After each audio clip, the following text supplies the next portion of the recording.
Morning, everybody. Good morning. Hi. Good morning. Good morning. Hey, Am I loud enough? how you Chip, doing? chip. Spencer, what's up, man? Spencer, happy Friday, everybody. Norm, Mr. Tapia in the building. Good morning. What's up, Mrs. Mac? Diochino in here. What's up, Russ Dog? What's up, Diochino? Warren. Warren, we are up in here. Yes, sir. That's how I know my day can start. Talking as if Spider-Man is the greatest film of all time. It's kind of crazy.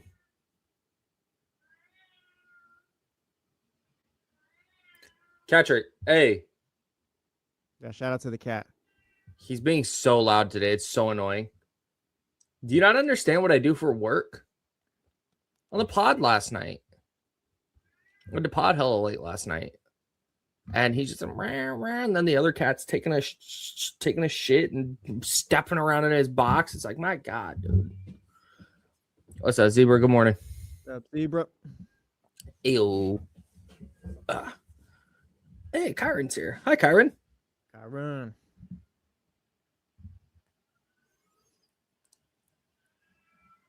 Hey, what are you yelling at? Oh, sorry. Oh, I thought one just walked by. Did one just walk by? Hey, bud. You want to say hi? Oh. Here we go. You want to say hi? You want to say hi? Say hello. Oh. Hi. My neighbor's got an orange cat that chills outside that I'm cool with. Yeah, man. Orange cats are the best. Oh, good morning. Happy Friday. What's up, Sean? What's up, Charismatic Sean? All right, bye.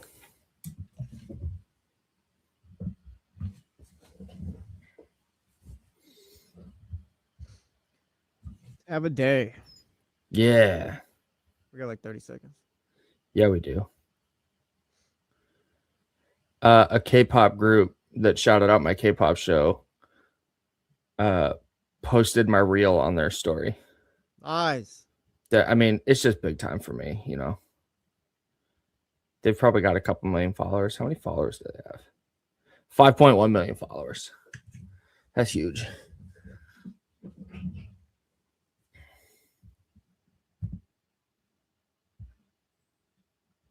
All right, ID's playing.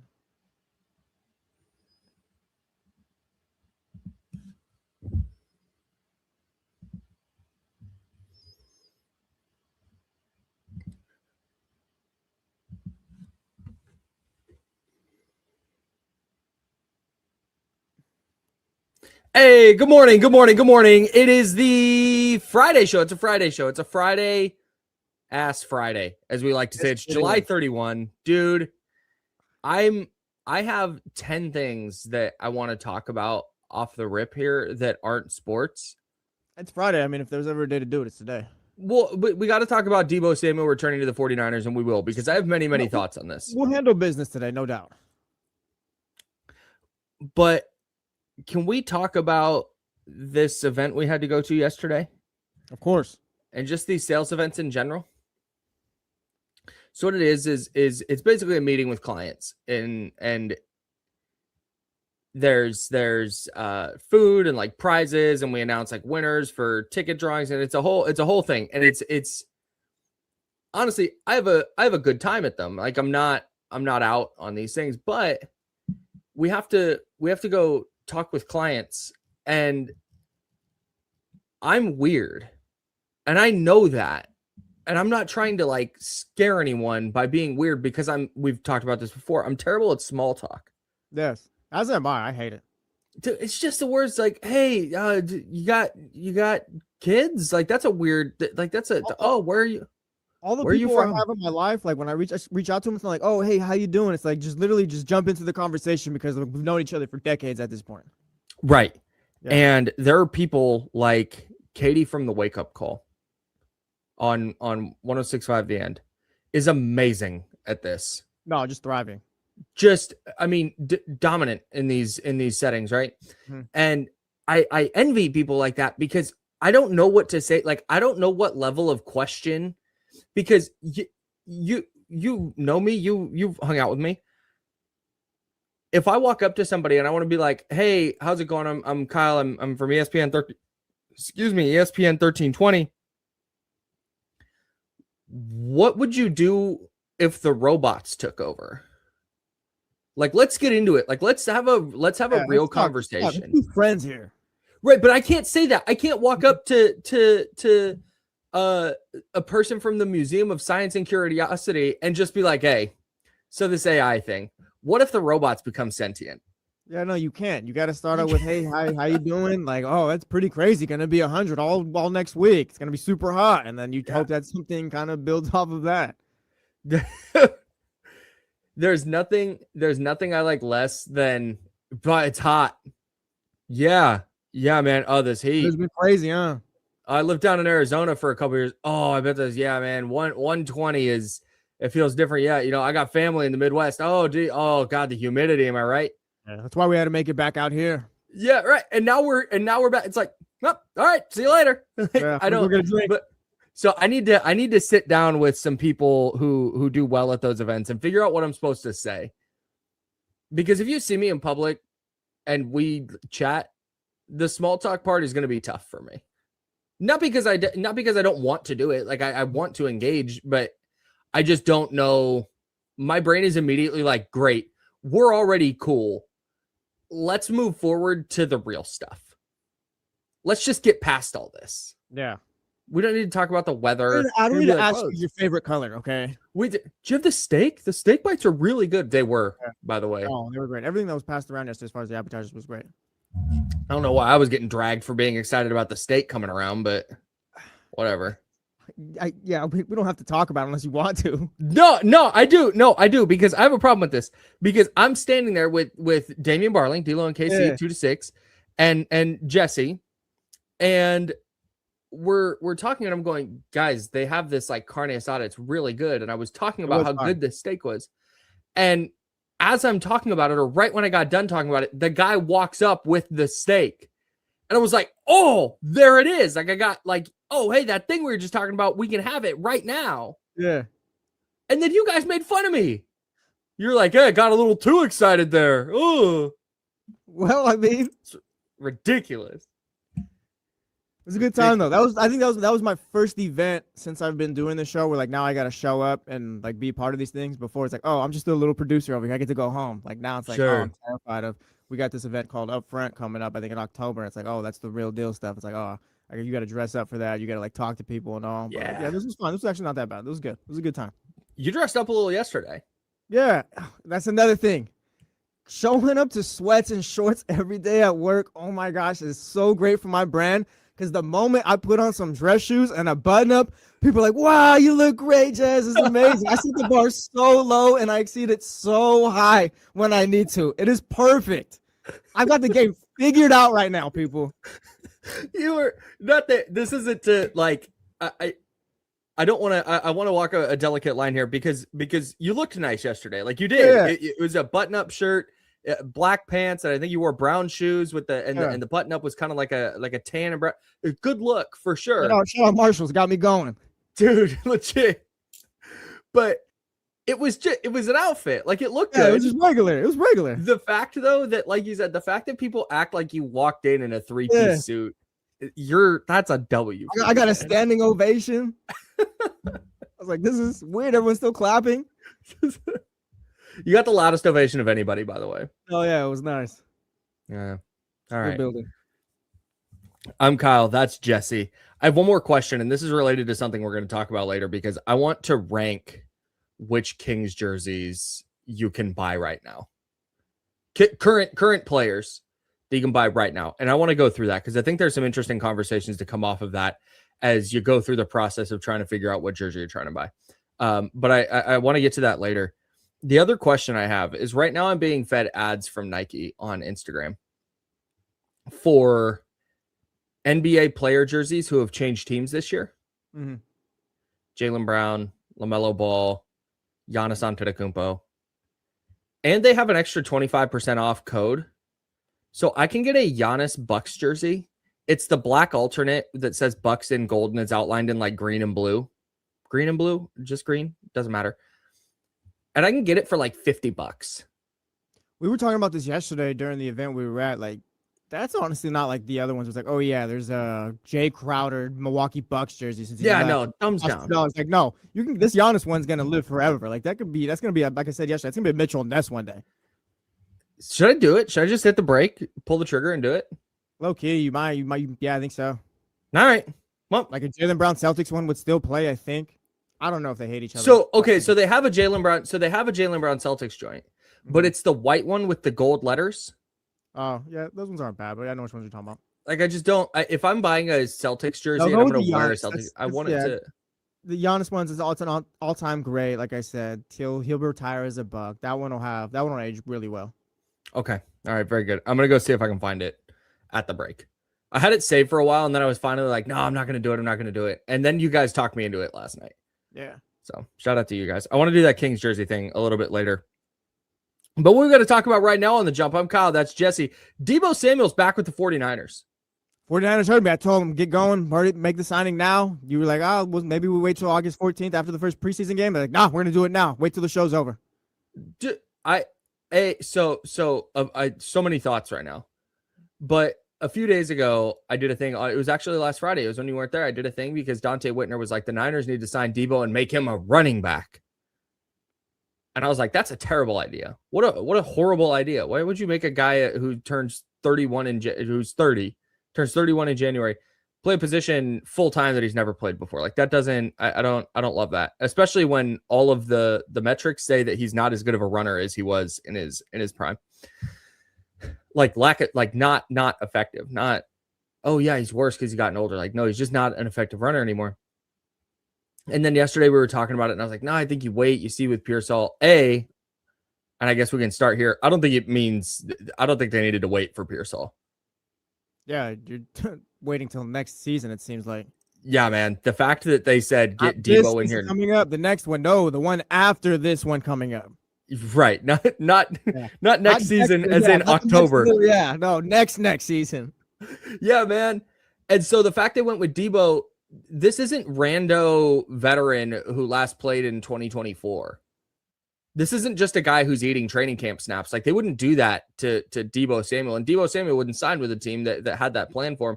They're planning on Deebo Samuel being a major part of their receiving core. Yeah. And I don't think they would do that if Ricky Pearsall, if there was any optimism that he was going to be back for any substantial amount of time this year. And that sucks. Like that's a bad beat for Pearsall. You had Matt Mayoko on, can we say the station's name? Are we allowed to do things like that here? Or because it's not our sister station, I guess? He was on one of the Bay Area stations talking. Yeah, he was on the 49ers flagship station. Yes, thank you. Okay, yeah. Way to clean that up for me. Yeah, he was talking and basically, he was saying, he wouldn't be surprised if Ricky Pearsall does not play at all this season. Like, I'm not sure if the 49ers are expecting him back at this point. And Mayoko is one of those guys like James Ham, where when they say something like that, you take it into account more than if I say something like that. If I say, I don't think Ricky Pearsall is going to be back this year, it's just me guessing. Yeah. I'm trying to read tea leaves. Matt Mayoko knows enough stuff that when he says something like that, it's like, I also feel what'd you hear? The urgency they had to sign Deebo Samuel kind of points to that too, that Ricky's probably not going to be around much this season, if at all. Yeah, I don't. If it's something like, he'll be back maybe week preseason, the third game of the preseason, or by week one, it's like, maybe you kind of wait on Deebo or wait on the receiver. But if it's like, we know we need a body here, like let's go get him now, I'd assume Ricky's probably not going to be around much. Yeah, that's I think he's done, at least for 2026. It wouldn't shock me at all if when they announced the roster move, the Deebo signed, if the corresponding move is Ricky Pearsall going on IR. Yeah, it's just IR season-ending IR. Season. Yeah. Because you have to designate. You can bring 8 players back from IR. You can designate 2 to return during the season before they go on the active roster. So you can go on IR now, and you can still return if the team designates you to return.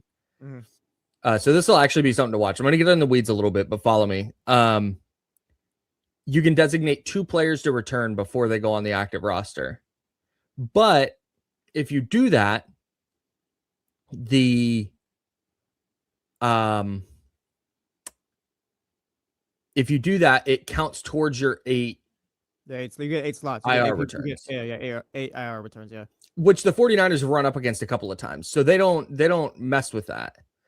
So if they place Ricky Pearsall on IR now and they don't designate him to return, his season's over. Like he literally cannot by rule come back. So that'll be worth watching is when they do place Ricky Pearsall on IR, keep an eye on whether they do so with a designation to return or not. Because if they don't, at least I'm assuming they place him on IR. Because if they don't, then he's cooked. Just by rule. Maybe having him sit out the entire season is probably best for him at this point. I mean, because this will be year 3. He'll miss that. Year 4, it's like, all right, this is it right here. Either you got it or you don't. So come back as healthy as you can, and hopefully you can put together some type of consistency. But, yeah, man. I mean, that's I think what they're going to tell him. Like, hey, get fully healthy. We'll get you to year 4. Then we got your 5th year option if you play well, and we can talk extension. But yeah, it seems like 2026 not in the cards for Ricky Pearsall. When we were talking about the Deebo Samuel thing yesterday, I was like, man, he's pretty clear behind Stephon Diggs for me. And especially the last time we saw him in a Niner uniform, he wasn't great. He wasn't breaking a ton of tackles. And then you go look at the metrics on his tackle breaking and his yards after catch last year. His yards after catch was a career low, like 6.5. His yards after catch per reception. So he's not running after the catch like he used to. He's not breaking tackles like he used to. The numbers have gone down even since he was productive last year for Washington, but those like Deebo metrics, broken tackles, yards after catch were super down. And so I'm like, man, I don't know if he can be effective anymore. But then when they signed him, my reaction was just like, hell yeah, dude. Deebo's back, man. I'm so excited about this. I'm so hyped about this. This is great. It was a massive part of in some of their best years over the last decade or so. Yeah, man. Where does Deebo Samuel fall? And maybe he doesn't. But again, like he had a huge impact when they were at their best. Like, is he an all-time 49ers great? He doesn't have to be top 5 or anything like that, but maybe does he fall into that most beloved all-time greats or anything? Ooh. Spent, damn near his entire career there. Did the 1 year in Washington. Now he's back. That's a great He's not Jerry Rice. He's not Joe Montana. We don't have to be extreme or anything, but just those 49ers legends. Does he get into that? I think his 2021 season was legendary. Mm-hmm. And he wasn't bad in 2023. He was good in 2023. And even in 2019 as a rookie. Yeah, I think he winds up landing there because I think what's going to happen with Deebo is a little bit what we talked about yesterday with some of the great players that we watched growing up and how differently we kind of view those players. Like your Chris Chambers is your guy. I talked about Ricky Prohl, these guys that we lionized when we were kids. And then you go back and look now and you go, oh, wait, that's not what I thought at all. That guy was very mid. Like that was just okay. Season in here and he barely broke it. My life is a lie. But he threw you his glove. So yeah, exactly. No, yeah. That's worth 2 1,000-yard seasons. That's what I say. Yeah. So yeah, man. I think he is going to be by the people who were, if you were like 10 when Deebo was a rookie, that means you were 10, 11, 12, 13 when he was like really at his peak. And you're going to grow up going, I've never seen a better receiver. I've never seen just the way he played the position and the numbers he put up at the position. His 2021 is just so insane that, yeah, I think he was the best playmaker in that period too. Yeah, man. He was so unique as a high-end playmaker that I don't know if he goes down as like all-time great. If you're building out a 49ers all-time roster, I don't know that he goes on it. It's close. I think it's in the conversation. I would have to really think about it. But I think when it comes to fan favorites and people being excited, especially if he wears number 19 again. Yeah. The 19 Deebo jerseys are going to be out, man. Yeah, because we can talk about his fit and maybe he's lost a step and yada yada yada. But like 49ers fans, like I said, like yeah, this was a guy that was around and had a huge impact on some of the best times over the last decade, a little bit less or so. But yeah, I think it's fair to be excited that Deebo Samuel's back. Yeah, man. And I don't think it's the worst thing either to have him back. Like if he's gonna be the wide receiver 3, Deshaun Stribling steps up, and then you got Mike Evans, Hall of Famer out there. Like I think the wide receiver room could work. I'm not gonna fully say like, in. everything's all go ahead. I've fully talked myself into it. I've just fully I'm all the way on board because I went back and looked and I did a super nerdy deep dive last night. Mm-hmm. And just to not get super far into the numbers and bore people, basically Washington played him in the slot like 65% of the time last year, which was by like double his previous career high. So he played in the slot a ton, which it makes it easier to kind of maneuver him open. You can scheme a guy open out of the slot in ways that you can't when they're outside against another corner, because you can't really press when a player's lined up in the slot. Mm. Or you can, it just creates some disadvantages for your defense. But the other thing is his yak numbers were way down, his yards after catch numbers, his broken tackles were way down, but he still had like 700 yards and 75 catches. I think what we're seeing is Deebo Samuel is just a good receiver now, and he's a good slot receiver now.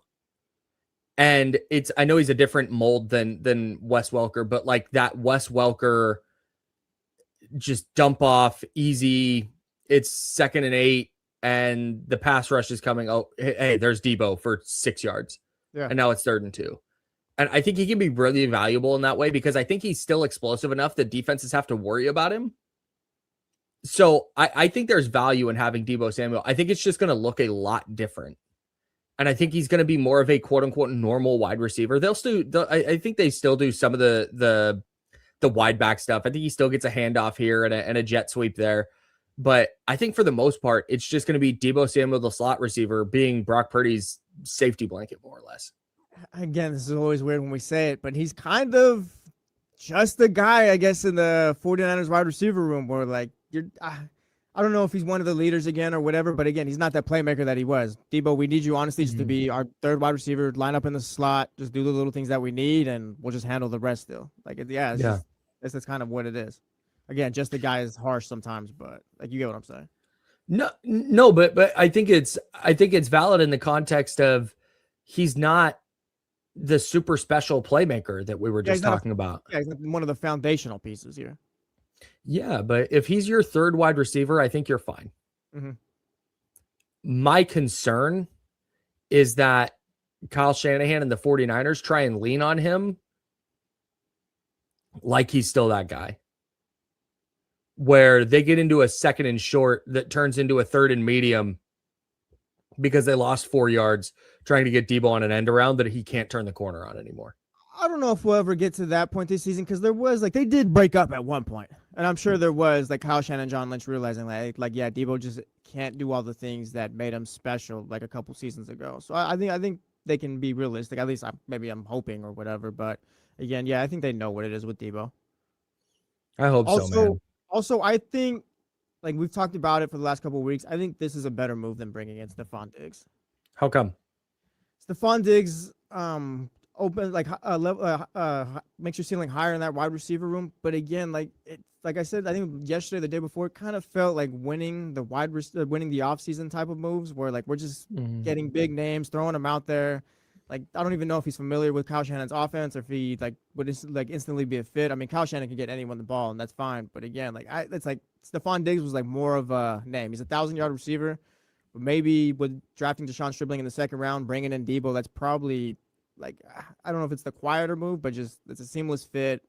Maybe it is the comfortability, the familiarity of it all. But I think I like this move for them. So I do think that one for a bad team. I do think that you hit on something there with familiarity with the offense. Mm-hmm. Having a player that can just plug in, he knows the terminology, he knows the playbook. And you just drop him in on day one and he's good to go. I think that's really valuable. Yeah. Where it's not Stephon Diggs is having to take an outsized number of reps because he doesn't know where to line up yet, and he doesn't know. Like Stephon Diggs is a veteran, he would be fine.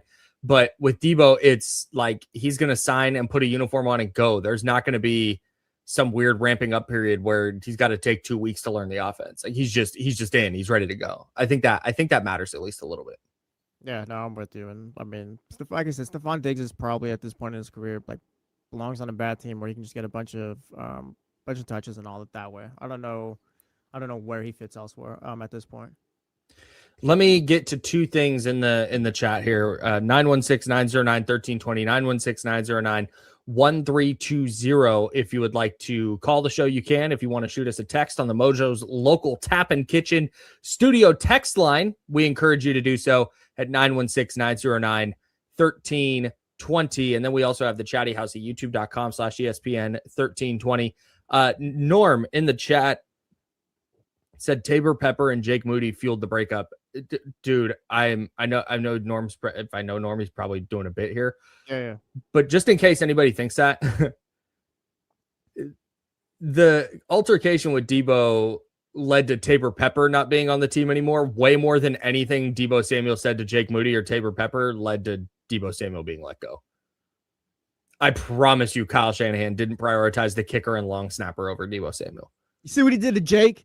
You can't do that. You can't do that to our guy who we cut. This is why he's missing. And then the other thing, Muad is a Rams fan, says everyone needs to wait to see who survives injury camp before assuming how they will be used in the season. Nobody say anything about any team until we see how they come out of training camp. Nobody talk about football. Everyone be quiet. Everybody, in fact, you know what? I would even go so far as to say you got to see who survives the season. So no football till the Super Bowl, guys. That's how we're gonna do this. All it takes. Russ in the chatty house asks, he says, "Good morning, Kyle and Jesse. Point question: does Deebo Samuel carry the boombox again this season?" He won't carry it. Well, is he at the forefront? I guess. Yeah, of course. Oh, absolutely. Yeah, Trenton and Deebo will be out front of that for sure. All right, yeah. Trent Williams and Deebo Samuel. And that's the other thing. I saw somebody, I think it was Russ Dog in the chatty house. He said that this is great for the vibes. And honestly, man, like, given how bad the vibes have been with San Francisco in the past, especially like last year, they're more banged up than usual. Coach just got in a car accident. The coach just got in a car accident, and there was all the fallout from that. He's not even coaching yet. It's just and then Ricky Pearsall gets hurt, and Christian Kirk gets hurt, and Jordan James breaks his ribs, and it's just like this whole like, oh my god, here we go again. Deebo being back is, if anything, because sports is fun, right? Mm-hmm. We're supposed to be having a good time with this. If you're a Niner fan, that's just a fun thing to happen. And that's nice. Like, I'll take that right now. I'll take the good vibe signing. It might not work. Might not work, but I'll take it at this point, man. I mean, yeah, a lot needs to go right still and all that. But I think for the wide receiver 3 spot, like you look at guys like Brandon Cooks that are still available, and some of the other names, like I'm not gonna get mad at the 49ers because they decided to bring back Deebo Samuel. You needed a wide receiver, decided it was Deebo Samuel. Fine by me. Now we'll just see how it ends up. I was thinking about, because I had the I had the take. I was like, yeah, I don't know about Deebo. Like that's a little bit risky. And thinking about given what the reaction was last night to the signing, if somebody had just jumped in and been like, well, actually, I'm not sure that he's going to be effective on the same routes that he used to be effective on. All right, guy. Like, go to hell, guy. Yeah, you stink. Dude, so that's why I was like, hell yeah, dude, let's go. Fired up. All right, I'm Kyle. That's Jesse. This is The Jump. It's ESPN 1320, Sacramento sports leader. We'll talk a little bit more football coming up later, but we found out an interesting thing yesterday on the internet. Yes, we did. Did you know that there's a player on the Sacramento Kings that Miami Heat fans desperately want? We'll talk about who that is next on The Jump. It's ESPN 1320, Sacramento sports leader. Oh, good. What's going on, Chatty House? Happy Friday.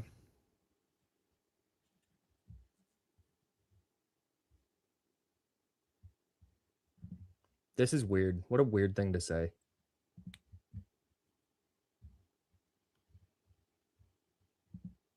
Emiliano See? tried to play. See? It's back. I think Florio dropped another article about that Shanahan stuff. Good. Good for Florio.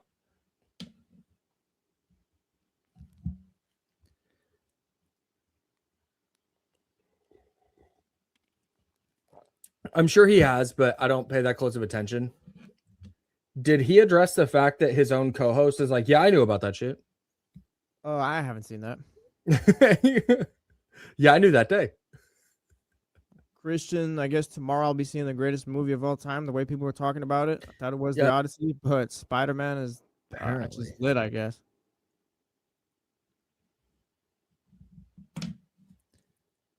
Yeah, thanks, Russ.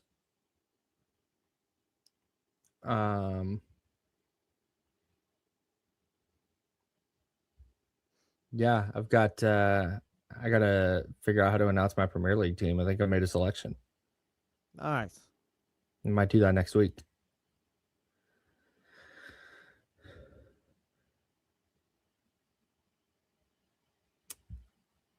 Yeah, like legit.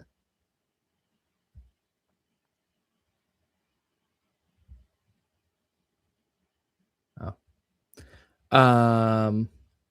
Yeah, that was interesting seeing the reaction to that. Like Kyle Shanahan had reporters in his office and was like, "Yeah, I messed up. Like I did a bad thing, and I don't like that it was reported that the other person did a bad thing, like, and was like emotional and stuff." And the fact that there were so many reactions, and I see why. There were so many reactions that were like, "Oh, he's human." Like, "Oh, he's just a person." Like, yeah, man. Why didn't immediately need to know he got in a car accident and almost lost his eye and such? Oh, damn. Hey, Russ Dog trying to put a damper on your weekend, bro. Russ, the heck? That's Friday, tough. Friday. What are you doing? Yeah, dude, 72-hour teas. Come on. 48 hours? I don't know. That's tough. Oh, okay. Hang on. We're back. We're so back. Nice. All right. Yeah. Yeah. I failed yesterday. I failed at my job. My job is to keep the radio station on air, and I failed.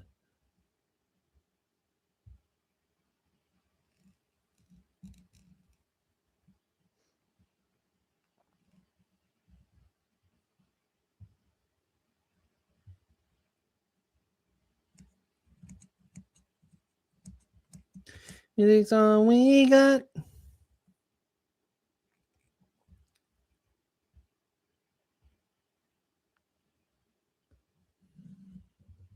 No, don't do that. Hell no. When I went to see was it 7 of Star Wars? Is that Episode 7. yeah, which one's episode 7? Force Awakens. It's Force Awakens, that's right. Somebody posted on Snapchat the like major spoiler of that movie. That's how long ago it was. I was on Snapchat. And like 20 minutes before my movie started, they just posted it. Like, what a bad person. Yeah, it's tough. LaShawn McCoy ruined, what was it, Endgame, I think? Yeah, that's right. On Twitter, whipped to my boy Tony Stark. Bad beat. Ugh. Oof. For those, yeah, Costco Business Center has Uncrustables. Way back.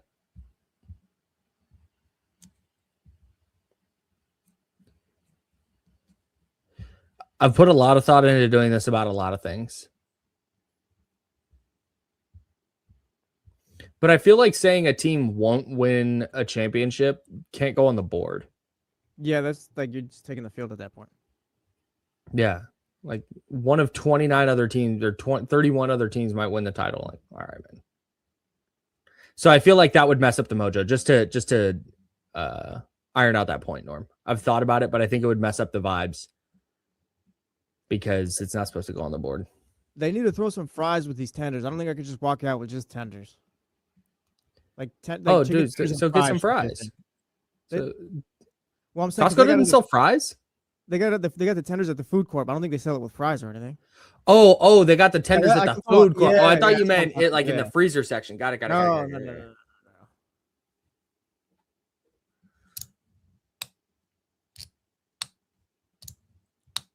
Mitch, you're not currently banned.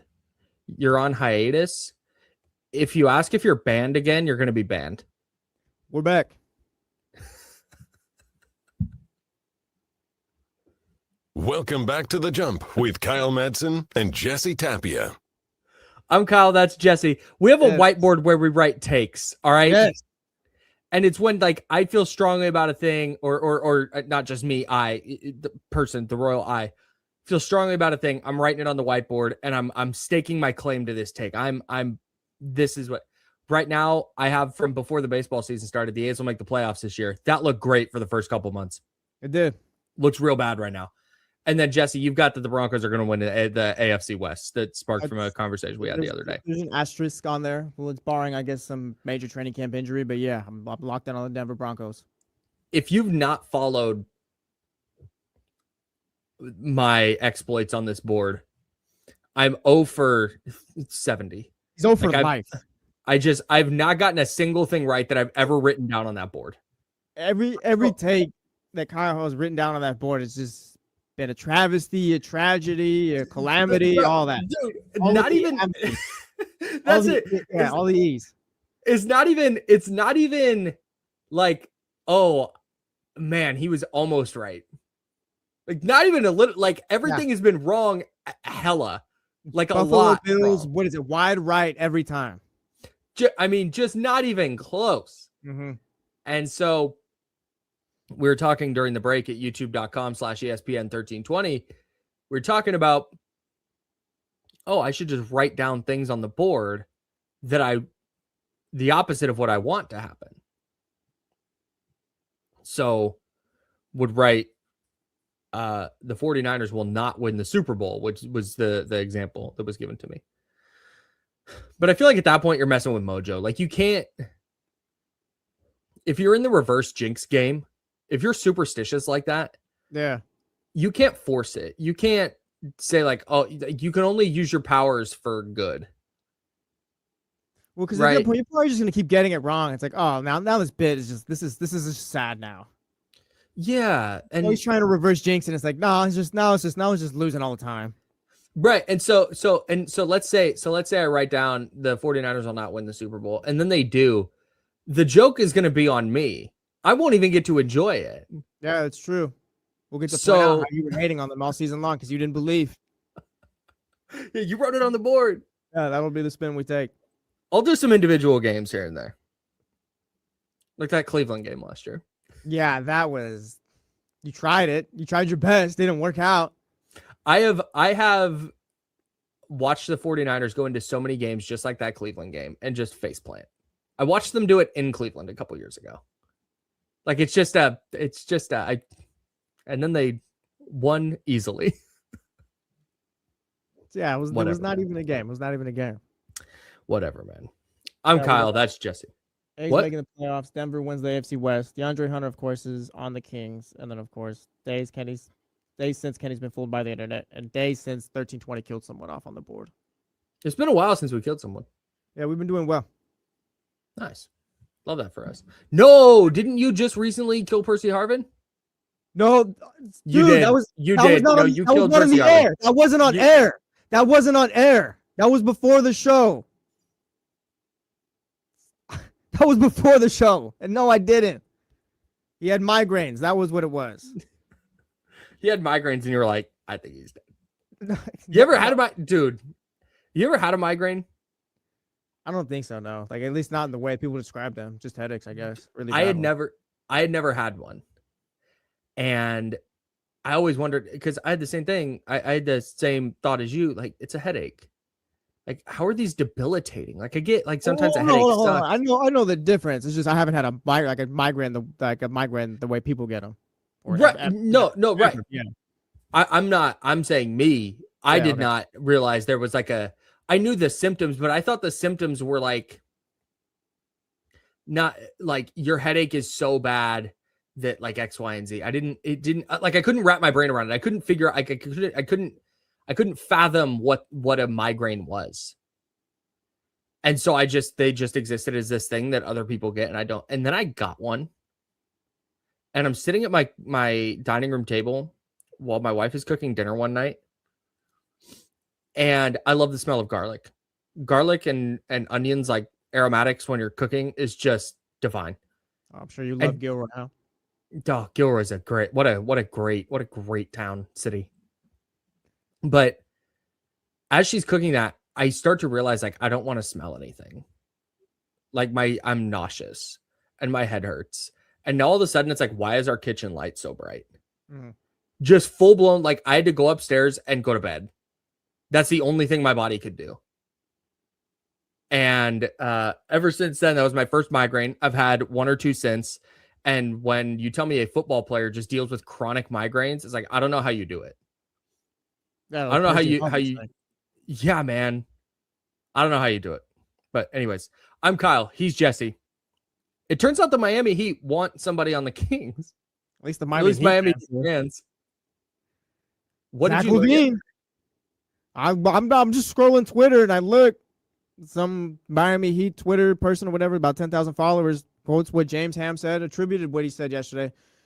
Was making the rounds on a few NBA accounts, but basically, I think Miami Heat fans are locked in on whether or not the Kings and Zach Levine reach some kind of buyout, which I don't think they are. I don't think that's happening. But again, I think they're kind of watching the situation, seeing how it plays out, because Miami's a team that could use Zach Levine. Yeah, I don't know how they get him there. It's not through a trade, I'll tell you that much. I went through the trade machine yesterday, guys. It's not going to work. It's not going to work.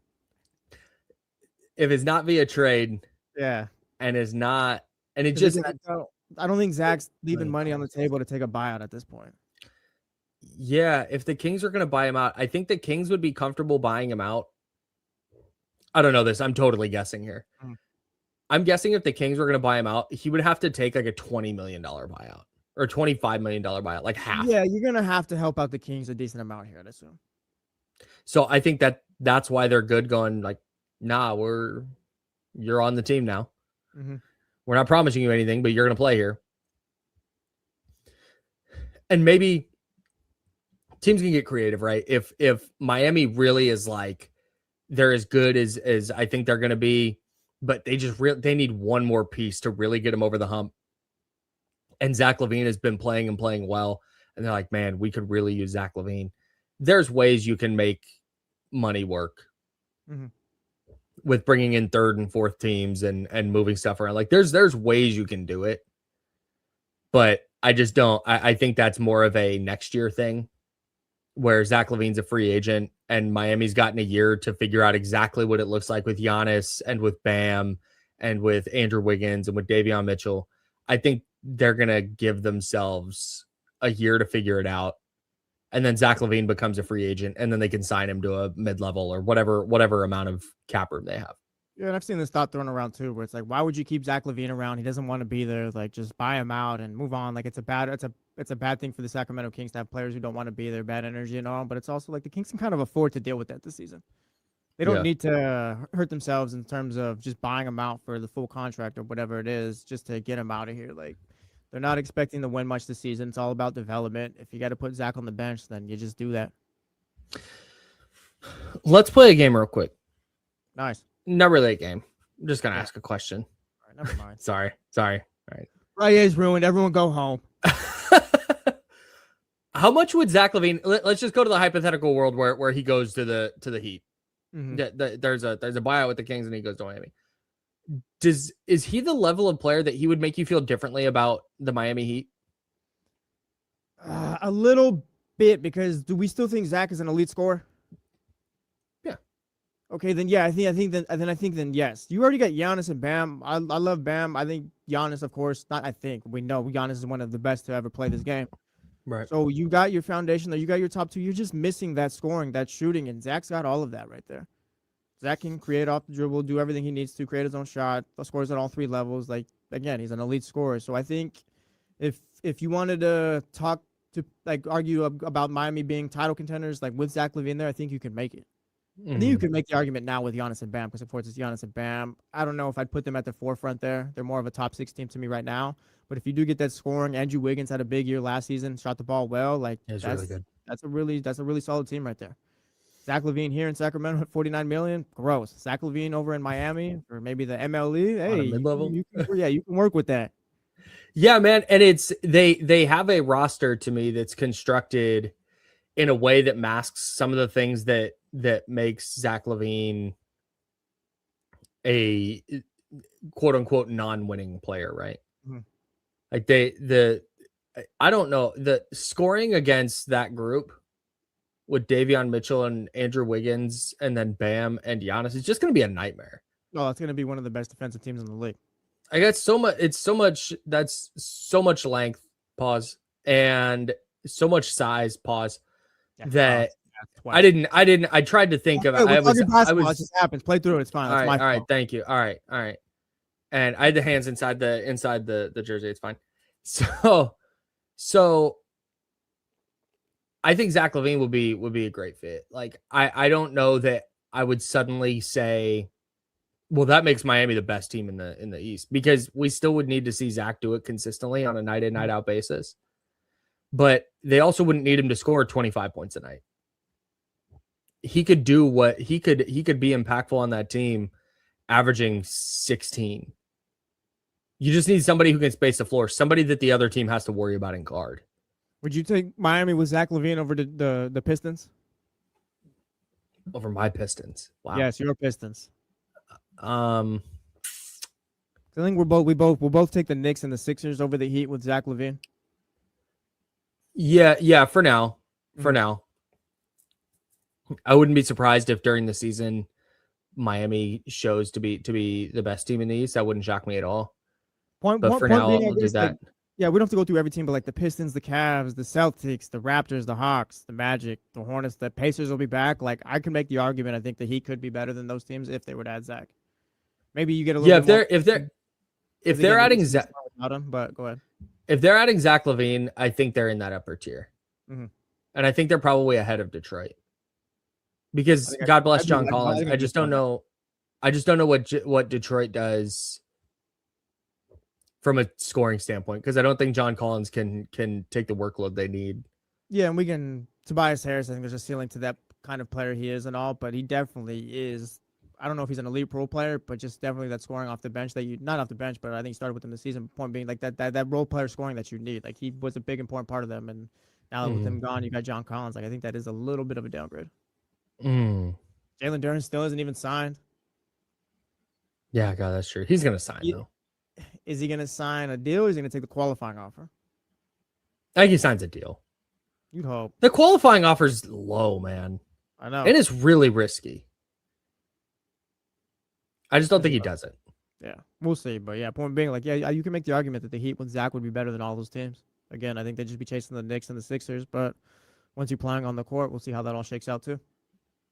I saw somebody got all these great players, but again, like one basketball, they're Tyrese Maxey, Jaylen Brown, LeBron, and Embiid all going to be able to coexist.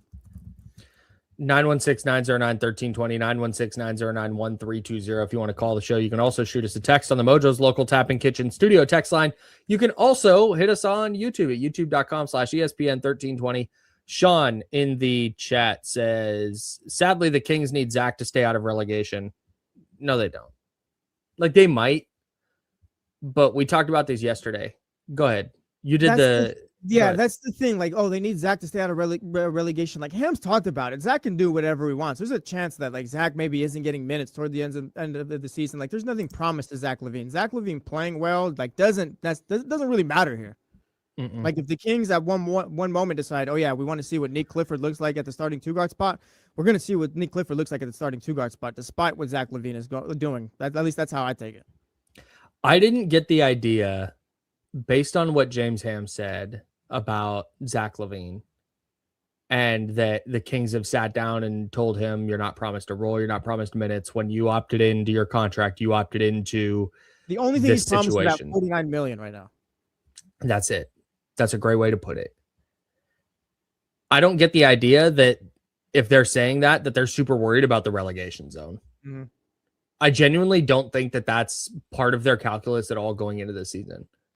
If it gets down to the final game or two, and they need to beat Brooklyn to get out of the relegation zone, then okay, maybe your rotations look a little different and you lean more heavily on veterans. But like going into the year and as the season plays out, I don't get the idea at all that the Kings are going to do anything because of the relegation zone.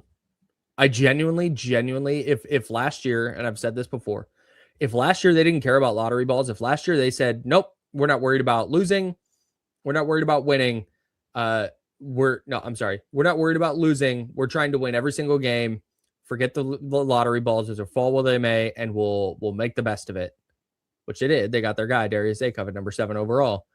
I can't imagine they would then go into this year where now you actually have young players to play, where now you actually have your future franchise with Darius Acuff, and you have a guy like Emmanuel Sharp, and you're bringing along Nate Clifford, and you're bringing along Max Reynaud, and you're bringing along Dylan Cardwell, and they traded up to draft Alex Caravan in the first round. I have a really hard time believing that the team that wasn't worried about ping pong balls last year is going to go into this year and say, wait, hang on, forget the young guys for a minute. We need to play the vets because we need to stay out of the relegation zone. I don't think they're going to do that. I'm with you 100%. Say it with me. This year is about development and development only. It's about these young players. Like I was telling Sean, 916-909-1320, Mojo's local Tap and Kitchen text line. Shout out to the chat house. I don't think it matters what Zach LaVine does this season. I don't. I'd be shocked if he's starting games 1 through 82 or starting 75 games this season. I just don't. You said 55 is your number for starts for Zach LaVine. I think it's probably closer to like half the season. But then again, I also wonder what it looks like. And I know that Zach LaVine hasn't been promised anything or whatever. But at the same time, they're still trying to build a winning culture. They're still trying to establish an identity. If Zach LaVine, go ahead. If Zach LaVine's playing well, and you're I don't want to say hovering around 500, but if Zach LaVine's playing well, no, we'll say that you're hovering around 500 by Christmas. I have a hard time believing that they're just going to be like, nope, Zach's done because now we're moving on to this thing. If you're winning more games than you expected to, I can't believe they would just quit. Well, no, that's different. That's different. But also, I don't think that you have the players here on this roster, I guess, to be around 500 at this time. I don't see it. Like, we can talk about the talent that these guys have, but as far as like that scenario happening, yeah, if they're 500 around Christmas time, then hey, Doug Christie can coach. They figured something out. This team's playing with identity. Like, great, let's move this thing forward. But I mean, realistically, looking at the roster they have, like, I'd be pretty shocked if that was the case. Zach's never really been on a team that's won much. I mean, other than that Bulls team, I don't think you have the players here that can replicate what that Bulls team did. The 1 year he got to the playoffs. Like, right now, it's just a bunch of guys still. Not a bunch of guys, but like, again, DeAndre Hunter's coming off a down year. Keegan Murray, I don't even know what last coming season off an was. injury year, yeah. So we still don't know what the young guys are. Do you make anything of Dr. Pandya telling us yesterday that there's some re-injury concern when players have Domas's injury? I think it's something you can like kind of note and keep in the back of your mind, but I don't think it's something I'm like overly concerned about. Yeah, he said 20%. So that's not like, oh yeah, half the players that have this injury re-injure it.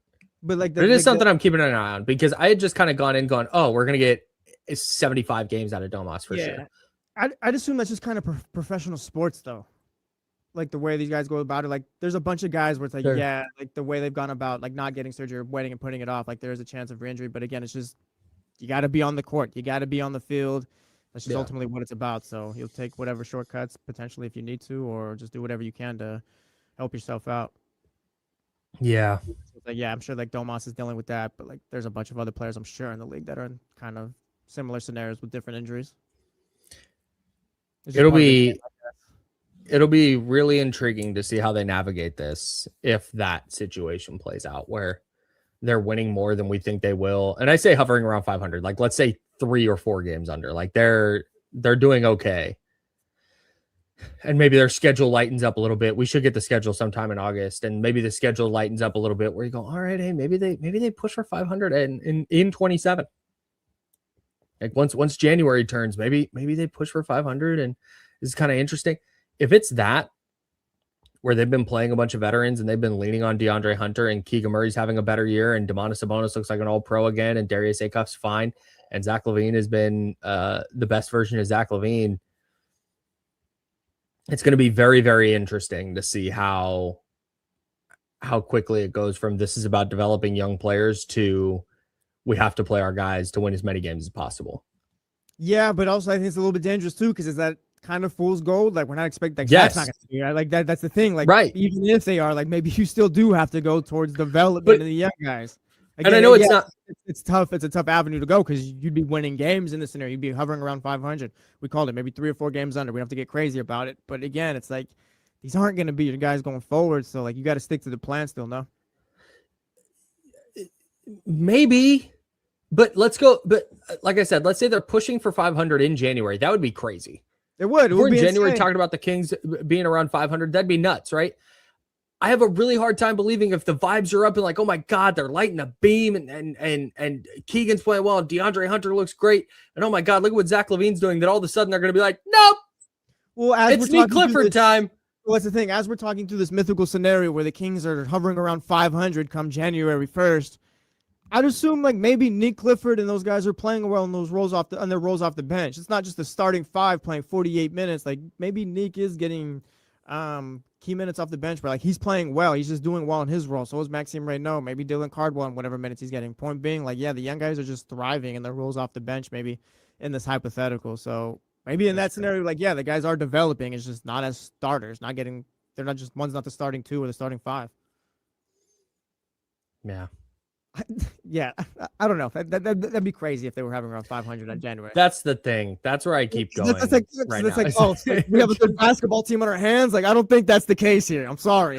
Yeah, if that's the case, we're recalibrating everything. Yeah, like and that's everything- why it's so tough to have Yeah. that conversation.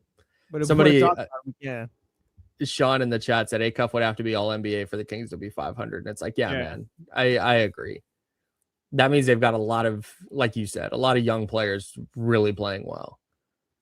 But I don't think we're gonna have to worry about that. yeah. I think if Zach LaVine's playing well, like it can be a scenario, but like it's just on a bad Kings team that's not winning much. It wasn't late in the year that was like going into January. Hey, January is pretty late for this team. No. The expectations we have, it's damn near April. Yeah, like I said, I don't think they're gonna get there, but look, we just talked about a hypothetical where the Kings are better than we think. Yeah, optimism. We're such good people. I want to talk about Kings jerseys. And I want to talk about Kings jerseys from the standpoint of which player's jersey are you buying on this roster? And I would like to rank them because I like ranking things. And you and I briefly talked about this the other day, and we immediately got into like 2 or 3, I think, kind of interesting angles on these players. So we'll talk about that next on The Jump. It's ESPN 1320, Sacramento sports leader. Oh, good.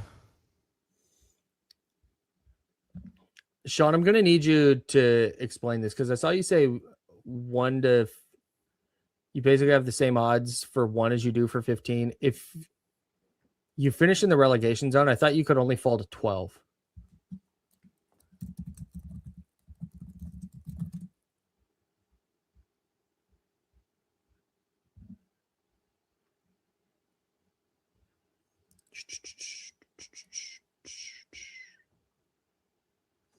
While the relegation zone teams lose top pick efficiency, they are protected by a strict draft floor and cannot slide past the number 12 pick.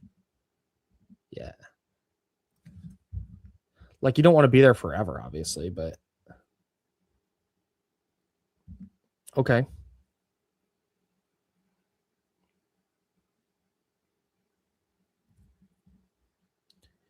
your chances of number 1 are lower, but that's my point. Like, they didn't care about their chances for the number 1 pick last year, so I don't know why they would care about it this year. And if being in the relegation zone puts your floor at 12, I don't think they're going to operate, and nothing that they've done under Scott Perry has made me believe that they're going to worry about the relegation zone. Especially because I think they expect to be out of that in the next couple of years, where they're not worried about being in the relegation zone for X amount of years, or you can't be in the bottom 3 however many years in a row. Like, I don't think they're super concerned about that at this point. So I don't think they're going to operate this season. Like I said, they might, if we get down to the final couple games and they're playing against teams that if they win these 2 games, they won't be in the relegation zone, then yeah, maybe we see them operate a little different. But if they're bad out the gate, I don't think they're going to be like, well, we can't start Neek because we got to worry about the relegation zone. I maybe I'm wrong. Maybe they're terrified of the new draft odds, but there's been nothing that makes me think that they will be.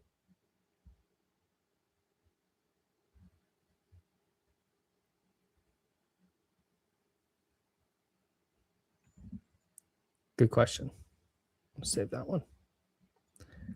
It is a little different. And the fact that it's not all the way flattened, but largely flattened, I think is more reason for the Kings to just kind of be like, whatever, man. We're going to play our young players. We're going to do what we can to develop them. And if that means that we're the worst team in the league, but we got a bunch of young players, valuable minutes, then we'll take it.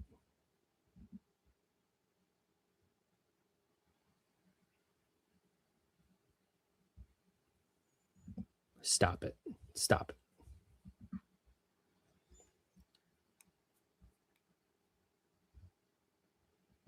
Yep. So, Chewy, good morning. Thanks, David.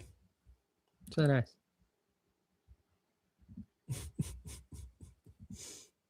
You're welcome. Jesse and I, the beacons of optimism about the Sacramento Kings.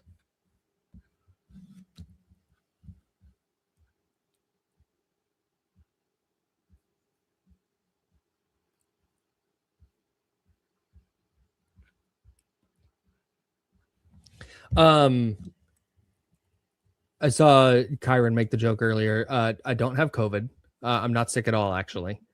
It's been a long ass week, and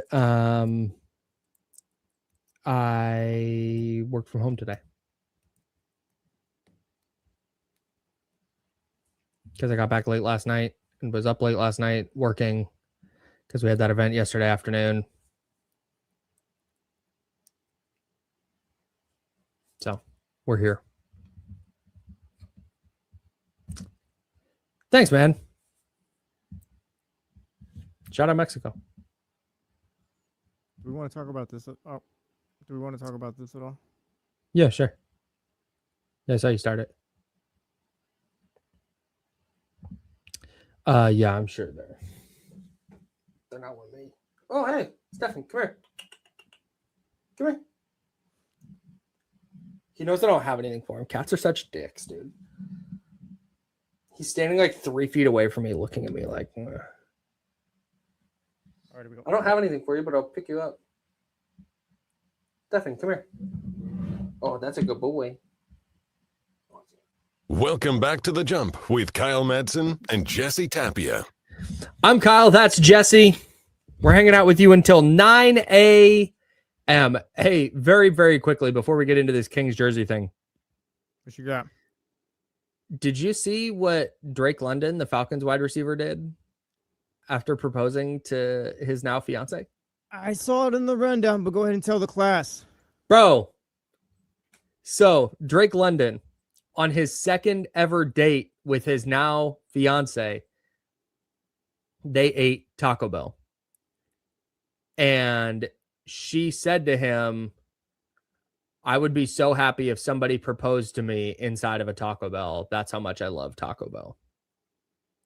And so Drake London proposed to his girlfriend earlier in July. on like a scenic like overlook in LA where they live. It's a beautiful setting. And then they ate Taco Bell. Like that was the meal that he had provided for them. Nice. So they didn't get engaged in a Taco Bell like she said on their second date. But they ate Taco Bell after getting engaged. That's fire. That's sick. You should have That's took cool. her to the Taco Bell in Pacifica. They got one on the beach or whatever. That would have been sick. Oh, the cantina? Yes, you could have took her there, proposed. All right, babe, let's go out to the beach. I got my Mountain Dew Baja Blast Freeze and my Gordita Crunch. You got your things. Like, let's go. But then they got to go up to Pacifica. Yeah, you can afford it. You got the money to like. We have time. It's the off season, babe.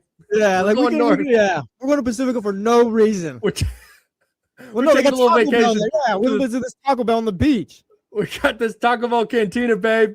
Yes, it's a I'll buy bucket the list. tickets. Yeah, exactly. You said you mistook this. You thought this was at their wedding, and you were mad about the Yeah, I idea said- of somebody having T-Bell at their wedding. Yeah, like look, I've gone through a wedding. We've had to pay for things, and also like serve what you want at your wedding, whatever is affordable and all. But like Taco Bell would be pretty crazy. I'm not gonna lie. Like if I'm there, it's like, oh yeah, we got crunchy tacos, we got soft tacos, and we got bean and cheese burritos here and all. It's like okay, like that'd be a little wild. I think it'd be kind of fire. Maybe I'm more envisioning like a late night. Mm-hmm. You know, No, I'm thinking, sometimes like, at weddings they'll do the snack at this the is end. prime time. This is what we're serving for dinner. We're not having steak or there's no, I guess regular. I mean, you can tacos to me or whatever. But okay, you can do what you want. It's your wedding, right? yes, I don't course. care if I'm at your wedding. I'm just However talking you about do Taco it, Bell, by the way, just Taco Bell. sure, right. However you do it is your thing. So you would leave the wedding if somebody served Taco Bell for dinner at their wedding. You would leave the wedding. Not and let me finish. Not leave early, but when the wedding was over and you were exiting, you would say to your wife, you'd be like, "Hey, that's kind of messed up. They serve Taco Bell. Can you believe that?" I'm not messed up. Hey, that's a little weird. They had Taco Bell. Like I don't know. I guess like salute. They like Taco Bell, but I mean, it's a little weird. They had Taco Bell at the wedding. All right, that's fine. Would not leave. I would not. No, like, you're just I would not complain. I would just be like, oh, it's a little odd. I guess. You're just a high class person, I guess. You know what? So be it. For this, I will be. Real quick, I've seen this. Like Zebra's like, we had a taco bar. I got a taco truck. That's different. That's not Taco Bell. That's very different. That's way no. different. If you got, that's way different. I'm pro that. Yeah. My friends had a taco truck at their wedding, and we went up to the window, and they had steak, chicken, or veggie. Yeah. And so I go up to the window, and I went, "Can I get one of each?" And the guy said, "No, you can get 3 of the same one." It's like, well, damn. All right, never mind then. Last wedding I went to at tacos was fire. Yeah, tacos are a great wedding meal. Taco Bell, bougie ass Jesse is out on. So be it. I will be bougie ass Jesse for the people that want to serve Taco Bell at the wedding. And if you want to invite me, that's fine. I will be there. I will be happy. But I'm going to tell my wife after. A little odd that we had Taco Bell for the wedding. Hey, you want to pick up a nice dinner on the way home? Yeah, you want to go to In-N-Out? Is it just fast food in general, or would In-N-Out be weird too? No, I think In-N-Out plays, to be honest. I think it's Taco Bell. I'm not like a Taco Bell guy either. It's like, oh yeah, I love me some Taco Bell. Oh, okay. Yeah, I think that it might just be a tracks Taco Bell then. thing. That tracks then. Hey, I'm not gonna lie. You put a Big Mac in front of me, like at the wedding, I'll be pretty happy. He's like, that's wild to serve Taco Bell. McDonald's, on the other hand, Like, now I'll we're take a more cooking. plates, yeah. All right, I'm Kyle. That's bougie ass Jesse. I would like to rank which Kings jerseys to buy from this year's team. It's a dangerous game to play. I have so many takes on jersey buying and what players to get or not get that this is how I would like to look at this year's team. Does anyone have any argument that Darius Acuff shouldn't be at the top of the list? No, that's number one. That's undisputed. There's no argument you can make. I tried to come up with something and I don't have one. It's not even close for me. You're buying this jersey with the idea in mind that he's gonna be here. He's gonna have a statue at some point. Like there's Yes. no thought in your Yes. mind whatsoever when you buy a Darius Acuff jersey that hey, he might not be here in 3 years. No way. Well, and that's what you can't. That can't be a. If you were an Oakland A's fan, that's fine. Mhm. But with Darius Acuff, you're not, if you're worried about like, I don't want to buy it because I don't know if he's good. Like, no, you just got to do it. Yeah. Because frankly, we don't know if anybody on the Kings is good. A leap of faith you got to take as a sports fan. Yeah. So, and if you're a non-jersey person, fine. If you're a jersey person, but you're like, I'm going to wait to see if he's good before I get the jersey. All right, that's fine. But I think if you're buying one this year, Darius Acuff's the safest bet. Yeah. Who's number 2 on the list for you? I think I feel like I know it's got to be Keegan Murray, no? Oh, Fresh new contract. is it? Still, I think he still got some love from he still got love from the fans and all the Yeah, of course. like all Yeah. that stuff. Like, yeah, like I think it's Keegan Murray. Like I'm expecting Keegan to pick himself up this season. And if he does, I think we're all going to be happy with him and we'll all be able to move forward. Like Keegan could potentially be part of this foundation still. Not that he isn't Can now, but I- he needs to play himself up. And I think Can I Keegan- give some pushback on the Keegan idea? Of course, otherwise the segment would be trash. I'm just like, all right, Keegan number 2. Who else? Yeah, all right. Now number 3, number 4. All right, we're done. There's to me, a real chance, and I think you're probably right. But we've seen Keegan go backwards in his Yeah. career over the last 3 years. No, there's been regression. Is there let me frame this way. Is there a chance that at some point Keegan's on like a bad contract where you don't want to wear the Keegan jersey because like, man, he's fine. Like he's just whatever, but God, we'd really love to upgrade that position and we can't move his contract because nobody wants it. It's too expensive. I'd be shocked because I don't think we're asking much from Keegan Murray. I think if he can be that 15-point per game player, shoot the 3 at about a 35 to 30% clip, and be the defender that he is, like I think that's fair. I think that's an easy ask. If he hit that point that you're talking about, he's only averaging about 12 points. He's not the 3-point shooter that we thought. Like he doesn't have to be the elite guy that he was his rookie year, but as far as like a good 3-point shooter, I think he's that. He needs to play himself back up off of last season. But again, if he's what you're talking about, he's 12 points per game, maybe shooting like 33% from 3. Like that's fine. You can guard up. That's not necessarily like what's gonna help us here.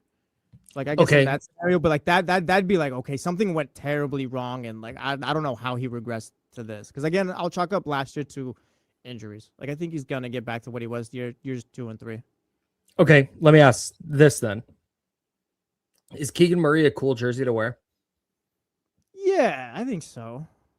I think it's fine. Yeah, it's fine. I mean, it's all about preference. I mean, if you like Keegan Murray, then yeah, like, oh, was Randy McMichael a cool jersey to wear? Like, if you ask someone, like, no, but I love that jersey. It's Wasn't preference. he? What was he not a wide receiver, tight end? I do. Yeah, that's fine. I think Keegan Murray is cool. I That's think not that's a- fine. Yeah, I think Keegan Murray's a cool jersey to get. Yes, he was the 4th pick of this franchise. Like, fans love him. He's got the cool chant. Like Keegan Murray, yes. I don't know if he's cool. Like he's a little quiet, but I the don't know jersey him personally, so I don't want to cast aspersions. oh yeah. But if I like, yeah, I have a jersey of the defensive minded wing who's the 4th option on offense. Well, also like the coolness factor of the jersey is not at the forefront for me because again, I think that's more about all right, like what jersey here has staying power. I think Keegan and Darius Acuff are that 1 and 2. I want to get to what Charismatic Enigma said in the YouTube chat at youtube.com/ESPN1320. Said Keegan has only regressed in 3-point shooting. His overall game has expanded, but the team is just falling apart around him. Regressed in 3-point shooting for me with Keegan is a massive deal. Yeah. If he's not a really consistent high-level 3-point shooter, I don't love it for him. So I don't fully disagree there, but I think that's kind of like hand waving. Well, he's only regressed as a 3-point shooter. Like for me, like, yeah, that's a huge issue. Mhm. It's a really big problem. Scout 916-909-1320. Yeah. Let us know your jersey rankings for the Sacramento Kings and the Mojo's Local Tap and Kitchen text line. Chatty House, Scout Recycler asks, are they going to do the chant forever? Yeah, as long as Keegan Murray's here, you got to do the chant. It's fun. Yeah, Also, no, for sure. we can move on to number 3. Do you want to give a guess or do you want me to go to the Chatty House for who I've been seeing a couple times? Okay, so you have Keegan here. Yeah, Keegan I at guess 2. we can put him there for now. It feels like based on what I've seen from people texting in, Feels like Dylan Cardwell might be number 3 right now. Okay, that's not what I was gonna go with. Where are you going? I've been seeing Malik Monk. Ooh, okay. Dylan's a little dangerous to me, I think. We got Chewy Wolf in the chatty house, Cardwell, Monk at 3. Let's see, I saw another Monk in here somewhere. Just Nick in here says Monk is number 2 for them. I feel like Max would be above Dylan if anybody. You know what? I'm comfortable putting Malik Monk 2 actually. At 2? Yeah. Because let's talk about it. Okay. Malik Monk is cool. That's a cool jersey to wear. It's the number 0. That's cool. Malik's a cool player. He has his off-court persona is very fun. That's going to be a jersey that has staying power. It's not going to be Jason Williams, right? It's not going to be that level. It's not going to be Mike Bibby or Vlade. When I say staying power too, I mean like, is this guy going to be here beyond the next season or whatever? Because if you got like a Malik Monk jersey, like that's not the same as like what we were talking about earlier with like Giannis. Like Giannis, that's a legend. But like a Malik Monk, like that's gonna be, you're not gonna be able to wear that once he's off the team. You are. You 100%. Right now, 916-909-1320, 916-909-1320, or hit us in the YouTube chat at youtube.com/ESPN1320. You can text us on the Mojo's Local Tap and Kitchen Studio text line as well. Is Malik Monk jersey an evergreen Kings jersey? I think it is. I think it 100% is. When Malik Monk, because I don't think there's going to be bad blood when Malik leaves, if he leaves. Yeah. So that's just going to be a cool, like, hey, man, remember Malik Monk was awesome with the Kings. You'll be able to wear that forever. Nobody's ever going to be like, why are you wearing that? I see what you're saying. I get it. I'm putting Monk 2. We can put Keegan 3. Okay, that's fine. I mean, the chatty house is going for Monk. Like TCG in here. Acuff, Monk, Murray, Cardwell, Max. Dr. David, Monk is forever a king. Charismatic says Malik Monk jersey is like a Nick Van Exel Lakers jersey. That might be a shot at Kenny as a child who had a Nick Van Exel jersey. Either way, Kings fans are riding for Malik Monk, so we can put him at 2. I'll put Keegan 3. Feels like a lot of people are pushing for Dylan Cardwell 4. I'm not ready yet. I'm not either. I'm not ready to commit to a Dylan Cardwell jersey just yet.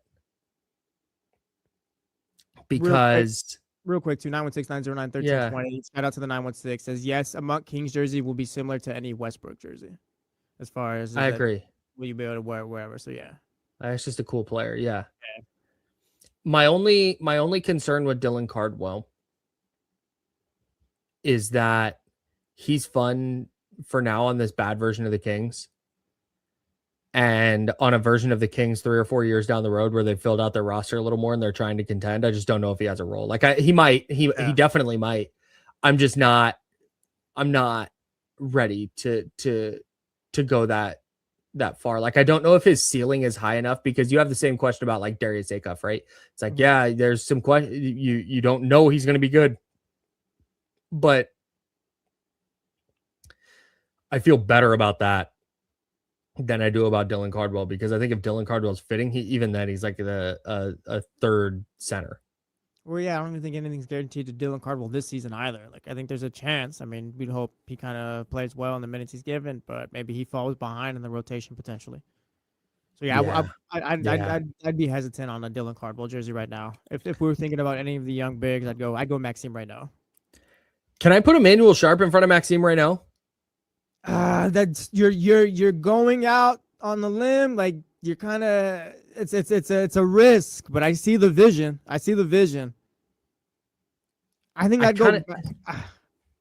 I get it. Summer League was great. You're a day one with Emmanuel Sharp. Mm-hmm.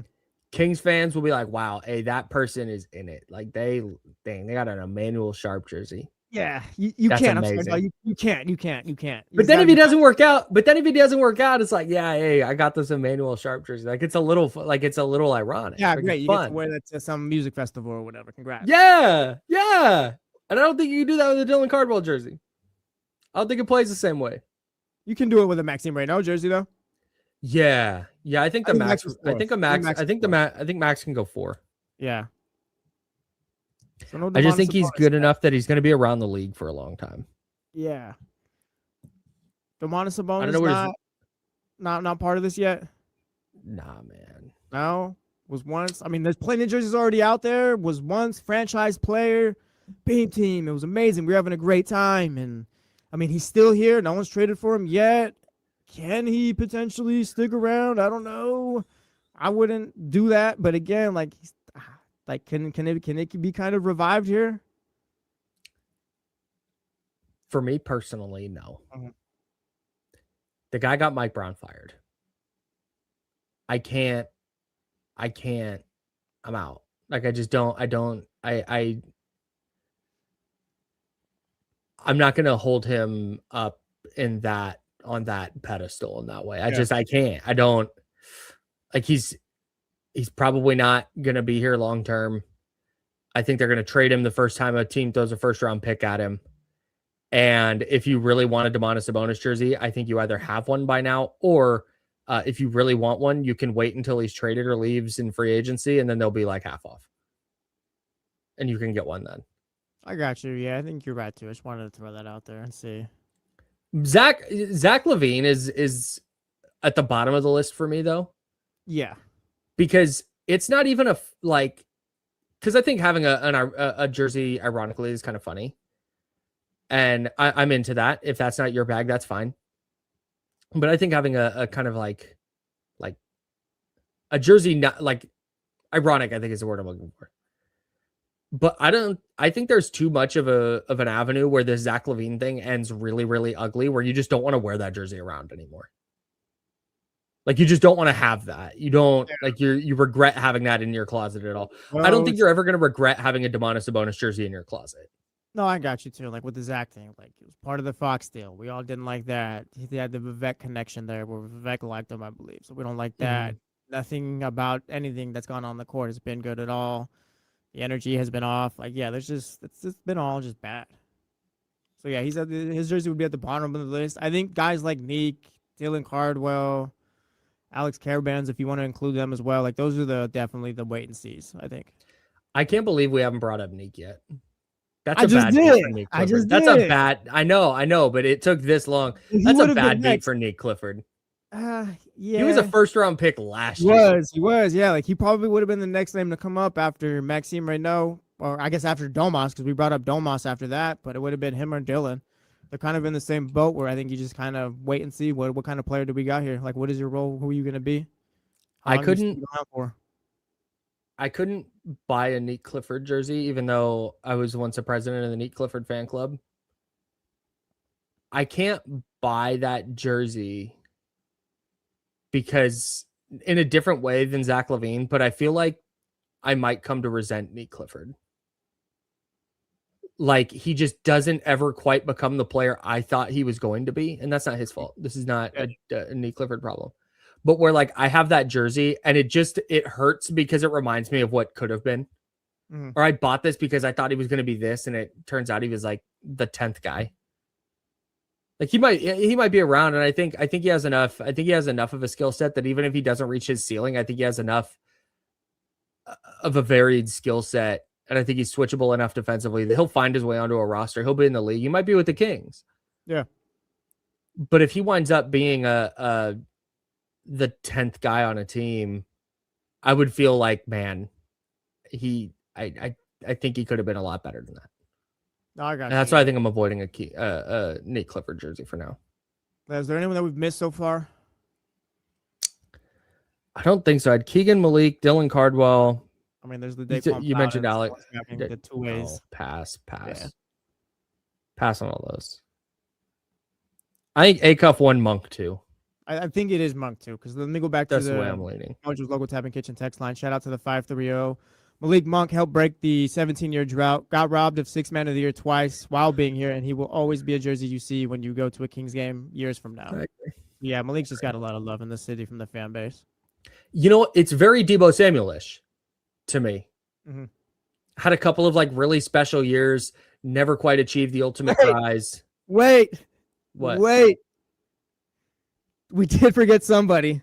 DeAndre Hunter is a Sacramento King. Let me go to the whiteboard again. DeAndre Hunter, we got it written down right here on the board, and we forgot. We forgot again, bro.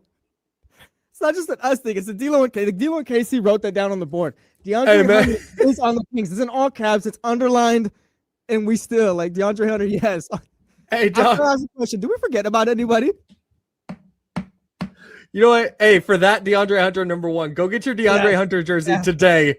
Please, so we can remember that he's on this team. And no disrespect to DeAndre Hunter, but again, like, I'm sorry. This is not. I need to make that. Then he was gone. Like, it's not his fault. I want to stick on that for a second. This is not a DeAndre Hunter problem. This isn't DeAndre Hunter is a super forgettable player. This is DeAndre Hunter was acquired in a weird trade and then got hurt after like 3 games. I just don't have a vision of him in a Kings jersey. Exactly. But yeah, it gets brought up in the chat. I was like, no, we did forget someone, and we forgot the someone that we got on the board. Hey, you know what? I just asked, hey, did we get everyone? I'm doing it. I'll go. Mrs. Mack said nobody's buying that. I'll buy that. Yeah, you know what? Yeah, I think we all need to. Me especially. He's going to be the official Kings player of 1320. Yeah.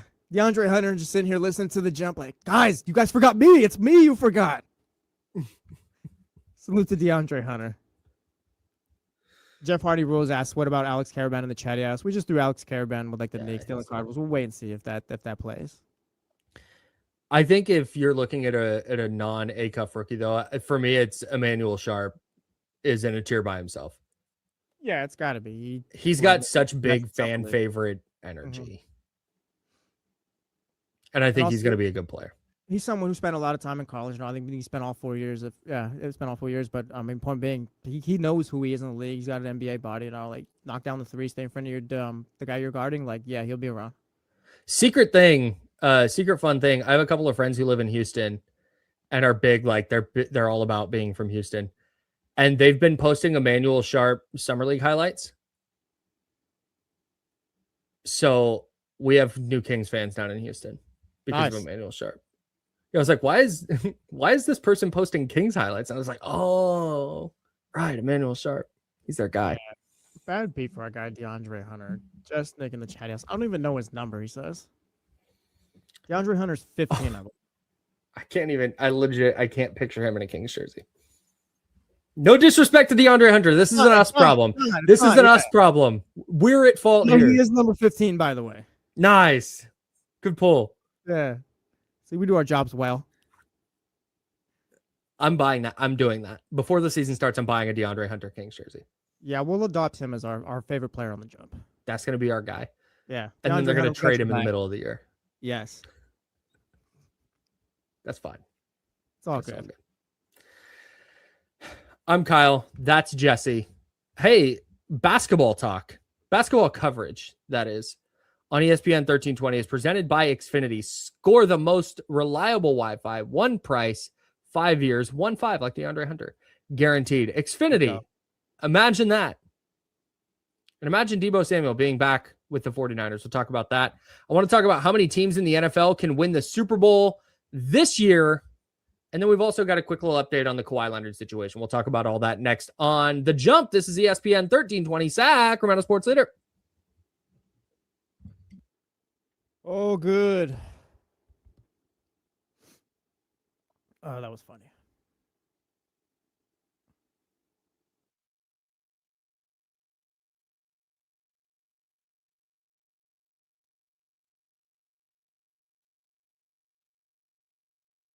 What's going on, Chatty Ass? You guys got any big plans for the weekend, or is everyone just chilling?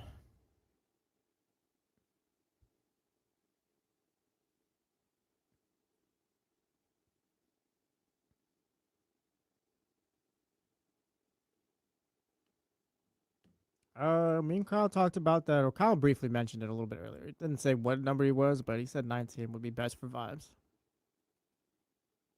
Nice, Dr. David. Salute.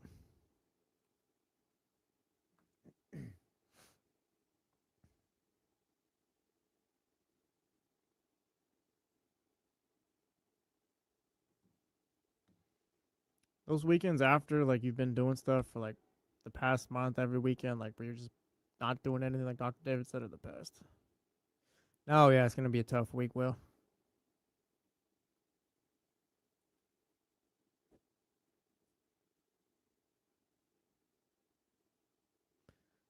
All right, Scooter. I think I'm headed. I'm headed to Clear Lake next weekend. A little weekend getaway with the wife. Gonna take the dog out too. Salute. We're at the fair.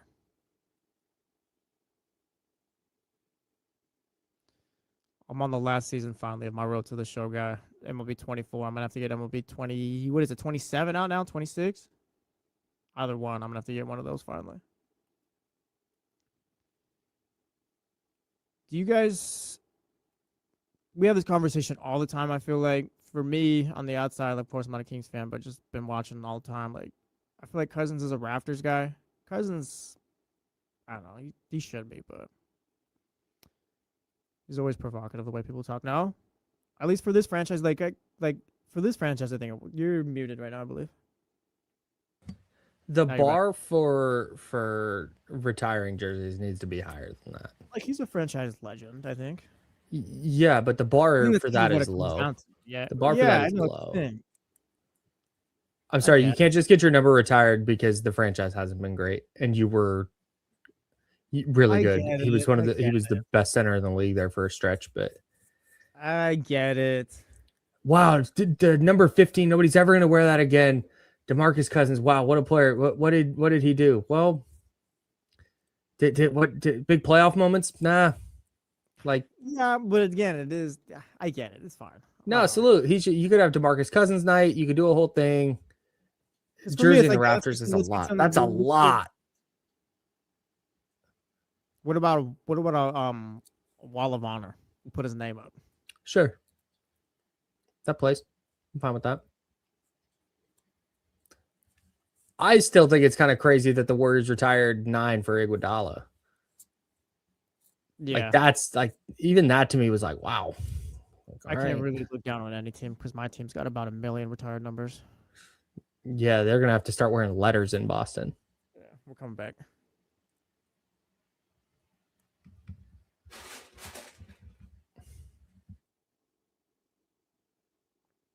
Welcome back to The Jump with Kyle Madson and Jesse Tapia. I'm Kyle. That's Jesse. Been having fun. The today. Jump. Yeah, we're having a good time. DeAndre Hunter plays for the Sacramento Kings. DeAndre, Just we a are sorry. reminder. We are so sorry if you've been Just a listening. reminder. This station since you've been traded.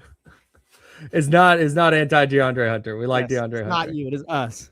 It's just you didn't play much last year. You got hurt immediately when you got here. Yeah, man. I can't envision you in the jersey. That's all. Yes. Hope you do well from 3 this season. We'll see. We'll see how things turn out. Shout out DeAndre Yes. Hunter, the official favorite player of the Jump this season. Yep. Gets Keegan Murray to play the 3. I mean, he's gonna be a big deal for the Kings. Yes. 916-909-1320, 916-909-1320. I want to get to a question that Charismatic Enigma had in our YouTube chat. He said, do we think Doug finishes the season as head coach no matter what? You want to go first, or do you want me to go? You go ahead.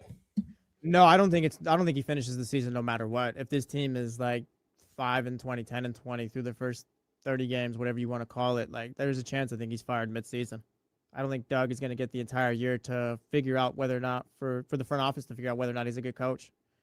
Like if this team's starting off slow and just not winning many ball games, then I guess like kind of what are we looking at here? I think if Think Doug he is a Christie good hire? finishes, Go ahead. I think if Doug Christie finishes the year, I think he gets an extension. Yeah, I don't hate that. Like if he, I don't know, because I could also see like a scenario where they maybe win 28 games and like they're fighting and there's something there, but also maybe it's just not enough.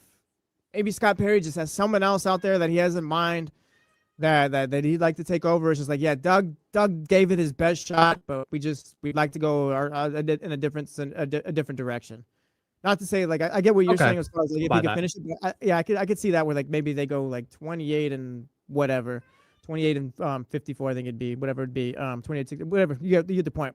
28 whatever, and it's like yeah, like they showed fight, but it 54. wasn't 54. It wasn't enough to get him the job. I can see that. I'll buy that.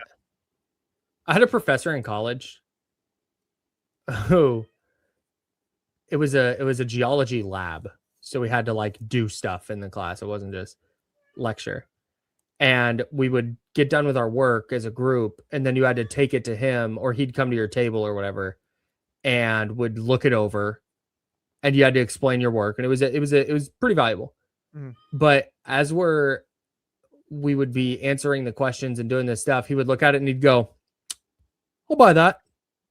You'll buy that? Is it right or wrong, man? Give me a thumbs up or thumbs down. Oh, buy that?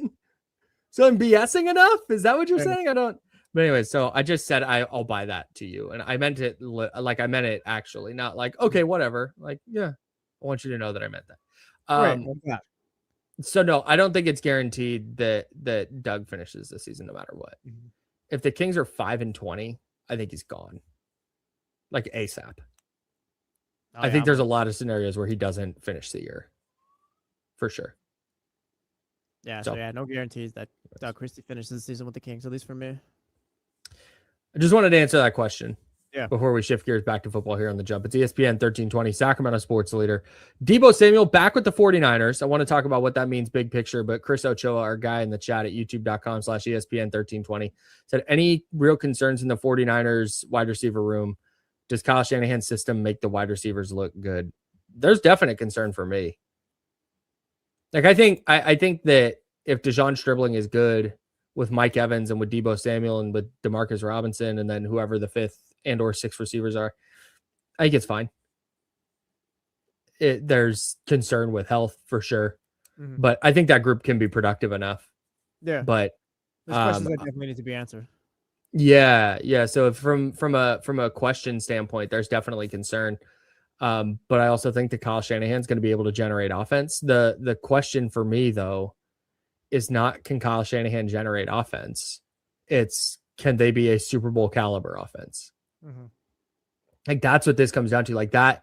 And you can sit there and say, like, this team sucks. This isn't a Super Bowl team. Like, if you really hate the 49ers, and that's fair and that's fine. But if the 49ers are looking at it, they are looking at everything through the lens of, we're trying to compete for a Super Bowl. And so if we're looking at it through that lens, then yeah, I do have concerns about their receiving core, because I think there's a real chance that we get to January and okay, cool, the Niners made the playoffs, but man, they do not have a consistent enough passing attack to go win 4 playoff games. Yeah, we talked about all the fun stuff with Deebo Samuel being back for 49ers fans and all, but also there is the other aspect with him now being on the team. It's like, okay, my first thought was when they did sign him is, all right, DeShaun Stribling does need to step up now.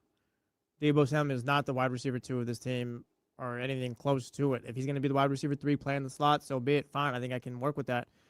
But as far as the wide receiver 2, it's like, all right, DeShaun Stribling, it's kind of your time. Ricky Pearsall, I'm not expecting to see, so you kind of got to be the guy and step up here for this thing to work, for them to be Super Bowl contenders. Let's talk about Super Bowl contenders real quick. Yeah, go ahead. Let's go. How many teams in the NFL? Matt has thoughts, dude. It's good. It's good. It's fine. We can acknowledge it. Shout out to your chat. He's got opinions. I'm working from home today. All right.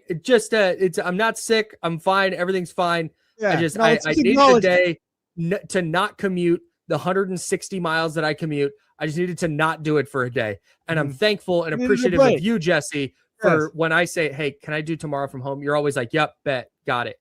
And I appreciate that immensely. My cats make this impossible. No, it's hilarious. They're so loud. I'm trying to talk about Deebo Samuel and like Ricky Pearsall this, DeShaun Stribling that, and the cats are fine. They're not an issue. But again, it's just funny hearing them in the background going meow, meow the whole time. They got takes. Yeah. Shout out to Kyle's cats.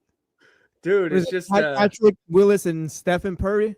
Yeah. I got them in 2014. Is that right? Yeah, 2014. We should start doing like those viral TikTok videos or YouTube shorts where like we're gonna have your cats pick like winners for games going forward. I could try that for sure. Yeah. So the reason the one is being very loud right now, that's Stefan. The reason he's being very loud is because he's bored and I'm home. He's upset. And so running it back. He just brought, he's got a lot of, the Mike Evans hamstring stuff is really bothering him. The LeBron James decision irked him big time. But he has a foil ball. It's a ball of just like aluminum foil. Yeah. and we roll him up. And when we take the foil out, even for cooking, he jumps up on the arm of our recliner that's closest to our kitchen and like look, because he's so excited about the idea that foil's out because he loves playing with these foil balls.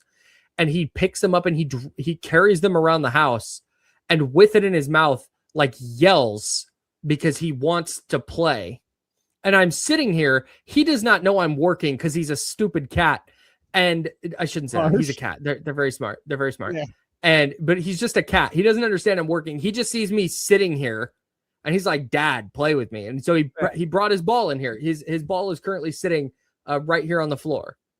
And he wants me to throw it so he can chase it and bring it back to me. He plays fetch. Oh, we're about to talk about Super Bowl contenders, teams that we think can win the Super Bowl. Lock in. Yes, Stefan. Yes, no, that's hilarious. Shout out Will in the chat. I says, I thought I was going crazy. I thought there was something in the background. There was. It was Kyle's cat. No, there was. It was a Yeah, cat. we know It's what my it was. cat. Oh, there he is. Okay. He might make an appearance on the video here in a second. Anyways, teams that can win the Super Bowl. Do you have our NFL background music? Yes, I do. It should be in my account under. That Yeah. That's what We're I'm back. talking about. We are Come on. so back. We've never been more back. How many NFL teams can win the Super Bowl? We're sorting this out today. It's not which NFL team will win the Super Bowl. It's how many can. We're going to go through last year's standings, and I'm going to go bottom to top. And we'll do this that way because I think the NFL is wide open, and I think there's a ton of teams who could win it. Mm-hmm. Let's start Arizona Cardinals. Ew, no. Gosh. How They're did you out. even get here? Yeah. I said I'm starting at the bottom of last year's standings. Titans, No. Excited to see Jets. what Darnell Tate and the quarterback look like. Jets, no. okay. Raiders or Giants? No. Yeah, Cam neither. Scattergood stopped doing flips.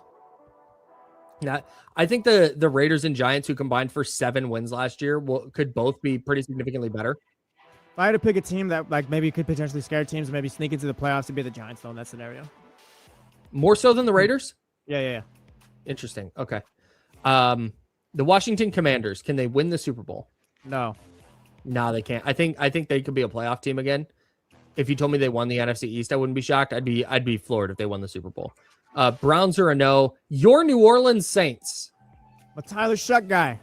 You But are. no, they can't win the Super Bowl. These are your Saints. They could win the NFC South though. That No, division no, is they definitely can. very wide open. The Kansas City Chiefs. I'm gonna go no. I think this will be the first one that maybe. Yeah, no, they can't win this. No, stop. They I'm so cannot. tired of that. They have no they can't. chance. No, Zero they're not. chance. No, they 0%. Zero. I'm gonna call it now. I'm calling my shot. They no 0. Okay, and at the end of the year, when they're not, that's fine. Right now, they're the third best team in the AFC West. No, I love Patrick Mahomes, one of the all-time greats. And like for that one player, like sure, fine, but you know what? No, I'm still gonna say no. They can't win the Super Bowl this year.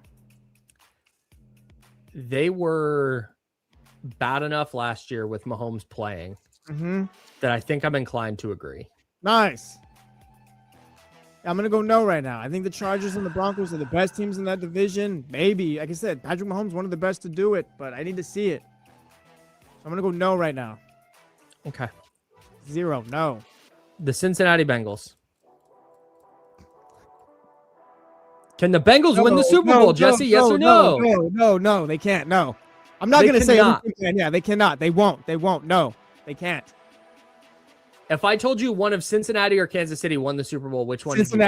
Cincinnati. Wow. Okay. Yes. All right. It's an even year. I don't know if you've heard that. What is The Dolphins? The Dolphins are a no. Yeah, no. The Dallas Cowboys. Can the Dallas Cowboys win the Super Bowl? Yes. I think they're going to win. I think they're going to win the NFC East. I think Dak had a great year last year. You got George Pickens and CeeDee Lamb. It's one of the top receiving duos in the league. I wouldn't put my money on it, but I like them better than the Bengals or the Chiefs. I think they're going to win the division. Okay. Yeah. I don't know that they're deep. The Like defense is a little- that's what it's kind of what it hinges, what it comes down a little to. shaky. Yeah. Okay. I'll write the Cowboys down begrudgingly. The Atlanta Falcons are out, dude. I'm fully out on the Falcons.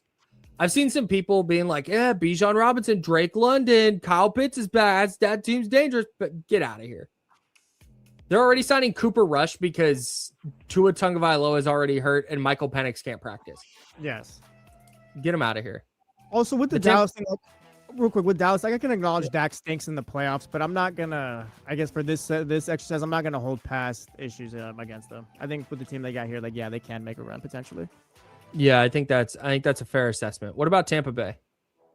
No, that's No. a sinking ship right there. Like I retroactively fired Todd Bowles the other day. Baker Mayfield talk about how he felt disrespected. Vita Vea's requesting a trade. That team, this is. I'm sorry, Zabo out there in the chat. I was a Bucs fan, but this team is not doing anything this year. Can the Ravens win the Super Bowl? Yes, It's a yes. It's a yes. Yes is the right answer. It's a yes. That has been that yes is kind of wavered over the years, but it's still yes. I think I might feel differently if they had not gotten rid of John Harbaugh. Where Harbaugh, But I think the ceiling on them. Yeah, I think they just needed a new coach. Like I New think they just needed kind of fresh blood in there. Yeah, Yeah, I'll go yes with the Ravens. and I think Jesse Minter is very smart. Yeah, I'll go yes on the Ravens. The Colts are a no. The Panthers are a no. Can the Detroit Lions win the Super Bowl? Yeah. I'm gonna be strict here, and I get like I'm saying got no the right best now. Yeah, I'm gonna go no. They got the best odds I think to win that division, but I'm gonna go no right now. I'm gonna go no. I'm going no for now, and I'm Yeah. going no with the Vikings. I'm gonna Because go no. as much as I think they'll be better, I don't think Kyler Murray is hoisting a Lombardi trophy. I like Can the the Green Lions, Bay? real quick. I like the Lions, but I don't want to just throw in every team that I think could potentially make the playoffs as a team that can win the Super Bowl. You know? Yeah. No, that's fair. That's fair. I'm gonna go What no about the Lions. Packers? No, They can't win a Super Bowl? no, I'm not bought in on Jordan Love yet. I'm just not. Wow. He's closer to Trevor Lawrence than he is these other guys. I'm gonna go no right now. I need to see more. Hold on. Being closer to Trevor Lawrence isn't a bad thing. I don't think Trevor Lawrence and the Jaguars can win a Super Bowl. Jacksonville But went 13-4 last year, and Trevor Lawrence is a top 5 MVP candidate. And wait for my answer when we get there. But Great. with the Packers, wait. I don't think they can. I don't think they can. Wow. Okay. The Steelers, I'm assuming we're out. Yeah, we're out. Okay. What about the Los Angeles Chargers? If Yeah, Mike they can. McDaniel and Justin Yeah, they Herbert, can. if we're doing they that can. again, I'm Yeah, kind they of can. fine. I'll be with you on this one. This is it. This is the year. This is the Yes. final year for me. I'm never going back. I have not bought into the Chargers, I've been allowed the hype though. Like, okay, I kind of see it. If this isn't the year for the Chargers, I'm not allowing the hype ever again. I want to say no, like badly. I want to say no, but Jim Harbaugh's there. Mike McDaniel's there. There's already clips of them talking during practice. Oh, these guys love football. Like, all right, fine. We can leave them in. I think if everybody on the Chargers was wearing Philadelphia Eagles uniforms, I think they'd be one of the top Super Bowl favorites. Like that's Maybe. kind of how I feel. Like I'm getting distracted by the jersey when I want to win. Maybe that looks different too. Maybe that looks a lot better. Speaking of which, can Philly win the Super Bowl? No, I don't think they're winning the division. I think this might be a bit of a down year for them. I want to see what Mekhi Lemon looks like. Jalen Hurts didn't have the best year last year. No more AJ Brown. I got Dallas winning that division, so I'm kind of down on Philly this year. You're strict with this. I am. I want to be strict. I want to be strict with this. I'm any team that I'm like, I would have if I was just doing this list for myself, I'd have had like 17 teams on it. I'd have had half the league on it. Yeah, no, I'm not trying to do. I'm also like, I'm just kind of projecting out what I think of these teams. Like, I think Philly, like, Okay. they'll be fine, they'll be good, but again, it's going to be a bit of a down year. I think maybe Nick Sirianni's not the coach at the end of the season or going into next season. Who knows? But yeah, no, I already I'm gonna know say you- no on Philly. I already know your answer on this one. The Chicago Bears. Yes, That's Caleb crazy Williams. work. That's No, such it is not. crazy It's work. not crazy work. That's Yes, insane. Caleb Williams, You're my buying pick for Caleb MVP Williams, this year. but not Jordan Love. That's Caleb wow. Williams is better than Jordan Love. Well, already you're just deciding that Yes. after 1 year. Okay, The Bears. cool, man. The Bears. Cool, man. Yes. Yeah. Hey, All right. you're man, asking me, pal. You're asking me. Whatever. Just sure. Yeah. No. The Bears have proven it. They don't For have sure. to. Like you said, like the Eagles have been They around don't have for to. You years. just said okay. Well, hold on. No, hold on. I'm talking about my projections. They haven't proved it yet, but I'm in on the Bears. I think the Bears are going to be a good team. I think they're going to progress. I think they're going to take another step. I think Caleb Williams is going to be a great quarterback this year. I think he's going to fight for MVP. So, yes, I think they can win the Super Bowl. I think the Eagles, despite all that they've shown the past few years, are now going to take a step backwards this season. So that's why I say no. I think the Bears have a good coach, and I think the Eagles don't. Mhm. Like, that's where I think that comes down to. The Packers one is the one I can't get my head around. Green Bay's pretty good. They're fine. That's a pretty well coached team. That's a pretty talented team. Yeah, they're fine. They're good. They'll get to they can get to the divisional round. I'm just high The on them. San Francisco 49ers, can they win the Super Bowl? You go. It's Go okay. ahead. You take this one. Can they win? I think. See, now this is where we view the exercise differently. Mm-hmm. If I'm betting, will the 49ers win the Super Bowl? I'm going to bet no. But if the ask is, hey, can you paint a picture where this team hoists the Lombardi trophy? It's like, yeah, for sure. If you tell me I definitely can be healthy for the majority of the season, we'll call it 9. Like just their key guys are healthy all year long, then yes, I could see it. But if we're going off of the Christian McCaffrey touch numbers and what he's looked like the year after and kind of all those concerns they have, then like if CMC's only playing 5 games, then no, they can't. But if we're gonna just go the roster on paper and kind of no one's hurt yet, then I think they can. I think there's, again, like I said, in the version of this exercise that I did, I have way more teams on my list. Mm-hmm. We have, after the 49ers, 5 teams. But I probably would have put the Packers right now. I think, like I said, I think the Eagles are going to trend down this year, so I'm out on Philly. Again, I can see it with Philly. I can see it with Green Bay. I can see it with Detroit. Like I see the vision. It's just it's less projection for me and more. Does that team have the tools to win a Super Bowl? Like, do they have the players, the coaching staff? That's sort of how I look at it. The Buffalo Bills. Yes. Josh Allen figures it out. Yes, they can. Like, besides Josh, like I'm joking, but yeah, they can definitely win the Super Bowl. I agree with you. They have a new coach as well, Joe Brady. And I think that's going to be an interesting watch with Sean McDermott out of there. I think Sean McDermott was a pretty good coach, but was he putting a ceiling on them in some way? Interested to see how that works out. What about Houston? No. I don't think they can. I love that defense, but again, I don't know if CJ Stroud is a Super Bowl caliber quarterback. I don't even know if he's a great quarterback right now. Nico Collins, I think he gets kind of thrown into the top wide receiver conversation, but I don't think he's that as far as like the JSNs and all those top caliber guys. Like he's great, but it's just he's great, but I don't know. He's not my favorite number 1 wide receiver. I got questions about that offense. I do too. The Rams are there, of course. You say Jacksonville's a no? Yes, they're a no for me. A definite no. Definite no. Is that a Trevor Lawrence thought? It's just like can they make the playoffs? Sure, but if you told me like maybe I'm being harsh on the Jags as we talk this through. Did you know the Jags had the 4th best point differential in the sport last year? I'm gonna wow. I did not see this 5 minutes ago in the past, but I'm gonna flip it to a yes. Actually, I'm gonna nice. Yeah, money on Liam Cohen.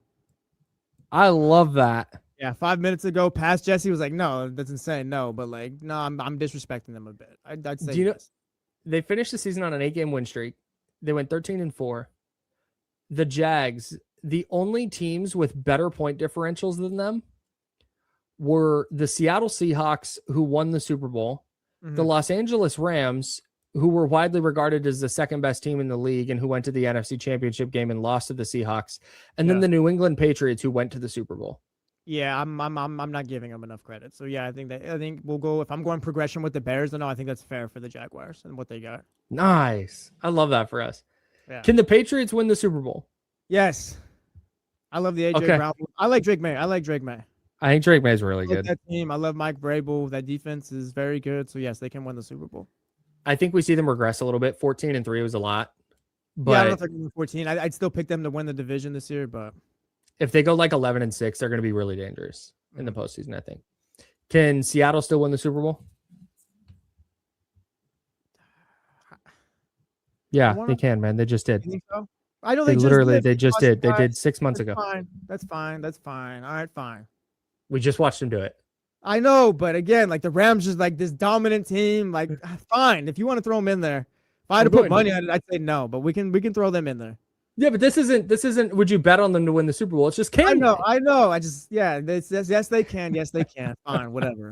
Just dumb. And I'm not even going to ask the last one. Ask. Will the Denver Broncos win the Super Bowl? I don't know if they will, but they can. Yes. I don't know why everyone's so not down, but I feel like they're kind of just falling behind a little bit. They're not at the forefront of people's minds. I think that's a very good team. I don't think I'm down on Denver as much as I am. Like, I think they got the same Super Bowl odds as the 40. Fellas, got to get you out of there. Show about to start here in just a second. Let me scoot this over.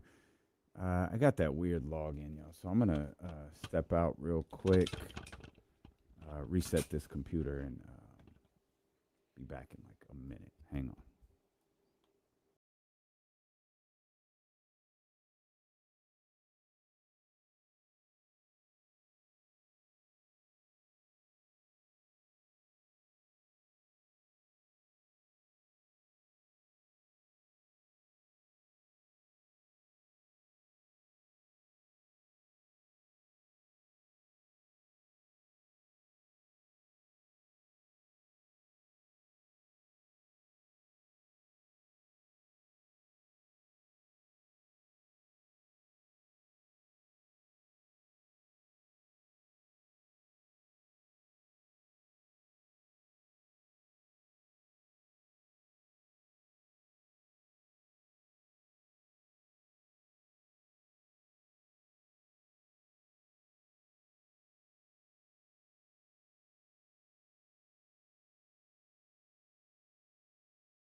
Better. I can see y'all better. What's good, everybody? What up?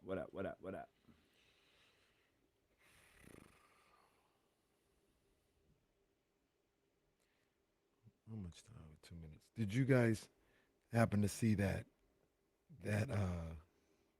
I don't know if any of this. It's just funny how this is happening. The King's Muse quote tweeted something on Pistons Reddit about Jalen Duren. Mm-hmm.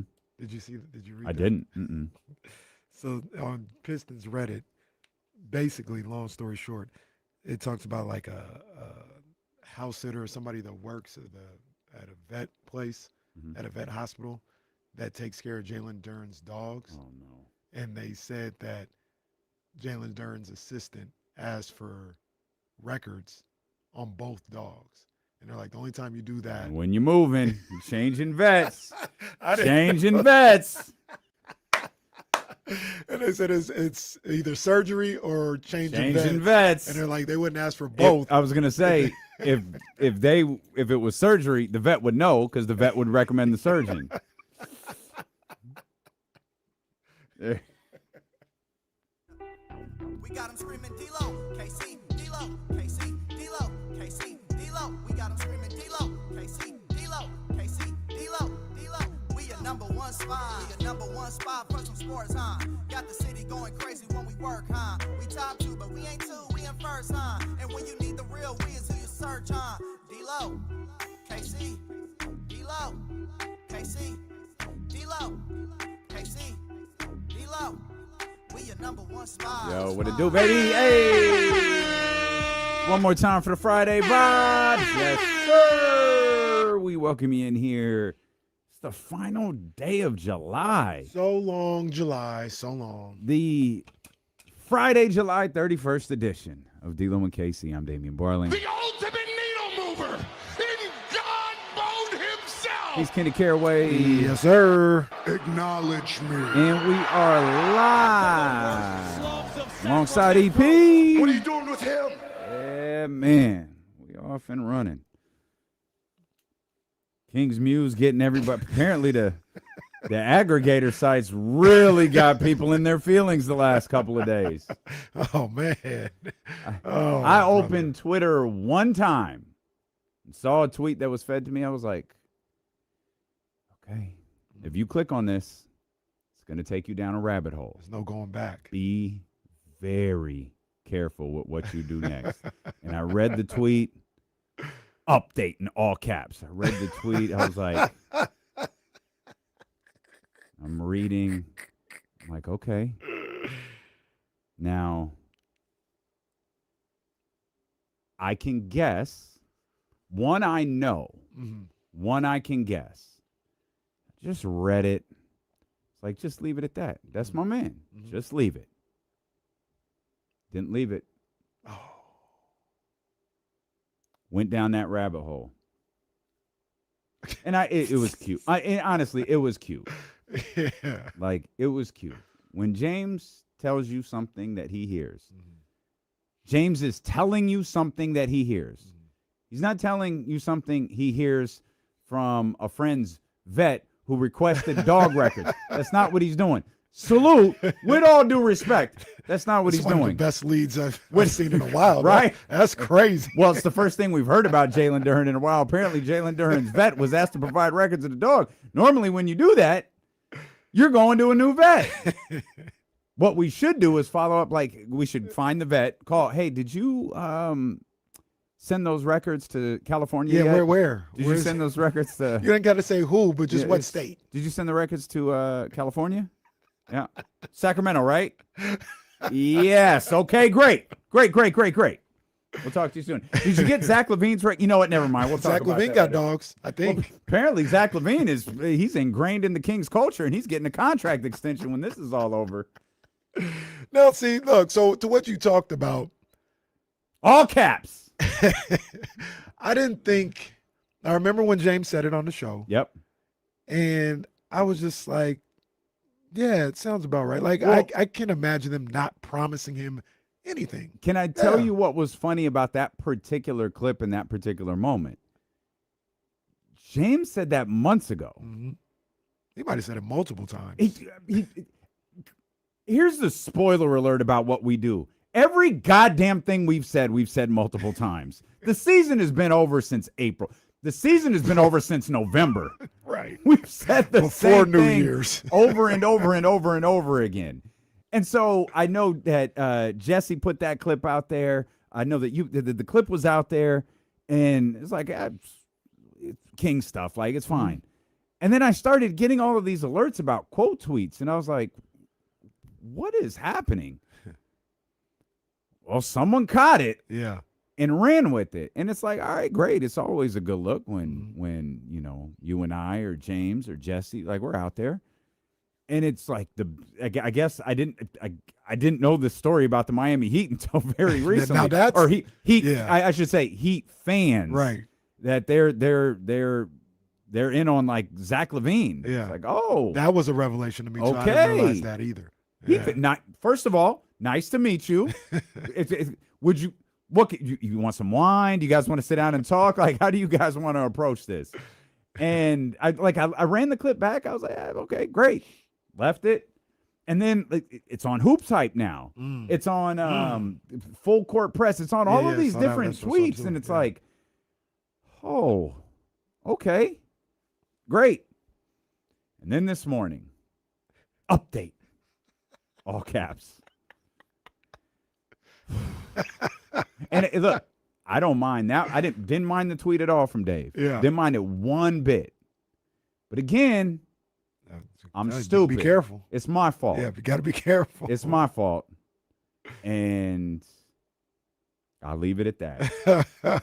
I'll leave it at that. Yeah, I didn't. I much like you just kind of explained. I don't want to say it was like a throwaway line, but it was like, oh yeah, that makes sense. They wouldn't promise it. James saying they made no promises to Zach LaVine didn't make me think one way or another about the relationship between the Kings and Zach LaVine. Like, that just made sense to me. Like, hey, we're trying to move you. We're not crazy about, like, this contract. If you come back, you might start and play 30 minutes, but we're not guaranteeing that. We're not promising you that. Mhm. You might be 15 minutes in a rotational guy. Like, that's just what it is. Neither one of those options means that's what's going to happen. You know what I'm saying? But So I just can it I made tell sense you- to me. can I tell you? And I don't believe James said anything about they're going to buy him out or all of this is going to happen. James has repeatedly presented different scenarios. The reason you present scenarios is because there are multiple scenarios you can go with. There are multiple scenarios that have been shared with him. We have no idea what direction this is going because it's really not up to Sacramento. It's more up and this was a big topic of discussion between you and I, the rest of the league. Mhm. I'm going to read Dave's tweet. Hmm. Speaking to sources close to the team, the Kings have no plans, all caps, to buy out Zach LaVine. Great. James has said that. And are looking forward to fully integrating him into the squad this season and him excelling in his role. Now let's stop right there. let's stop right there. Because without addressing anyone in particular, let's address that part right there. Looking forward to fully integrating him into the squad this season and him excelling in his role. That is the most blanket statement I have ever heard in my life. 10th man on the Sacramento Kings, Yeah. Zach LaVine. What's So his role? Jesse gets it. It appears not everybody does. We're going to have Zach play 8 minutes, and damn it, it's going to be the best 8 minutes on the court. And that's going to be his His role. role, yes. And the team expects him to excel in it. Yes. This is not that difficult. Jesse has said this for 6 years. Yeah. This is not that hard. But there are people who insist on making it the most complicated thing in the world. It reminds me of the me and my cousin Ace. We have a joke about when you talk about like entertainers and famous people and PR people. Say Cardi B. It was like New single out. new single out. I like Cardi. It's I always, fine. yeah, It's I always fine. like, yeah. But say somebody says, "Oh, well, we saw Cardi out with Michael B. Jordan," and Cardi would say, or her representation would say, "I can neither confirm nor deny that Cardi may or may not have been with Michael B. Jordan." Yeah. Literally just said nothing Just about said nothing. Just said words. And Just that's what That that is was the to me. equivalent of a longer no comment. No comment is almost more incriminating because the statement you just said is confusing. What? What? All right. Can neither Fine. confirm nor deny that I may or may not have been there. Who knows? That's what that sounds like to knows? me. Whatever we got in mind for the guy, we expect him to do it well. Thank you. Thank you. That's it. Oh man. Update. Oh my God. That's not far off. No, and I ain't got no issue. I'm just saying that's not far off hashtag King. That's right there. That might be Dave's version of hashtag King. I'm gonna watch this closely. If Dave starts using the update and all caps thing, I'm gonna watch that really, really closely. Oh, that's incredible. Incredible. Well, I shout guess out I- to James Ham. Oh, It's all always. over the place. And I guarantee you, James is unfazed by any of this. The one of the things that James has said that I really think makes sense, and I wonder what you think now that a little bit of a revelation that it doesn't mean Pat Riley feels this way, but the Heat fan base are like, yeah, like Pat Riley, who admitted he's not in charge of anything anymore. I don't know if you saw that. Pat's like, no, I love it here. I'm not in charge of anything. he said the pressure's off. Y'all just keep saying my name. Look, they brought me into clothes, not do anything else. I think you discovered that like 2 years ago because there's like an actual general manager. Yeah, you're- well, he's higher than that. He still Right. has a title. He's Right. not like he's not just lingering around the office. Like he's still the highest title. Right. But he admits that Andy Ellisberg, that group, they do this. They do, yeah. And he's brought in. He does all. He still has a role, but he's not like, hey, we got to trade Bam Adebayo, or it has to be Tyler Hill. Right. He's not that guy. He's a little bit more than this, but he's almost a glorified Jerry West. Sort of. Like yeah. he's got a distinct position of authority in the company, but like you said, it's not. Jerry was pretty glorified, though. But I know what you mean. Yeah. He's basically Jerry West with probably he probably has especially in the later years, Yeah. like age to age, he probably has a bigger, like a more stronger title. Well, that's what I meant. Warriors, Clippers, Jerry West, not Lakers, Jerry West. Okay, At that point, he was a super consultant. Sure. You know what I mean? He wasn't. Little Larry Frank would go to. I don't think would go to Jerry. I mean, West he is like, a little guy. It just feels so demeaning when you do that. And he would go, Jerry, what do you think about this? Oh, I saw him at Summer League, and I was like, well, I'll be damned. What'd you call him? Little What'd fella. you say? There's a little fella next to Ty Lue right there. So that is little Larry Frank. Sitting next to Tristan. I was like, who's a little fella next to Ty Lue right there? Yeah, but Pat Riley. But Zach LaVine. Fans aren't making the decision, but they have interest in bringing in Zach LaVine. And I think one scenario that James Ham put out that makes sense to me for everybody involved is if he were to get the minimum at $14-15 million from the Heat, buying out the rest of whatever that difference is with the Kings, and letting him or allowing him or giving him the option to make that up with the new contract with the Heat. He can still get his $47 million, but it's just cut up a different way. He gets to go play somewhere that he's wanted and looked at where he could help. The Kings get to move off of him. Yeah, you're spending money right now, but you were spending it anyway if you would have kept him around. I think that makes sense for everybody involved. I don't know why they haven't done that already, unless Miami doesn't want to spend that type of money. But yeah, if you could buy out Zach LaVine for $30 million, and he goes to get a $15 million, and that's the deal with the Heat for a year, and that's the thing really where it boils down to what Scott Perry thinks in terms of, because finances at this point clearly can't be a deciding factor in this anymore, because it doesn't matter. Right. Like if you're paying something, either his full contract part of it, none of that matters. What matters is if if Scott Perry feels like Zach LaVine would be detrimental to the squad. There's no indication that he feels that way. None. Right. But camp hasn't started. And I'm not suggesting Zach LaVine would do anything. I'm suggesting this is we're playing this cordial game, and we love Zach LaVine because it doesn't serve Scott Perry any benefit to say he doesn't, or that the Sacramento Kings don't, or that they're not looking forward to integrating him into the squad. It doesn't serve anybody well to do that. So you put on this front, you do it this way. Like, remember, we started hearing things about Marvin Bagley well before the season started. Well before camp started. And then we hear he's not going to be a part of the plan. And then we get the letter from his agent. Like, that all happened like either the day before the regular season started or the day of the first regular season game. It all happened then. Yeah. So you do things a certain way for a certain time. And again, I don't think it boils down to one thing and one thing only from a basketball standpoint. Nothing else. I'm not talking about this man's personality. I'm not talking about vibes.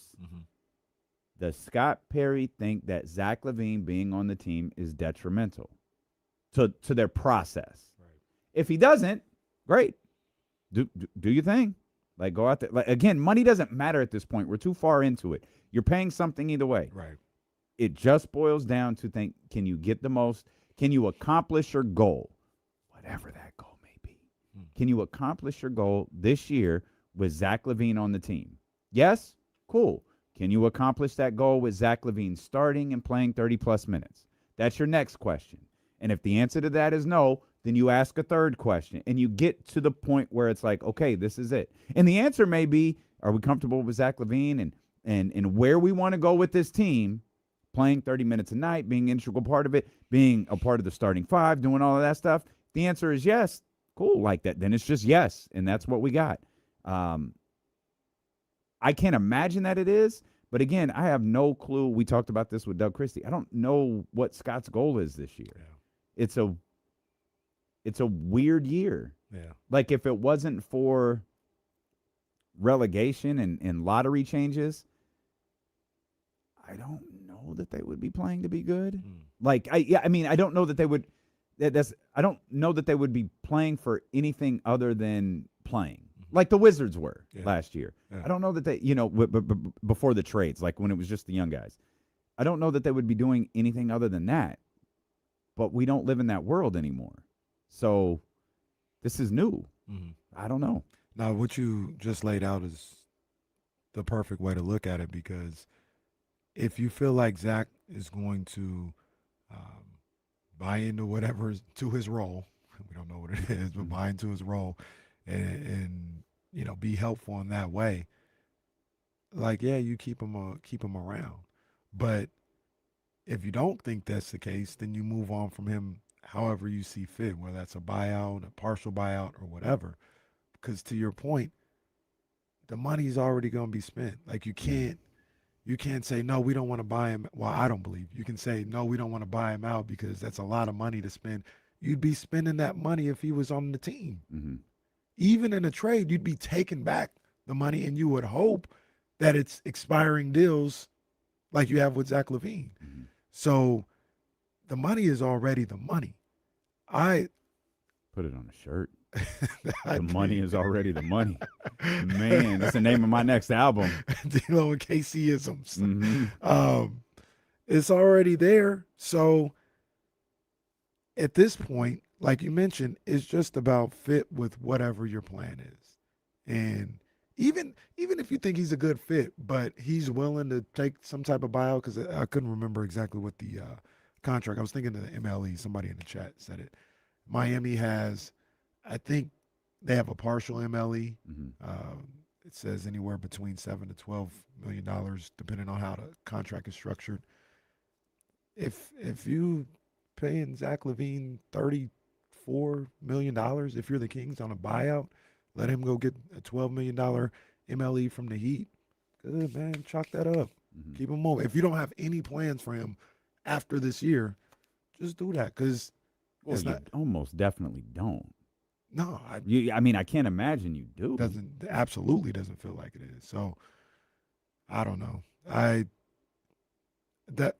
do believe that he can help alleviate some pressure off of Darius Acuff Jr. That's the one benefit. I've thought more about that the last few days. Yeah, I think you're right.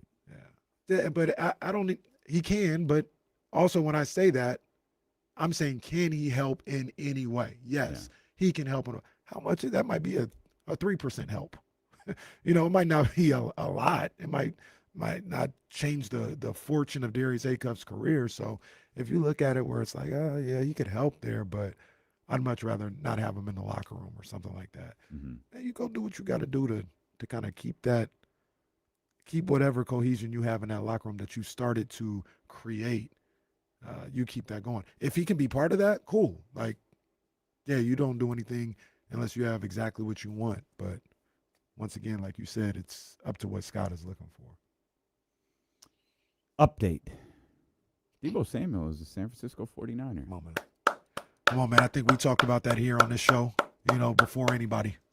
Well, I don't know that. Well, you said he was washed. When did Well, wait a minute. I praised one game from the man. You gave me those. Wait, when was it though? When was the Last game? Do you year. remember? No. Was it early? Nah, it was. I don't remember if it was early or late. Maybe mid-season. I just remember he had a decent yardage game, but like 2 of the catches were for 85% of the yards. Yeah, you were a little hot at me for bringing it up. He in full transparency, he had a better year than I thought he would have last year. He wasn't killing, and he's like nowhere near 2021 type Deebo, not even 2023 type Deebo, in my opinion. But I thought he was completely washed. He had a solid year. I think 750 plus yards receiving, 70 catches, something like that. The yak wasn't really there anymore. He also played in a weird situation with the Commanders, so maybe that factored into it, 5 touchdowns. But he played better than I thought he would play last year. And while I don't look at him as being anywhere near number 1 type receiver anymore, really don't look at him as a number 2. You bring him in to San Francisco with those injuries that you suffered early in training camp for that price tag. Absolutely. the familiarity of the situation where he understands the coaches and the playbook and all this other stuff, his teammates, the personnel, absolutely bring in Deebo. Versatility, he could be a slot guy, he could be on the outside, he could be a running back in certain situations. $7 million, a lot of incentives probably in that contract. Mm-hmm. Come on home, Deebo. Come on home, big dog. Remember, even with me saying that he was washed, I said numerous times that was one of my favorite 49ers, man. So I'm happy to see him back. Yeah, I think there's also, not trying to go, all pro overboard here. Reading some things. I think it was from Lombardi today or last night about like there should be some context to the last time Deebo played. Mm-hmm. The idea was for him to play a certain role, and I think it's the role you want him to play right now. But he couldn't because Brandon Ayuk got hurt. Right. Like you dealt with a bunch of injuries that season, and it became as you always do when you're the San Francisco 49ers, you deal with a bunch of injuries, and it's like, oh, okay, it's like Brandon Ayuk can't be your third option or gadget guy. He's got to be the dude you throw it to. Mm. And that was Deebo, sorry, Deebo. Brandon Ayuk gets hurt. Deebo's got to be the guy you throw to, and all of a sudden, yeah, that's not exactly where we are here in 2024. And, Mike Evans, generally healthy and available. I know people are a little concerned, 49er fans are a little concerned because he's coming off an injury, but that's a bit abnormal. Like he had, a streak of 1,000 yards. Like he has some pretty strong longevity numbers to his name. So it's not something I would be overly concerned about right now. But you have the Christian Kirk thing that happened the first day of camp.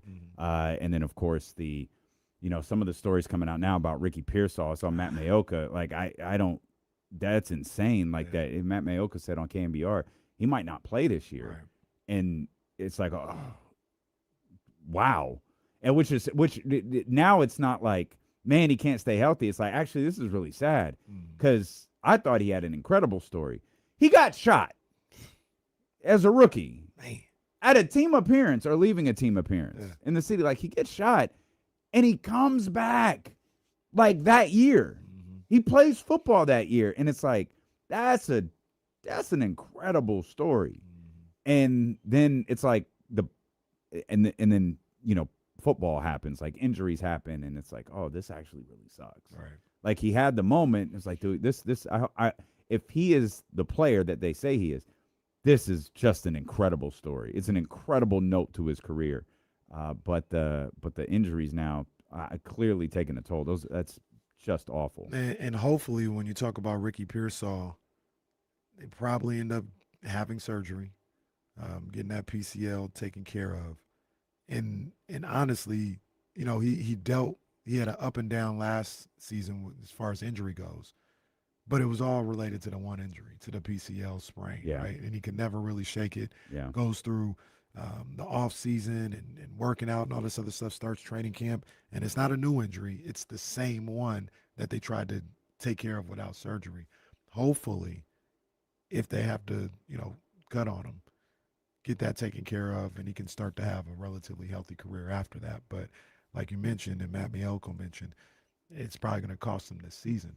The one thing I will say about Deebo is I saw a couple weeks ago, I started to see, the tapes of him working out and really trying to get in shape and get the attention of the NFL, saying, I'm out here, I'm a free agent, I want to play, I'm in the best shape in a long time, is whatever the best version of Deebo Samuel is today in 2026, the 49ers will get that. Whatever he has left in the tank, sure, you'll get that. He may not have much left in the tank, but you're not going to get a guy that wasn't ready to play or hasn't been working out or is out of shape.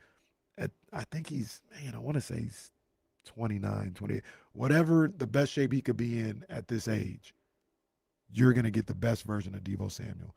And, yeah, man, like I said, I'm happy to see him back, man. That's one of the new era of 49ers, him and Fred Warner are probably my two favorite. Well, I like Brock, too. That's my boy. Kittle, too. I got about 5 or 6. Those are my guys, and Deebo's one of them. I think Fred's my guy. Fred, that's my boy. Fred is so good. Fred's my guy. I like Trent's probably, too. Trent's my boy, too. Fred is so much my guy. I might get a Fred Warner jersey. Nah, And that'd you be know, fire. I don't get like current, because stuff happens so quick, and especially in the NFL. I don't get the current players. But I might get a Fred Warner jersey. That's how much. I'll ride with that. If he moves on in 2 years, I'm just gonna have to deal with that. Shout out to everybody that got that Deebo Samuel 19 jersey that they Hey, thought was bring a it throwback. back. If you Bring were it to, back. If you were to rank your guys, who would be number one? Overall, like, Yes, or just overall, all of sports. who is my favorite player right now? It's a good question. I'm gonna have to get back to you on that one, Jesse.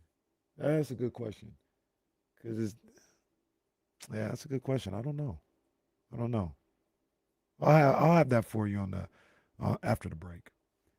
You might not, because Eddie Gonzalez is going to join us, and I He know doesn't care about your guys. if I was going to say, if I know one thing, Eddie Gonzalez does not care about your San Francisco 49ers. We'll come back. As mentioned, Eddie Gonzalez will join us. It's the best hour of basketball conversation you'll get. It's the marathon, 60 minutes of commercial-free sports talk coming up next here on Sacramento Sports Leader, ESPN 1320.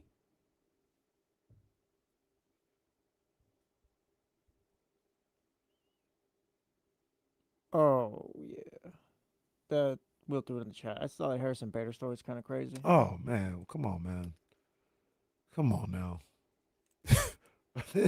this season has been awful. Jeez. I can't remember a worse Giants season. Jeez. By the way, I learned every time I'm about to say, I don't know if this is an on-air conversation. It usually should go on air. So I'll wait at some point.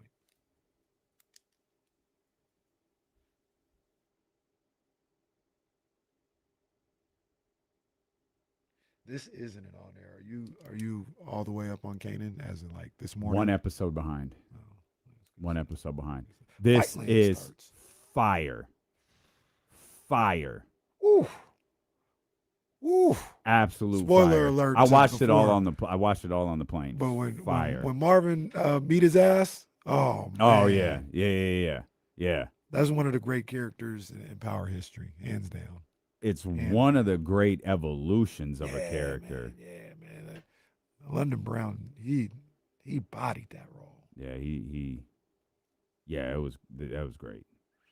Fightland is start out 50 Cent. They're just gonna have me in a chokehold Is it on forever. Stars? Yeah, it's I really another want to 50 get rid of Stars, man. another 50 Cent.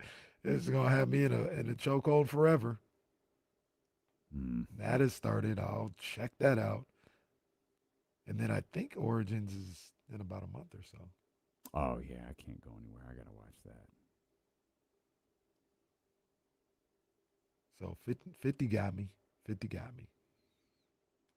Good for him.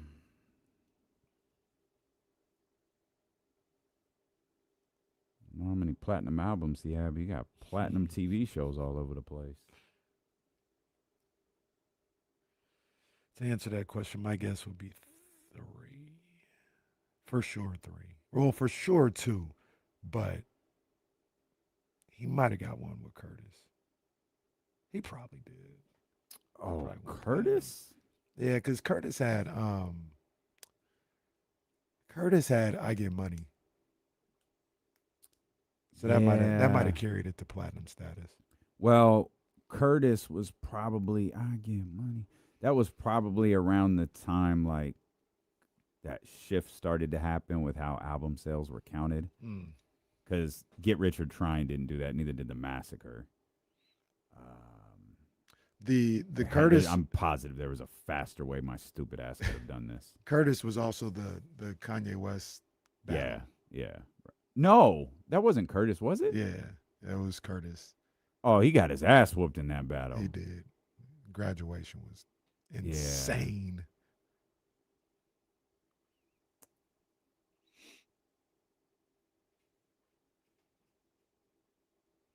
I'm tired of living technology. Oh, that was on Curtis too? Yeah. Ugh. Yeah, that was the single. Yeah, I wasn't a fan of that at all. Yeah, but I mean, and Justin was on it too. Yeah, we had to play it. Yeah, it played. See, Get Rich or Die Trying. 9 times platinum worldwide. Oh, no, I'm sorry. 9 times platinum in the U.S. The Massacre.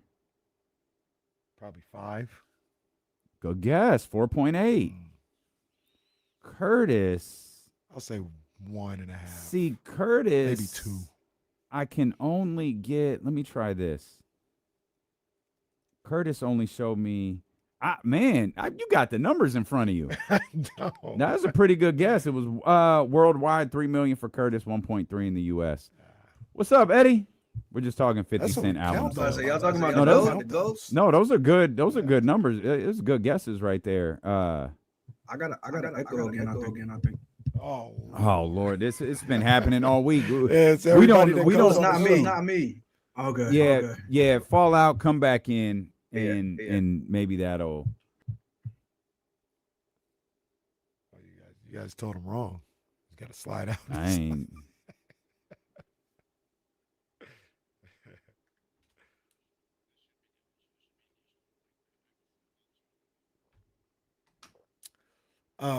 Lazy, I don't know what you second graders, because you're probably in second grade at the time. Try this again, Eddie. You want to check? No echo today. Okay, there we go. Okay, man, that's Better so now. weird. It's crazy. Yeah, producer me. One of our guys who's on our crew, he stays getting on StreamYard, no headphones, and we dealing with like talent, and I'm like, dog, they don't want to hear your echo when you get on, bro. Like, Right. I tell him like, hey, Hang on, Eddie. Hang on, we'll come back.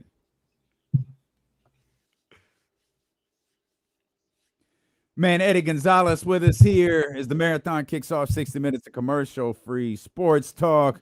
We just going over album sales, Eddie. Don't mind us, That's man. it. That's Well, it. what are y'all doing over on the podcast right now? It's like quiet. Like everything, like the league is just it's quiet right now after the LeBron stuff. What are y'all doing? Jordan versus Well, LeBron. I can say I can brag a little bit. None of the Sixers have talked except on Cousins, the Vince Carter, Tracy McGrady podcast. We had Anthony Simons on today. He told the story about how he woke up and LeBron was on his team. It was like, whoa. And then Tracy gave him some good advice. I thought was cool. It was like, yo, just as a vet, just as an OG, you don't gotta listen to me, but you can, little bro. You might want to hit Bron. Ask him what he wants, like from you going into this season. You know what I mean? Like, hey, there you go. Yeah. it was real good advice. So it was real cool. We had the OG, the young and dynamic. We found out Anthony, like, he's an Orlando boy, he's a Florida boy. T-Mac is his idol. So he was like, he asked him for a jersey on the show and everything. I need the jersey signed. I need all that. Like, he's smart. Like, that's how you do it. You got to ask, well, what getting is good. And make sure you hold him to it. So that's what we had going on this week. But yes, we in that season now. Like, I'll put it like this. We're trying to book for the show, right? Because we still got to do shows. And it's like, I can't do this week because Donovan Mitchell's wedding, I got to be there. And then I can't do this week. Tyrese Halliburton wedding, I got to be there. And Carthy Towns wedding, I got to be there. So, like, it's that season of the season right now. Right. Yeah. And it's one of those things where this is when the NBA teams or NBA players, really take the vacation. Season been over for almost a month and a half, 2 months, but they still got their, summer league obligations, maybe their travel team obligations. In August into September, that's when they're like, yeah, y'all can catch me in October. Yeah, we about to start seeing 3 things: 1, vacation; 2, weddings, and them guys creeping back in the gym. He's starting to, who was first out with the viral videos too. I ain't gonna hold you. You know who was the guy that like can't keep him out the gym? Kevin Durant. He got his ass in that gym and was going viral and was getting the young fellas in there. There was a lot of Dame stories on Instagram. Yeah, Dame was going crazy. Dame was posting a story of every shot he took through the course of like a week of practices, a week of workouts. Kev was out here for Fanatics Fest and some other stuff. And it's the first thing I told him. I'm trying to get in the gym. All right, we're there tomorrow, 8. All right. And watching that dude like play like that, fresh off vacay and everything else he got going on, it's like it's crazy watching him work that hard and like sweating buckets and ain't missed in an hour. And then he had Paolo in there, and then he worked out with Paige out in Chicago for All-Star Weekend. So yeah, they starting to get after it, and it's the old heads too, which is the funny part. Because when we talked to Ant Simons, he was like, "I'm just getting back in the gym, but I'm nowhere close to like game shape. And Vince was laughing. He was like, "You in the gym now?" He said, "Man, but that was later for me, but like late August, like I had to save the tread." So he was cracking us up. But yeah, the guys are starting to get after it. But you look at guys like the Knicks, teams that made their deep runs. They just now like they done got fat the last month, and they just now getting back at it. So it's that time of the year. I mean, the big signing happened. We got a couple hanging threads that we're waiting on, but for the most part, you know, when they start reporting the football training camp, and when we get to the Hall of Fame game, yeah, it's time. It's time. We got our helmets on. We got our jerseys. Like it's time. That wasn't talking to you, Siri. Nobody even said it. Siri trying to get in Oh, on the this guy. What are you talking about? Get some shots up. Mute your phone while you on the air. Oh my god. Hey, can I say something before we get going? Can I say something before we get going? Because I know y'all was talking about record sales, and we know 50 Cent is the god, and he just like steps on everybody. Go see Spider-Man, which is looking like it's gonna be the biggest movie of all time. Go see Spider-Man, the GOAT. I've been arguing all day. He's stepping on Batman. Don't start. He's the best superhero. Go see Spider-Man. Go see it twice. It's incredible. Eddie, so okay. I said maybe I should wait for the radio, and I was right. Got out of the theater at 1:30 yesterday or this morning, seeing Spider-Man. Okay. Fantastic. You're right. I went He's the best. 12:30. I went noon Eastern yesterday. And I was mad I didn't get the Amazon Prime Wednesday showing. I'm ready to go back. No, it's Spider-Man is the best. Specifically, Tom Holland. Tom Holland deserves it all. Don't talk to me about old boy Tobey Maguire. Like, no, I don't want to hear all that. Tom Deserves Holland, it all. what they did, and I'm not even like this big Marvel guy. I just watched them all. But I said it because I was with my mom, the rest of my family, and obviously me. But I was like, my mom had Superman, like that era, like that's the hero.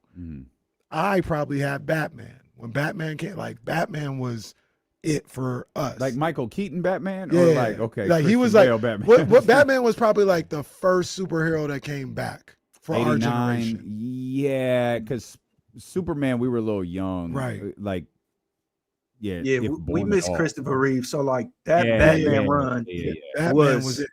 this to us. That was Yeah. 89, I think. 88, 89. This era is Spider-Man. I thought it might have been Iron Man at one point, and obviously, you know, I love Black Panther, but Spider-Man in this series is crazy, bro. Yeah, They when he killed him showed with up. He just been aura farming since he showed up. Since he showed up in Captain America, was whooping everybody and like bounced. He just been on it. And if you see the movie, the first 5 minutes is literally just like pure aura farm. Like he's just wilding, and then the movie starts. So D-Lo ain't saying nothing. So like, don't tell me you're like this Captain America guy. Like you're not Captain America. Don't tell me that's your favorite. Nah, I'm not a big I'm not really into the Marvel and the DC stuff. Oh, like okay. I don't mind it. Like I'll see it. I think my thing with like the Spider-Mans and all of that stuff is I just kind of got confused because the movies would keep coming out, but like you mentioned Tobey Maguire, it's like, okay, wait, is this different? So like, are they just completely unrelated? Like I had a difficult time because I remember the first Tobey Maguire joint. I was like, oh, it was fun. This is a good movie. Then they did another one and it was like, all right, it's a little more into the comic book thing. But then it like kept going and I'm like, I think I'm probably out. Like I done what I can do. And then it's like, no, we got the new one and then we got the cartoon and then we got Miles and then it's like, I'm really struggling to keep up with what's happening here. To be fair, I'm confused too. I just enjoy the Tom Holland Yeah, movie. like so I ask people that all of the time, can I enjoy these movies with like, can I watch Avengers, not know anything and like enjoy the movie? And like the diehards are like, yeah, you could do it. And then the other ones are like, no, you can't do that. And it's like, I actually think this one does a real good job of like, this can be a one-off movie. There is stuff that connects us, but this can be a one-off movie too. So I don't know, maybe take the kids, maybe have some fun. Well, movies are tough for me. Like I've seen one movie in a long time and it was Michael. Yeah. Like I'm not a theater guy myself either. And I like yesterday I went by myself. My daughter don't want to watch Spider-Man with me. I went by myself. So I'll do that. I'll dip off And now it's like more socially acceptable to be on your phone in the theater too. So like I'm kind of like getting my text off and stuff. The dude next to me doing the same thing. I'm like, all right, we're good. So Eddie, tell me if this is accurate with the Spider-Man or anybody in the chat too. Spider-Man Tom Holland series, you can just watch those movies and be good. Like I'm just following the Tom Holland Zendaya story, and I'm good. Like it does relate to the other Avengers stuff and all this other stuff, but it's almost kind of standalone. Like it's its own series, and as long as you watch those, you're just watching that story. That's and I think the way to kind of yada yada some of the stuff is like in a comic book world, other comic book superheroes exist, and that explains basically all of the cameos if you want to not think too hard about it. But I will say I'm with you, D-Lo. Like once you introduce time traveling and alternate universes, like you're doing a lot, and that's where they at now. Like I kind of miss when it was like there's a block that's in grave danger in the middle of Manhattan, and we need a superhero. Like I'm good with that too. I can rock with that. Yeah. And that's kind of what this movie is. So they had shows. I know it's all over the country, but we went to the 10:15 show. Like I said, we got out of there about 1:15 because you got to wait for the credits and everything. And that was, I ain't gonna say no more, but you got to wait for the credits. They had shows that started at 12:30 out here. Yeah, I believe it. These people I didn't get home yesterday till 2. After taking people home, we went out to Natomas and all this other stuff. I can't imagine. You went to the movie in Natomas? Yeah, that was the only one. Thank God you're here. Hey, Lord, man. Look, it was busy at that one. Glad my boy made it out. Jesus. Yeah, look, and then the one in Natomas too. No shade to them or nothing like that, but it's an old school movie theater, right? Like there's a reason for that. Eddie might not know about this. I go to Delta Shores. I got the recliner, I got the table, I got space. Natomas is like out of 97, just a regular theater. I'm like, I ain't been here in a minute. He's watching it in standard definition.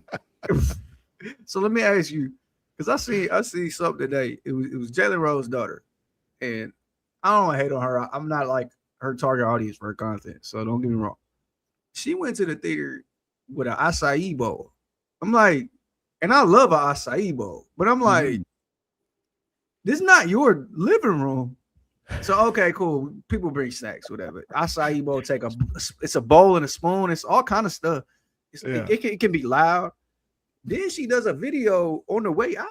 She's still in the theater. You can hear the movie in the background, light on, everything. I'm like, come on, hey, don't do that. Go to her page. I'm not making this up. I would have never thought that in my mind that there was a possibility you could walk out with your front facing camera and your light on and be talking. So, I watched that. I'm like, I'm still old school guy etiquette, man. I can't be doing all that. I don't hate the acai bowl though. I ain't gonna lie. That's I don't want to eat. I don't want to eat the pizza under the manufactured sun that you got out there. Like, I'm glad we've upgraded the menus at most theaters. Not at the one you were at, pal. But I'm glad most theaters. But all I need is popcorn. No, a healthier option. Yeah, a healthier option, but a acai bowl, that's a lot. I mean, so hey, you go to like the bar and grill movie theater. Let me get popcorn and like a smoothie. Give me that. I'll take that. I'll take that. A smoothie is crazy. Give me that. Give me a little green. Give me a little kale, and then I'll get this popcorn over here. Pepsi was a little flat yesterday. See. Like, hey man, no crispness to this. Did they have a bar there? They did actually, but it was like, of course they. But it was like makeshift. Like, see, you go to Delta Shores, they got the newly built bar. They had a spot on the counter off to the side that said beer and wine. Yeah. Liquor in the theater is kind of crazy too, because I'm old now. So 1 or 2, I'm at this bathroom. Like, I'm gonna have to go. And now I'm missing the movie. Like, geez. That's why I used to like drinking on the plane. And it got to the point where it's like, first off, I'm drunk on the plane. Like, this is not cool. And second off, I'm a window seat guy. Like, what am I supposed to do there? See, I'm an aisle guy. That works. Yeah, Man, I getting love out a of the window house. seat. I ain't sat in a window Mm-mm. seat in I don't know how long, man. Either my son, my No. wife, my mom take it, or I'm not. Like Martin said, I ain't paying the $5, so I'll just sit where I'm sitting. Oh, you don't pick your seats? Man, I done got accustomed If to I'm a going to certain LA, height. I'm not. If I'm going cross country, yeah. But if I'm going to LA or Vegas, man, just put me wherever, bro. It's 45 Oh minutes. man, we are so different. 45 minutes. LA, I ain't spending that Nah. $60 for 45 minutes. I'm going to be comfortable. I'm That's just what- fine. like I might sleep. Kenny showed with the airport fit though. Like he got the whole thing going on. He started laughing. He knows. Kenny got the Louis Vuitton duffel, the super fly fit, the rare Jordans, but he's sitting in the middle row of 25, 25 duffel, whatever. I'll be right there. I'll be right there. If it's less than an hour and 30 minutes, I'll be wherever y'all put me, man. You definitely got shades on in the airport. But man, no, man. They went $75. No, man. Y'all Man, getting some of over them me. are worse. Y'all getting Oh. over on me. I can't believe we started charging for having a seat. It's like they literally charge you like, you want a seat today? It's gonna cost you this. You want a seat when you get to the airport? Don't worry about it. Your ticket does nothing now. No, absolutely nothing. Your It ticket. barely assures you're gonna get to your destination. Barely. Our man Eddie Gonzalez with us here on D-Lo and KC. Tom Holland is Zendaya's husband, right? Yeah. Well, Boyfriend? Husband? I don't know. So did you ever see Tom Holland do lip sync? Yeah, as Rihanna. Oh my God. Take that umbrella. Yo, as much as you can murder it on that show, Yeah. he killed it. He locked in. He definitely He locked was, in. I mean, it was like, oh, this is funny. This is great. Yeah. He really, yo, you gotta see it. He kills it. Yeah, watch it. He got the fit on. He got the whole thing, like his timing with the oh my God, commercial break. Everybody watch this. Hey, It's so I'm fire. gonna have to tap in with that. It's so I fire. learned yesterday. Now I'm under a rock. Sorry. I'm not a Marvel guy. I just watch the movies. I learned yesterday that Tom Holland is not American. Oh, I had never heard my man talk. all right, man. I had never heard him talk outside of Spider-Man. I was like, wait a minute. Hey, Spider-Man and T'Challa are British now. So I remember I remember the first time I heard Idris Elba speak. I was like, what the hell is Stringer Bell talking? F on. What is this? This happened in the same day for me. I heard him and McNulty, and forgive me for not remembering McNulty. Why are you on a whole different? Because I heard Idris, and I'm like, what? And I'm like, hold on. And I found like another interview, and it's Bunk and McNulty, and I'm just like, Yeah. I did see. We talk about Tom Holland on Rihanna doing Rihanna. I did see him at Zendaya's family house, and in the town. he was comfortable. He was like, "Yeah, what's up?" He was What's outside, boy. He was Nah, living. them England dudes, they're wired different than American dudes. Yeah, them England dudes is He's different. like, "I'm at home. It's good. I'm with Nah, my them people." England dudes are different. And you know how Oakland do. So like the cousins was like, "Oh, we gotta put him on our gram. We gotta record him." And he was with it. He was like, "I'm here." He's kicking it with the kids. He's kicking it with the big cousins. I was like, all right, he got it. So like, I bet a TikTok, but there's a scene in the movie where he's taller than Zendaya. It's a very specific scene, and it's not a spoiler. But they're talking, and it's like he's on one side, he's taller than her, and I was just like, it took me out for a quick second. I was like, hold on, that's not, and it like fixes, it fixes a little bit. I was like, all right. I see what he did. He made a power call. Angles. Horse perspective. No, back up about 3 feet. Back up about 3 feet. We got this. Yeah, he got it. But Movie's fire. Like, Did you see the other one? What's the other one? The Odyssey. Did you see that? I still haven't seen that because I'm trying to like hold out for the super fancy IMAX, and then people are going at 3 a.m. to see it. Yeah, But I think I'm gonna have to go see it in the regular one. So yeah, I heard the Wake Up Call say there's 40 theaters in the whole country that can do that, and we have one of them. Somebody said, I don't know. Reese told me, he said Natoma's got one. I think it's either Natoma's has a 4K, but maybe like the moving and all. No, this they're other stuff. talking about that super, like Yeah. the super IMAX, like and you're they're- moving there, right? Oh, I don't no, know. it's like the No, gigantic that's something screen. else. Those are the Okay. seats. It's the screen and the way that the movie was filmed. It was filmed Got you. like for that screen, Yeah. but It's like again, there's 800 pounds of film. Yeah, that there's you watch only this a, movie on. It's crazy. there's only a few. Like I think Gavin said there were 40 in the whole country, and we have one of them. The guy who runs IMAX here was at our event last night. Oh, word? Yeah. Okay. Yeah. Shams told me his brother went to see it at like 1 a.m. in Chicago because Chicago has one of them theaters, but he like had to see it on that one, and so it was like he's like, "Do you want to go?" I was like, "Bro, I'm not going at 1 a.m. Like, you crazy?" So I'm like, I would have did it, but people are going at 3 a.m. showings and walking out theater at 6. I'm like, all right, that's they wild. They wild. I might have to just do the regular IMAX, like whatever that difference is. So they crazy. Man, Eddie Gonzalez with us here on D-Lo and KC. You don't have to break any confidentiality agreements or on set private discussions, but do you guys talk about this Kawhi Leonard situation at all? Like, what do players think about this and how it's dragging out? I think most guys are like, whatever. Like, I talked to somebody like around the league way early when this happened, and it was like, yo, salute to him for getting the bag. Like, it was like, yo, he went and got his business right. I don't think players are all messed up, but it is kind of crazy that it's holding up a massive trade. And the league has come out and said we're not on the timeline. People are talking about January, February now. Like, they're not on. Like, I'm very curious what happens as we start getting the training camp or whatever. Does he just have to be a Clipper? Like, we've never seen nothing like this. Trigger, like Toronto has to do it.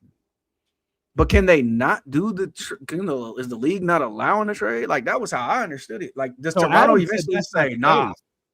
Adam said that's not the case. He said, we didn't tell them to do anything. We just said, you'll have to bear the brunt of the punishment. He didn't say this specifically, but like, if he gets suspended, you're acknowledging, like, you understand that. Like, you make this deal, you do all of this, he gets suspended. We talked about that the other day, though, Eddie. Like, if the deal just goes through, and the Raptors just signed the extension, you can't void the contract at that point. Right. Now it's a Toronto Raptors contract, right? Yeah, unless that's part of, like, no, you understand, that'll void his extension, and he won't be a Raptor. Like, maybe that's part of the acknowledgement of the punishment as well, but I always me loving chaos, like, I want the stupidest version of this to happen. Like, I want the trade to get voided, and then like the league is in shambles, and then we figure out what. I got no dog in the race. If Kawhi wants to be a Raptor out there, I don't care. But I'm like, I want to see the funniest version of this story. Like, same thing with the W. Like, I want to see the funniest version of you out at your cheating ex on All-Star Weekend. Like, I want to see all that. I'm with it. So that was crazy. That's what I want for this. Well, one thing the WNBA is going to do is be messy. They'll be messy. You know what the WNBA does to me? I've been thinking about this all week, and like, let me land the plane. But like, it makes me pro shut up and dribble. Like, I kind of just want to watch basketball. Like, I'm completely fine if it's just like, hey, I don't want to talk about nothing but this game. And then the whole league did that, and then that was all we did. That's what the WNBA does to me. Like, I just want to watch the basketball game sometimes. And that includes everything, like the politics of it all, the cheating exes of it all. And like, I don't want to know that 2 teammates are dating. I don't want to know none of this. That's a good player. That's not a good player. I just want to live like that. You know what I mean? Also, like, I feel like Dave Chappelle a lot when I watched it. Like, who cares what Ja Rule has to say at a time like this? That person isn't qualified to weigh in here on this particular thing, and it's many things. But yeah, the W makes me like. The NBA makes me like that sometimes too, but like the W makes me go, let's just play. Like, can we have more games? I think with the W, there's no, if there is, but it feels like there's no balance. The drama and the pettiness and the little side stories, we love that in the NBA. But we can still like watch discussions, have discussions on the games, right? Like there's a balance of the drama, because you got to have the drama to get through an 82-game season. December, like there's got to be something else that keeps your attention. But we can get to the games at the same time.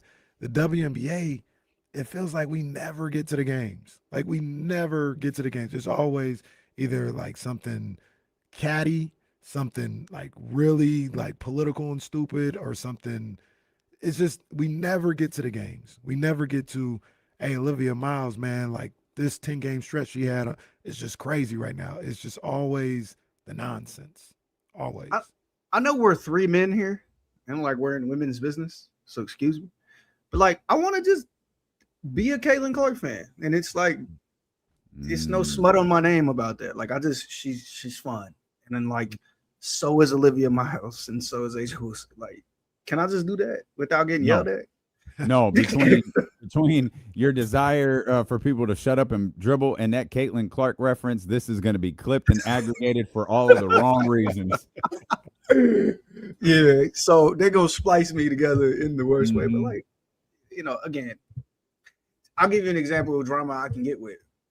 I was at New York. Was this Nike high school basketball thing. So it's like a Dykeman team and it's like a West Fourth team. They're playing the other day. Jason Tatum came. It was a Jordan day. Jason Tatum sit courtside. And, you know, New York basketball, they got like an announcer on the court. He's just yelling at everybody. And he goes, the game's happening. And the people are dribbling around the court. He's on the court. He goes, I ain't going to lie, JT. You should have won that finals MVP. 800 cameras on JT, so he can't do nothing but this. Put his head down. And I'm like, all right. That's the kind of drama I can get with. I agree with the announcer too, by the way.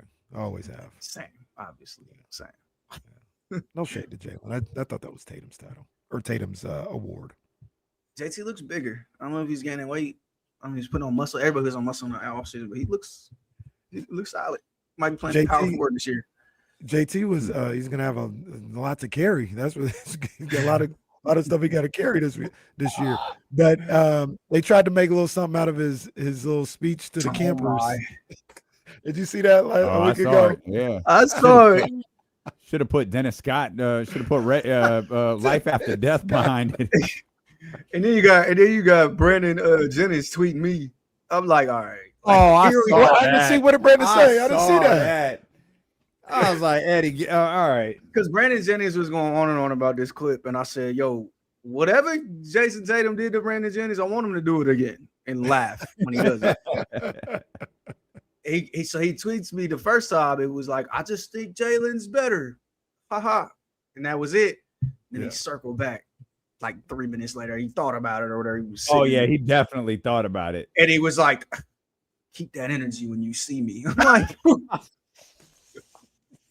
yo, BJ, I'm never gonna see you. Not that.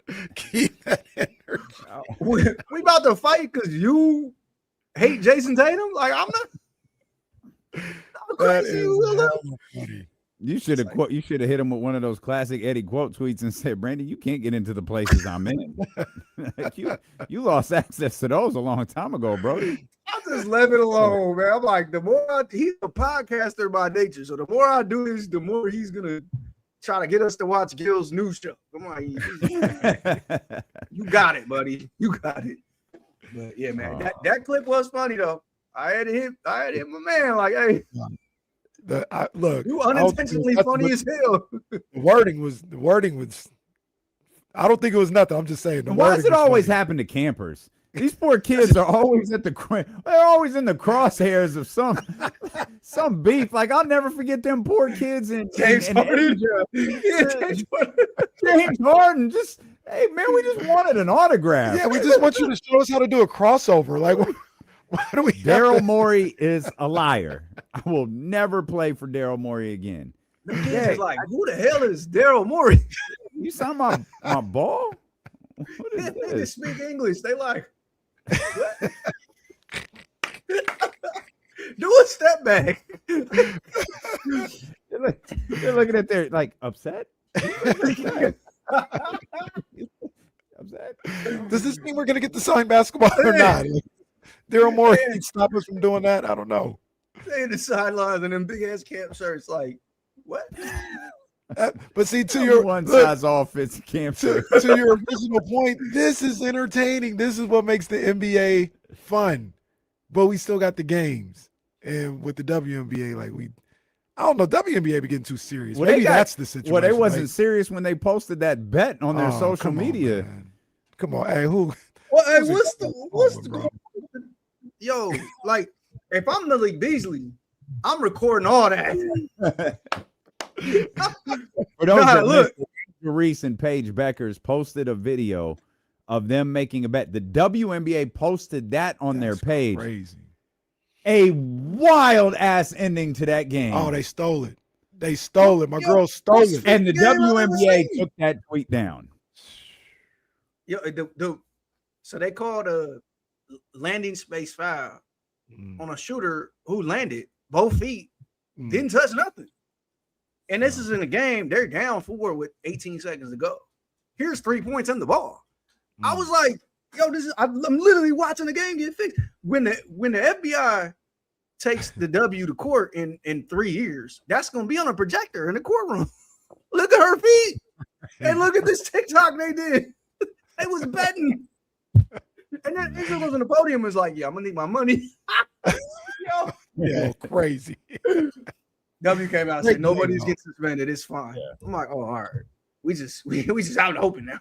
They suspend NFL players for a year for having a parlay on a game they didn't play in. Right. Being in a March Madness pool. They be finding them. Y'all played fantasy football on accident. Like, out with 4 games. It's crazy. Oh, man. Great game. But And my girl. this wasn't like they went on their personals and they was messing around. They was joking. The W account, the official WNBA account posted that they created this video. They made it. I couldn't believe I was they did like, that. Yeah. I couldn't believe they did This is that. Yeah, crazy. that was wild. Cold Girls- hard my cash. girls handled business last night against Yeah. your girls last night too, Eddie. Shout out Aces for Life, man. Asia did what she did. Stop playing with her. You know, they starting to gain steam like they always do about this time of the year. We Another want fixed game, by the way.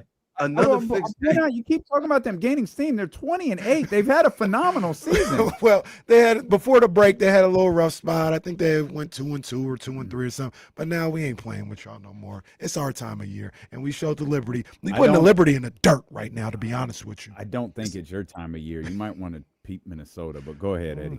Speaking of relationship drama in the W, they doing this show on ESPN, the Life in the W. It's pretty good. Ace is on there with Bam, and Bam is like, yeah, I already asked her father for permission. I'm like, are y'all engaged? Like, did y'all know this is gonna be on TV when you said this? Ain't this supposed to be a surprise? So I'm just like, yeah, like, just announce that No. y'all got married whenever y'all No got married. engagements are a surprise. Like no man. I don't think most men ask their person to marry them without probably previous conversation, especially when you're a little older. Maybe you do it when you're 21 because you don't know any better, or 22. But like, I don't know how Bam is. Asia's what, 29, 30? Bam's got to be in Bam, that. Bam's that, like 29. yeah, so he Bam got to just be in turned the 29. vicinity. Yeah, so like they've had this conversation. Plus, that's Asia and Bam. There's a lot of money on the line. They've had the conversation. So, absolutely. it's not a surprise when you do it. You got to do it right, and you got to make the moment special. But like the actual engagement, like, yeah, that's not a surprise. So not a romantic over there. I see. Yeah. No. all right. I am romantic. Like I had a great proposal, but it's not like we hadn't talked about getting married before. It's not like she was like, "Oh my God, I can't believe this. We've never talked about this." No, of course we did. There wasn't a lot of risk involved in your decision. Right. to ask her. Right. I knew what the answer was going to be at the very least. And like you still like you get nervous in that moment for sure man. because you want the moment to be perfect. But it's not like I thought she was going to say no. Yeah. On top of Rockefeller Center in front of a bunch of strangers, like I knew she was going to say. It was crazy. I couldn't talk. I couldn't stop crying. I couldn't get the words out. Like I couldn't catch my breath. That was great. That was one of the Jazz kept looking at you like, boy, what is wrong? Get up. Are you having a stroke? That was one of the crazy. I had never felt. I was like, I'm gonna just do this and it's gonna be great and we're gonna hug and get. I was like, I couldn't control my emotions. That was the crazy. And 19 years later, you finally got married. Shout out COVID. Not shout out COVID. Well, no. Not Shout out COVID. All right. This whole segment has gone so bad between shut up and dribble. I'm a Caitlin Clark fan and shout out. Yo, you know why? You know why? I didn't say I was a Sophie Cunningham fan. Oh, Jesus Christ. I said Caitlin Clark. Oh man. I love Caitlin too. Eddie, I'm with you. Casey and I were talking about this earlier after the L Duncan thing that I appreciate you correcting quickly. She's had a phenomenal season, dude. Like a great. Phenomenal season that I don't think has been discussed at all. No, and it speaks to the point we just said. Like, I had a conversation with somebody this week, and it was like the W is bad at storytelling. And I'm like, that's a great way to put it because we should be talking about Paige Becker's great season. We should be talking about the Toronto Tempo as an expansion team or like remaining competitive. Same thing for Portland. Instead of talking about it's not us, just us. Like they're doing this on W platforms. They're doing this on ESPN. They're doing this on USA, on ION, on CBS. Like that's the discussion. Amongst all this going on, USA puts Sophie Cunningham on the air for the halftime show. Now, mind you, she did good, and then they didn't discuss, but like the noise is there, and you're feeding into it.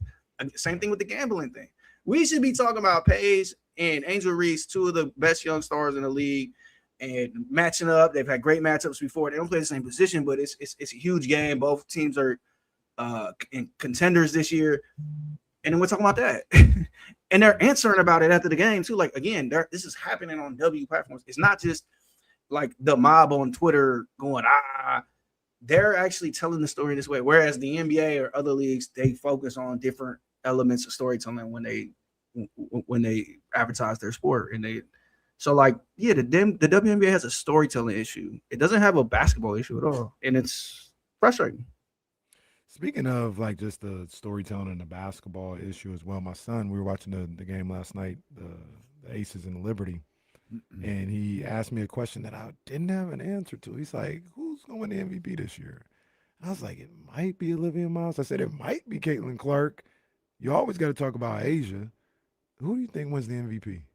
I mean, it's Asia. It's going to be Asia. She's the best player. She's still leading the league in scoring. And they're the best team. Like, even if they're ups and downs, that's who's going to win the MVP. Like, don't get it twisted. Now, if you want to cry foul about Asia saying, I should have won unanimous last year and kind of like bullying the votes to win unanimous one year and all this stuff. But it's her. Olivia Miles is having a great season. Kevin Clark's having a great season. But Asia's been dominant on both sides of the court, and she is clearly head and shoulders above everybody else's best player. So I would be shocked if she doesn't win the MVP this year. But I will say this. Nafisa Collier is back, and she looking like Nafisa Collier. She's looking like she could be the best player alive. That's the team that's scaring me. When they get to the playoffs, it's time to chip up. And I will say this. There was like a little rumor came out this week that like, oh, Minnesota might be looking to trade her because her contract status and all this other stuff. No, she's not going nowhere. Relax. Like she's not going nowhere.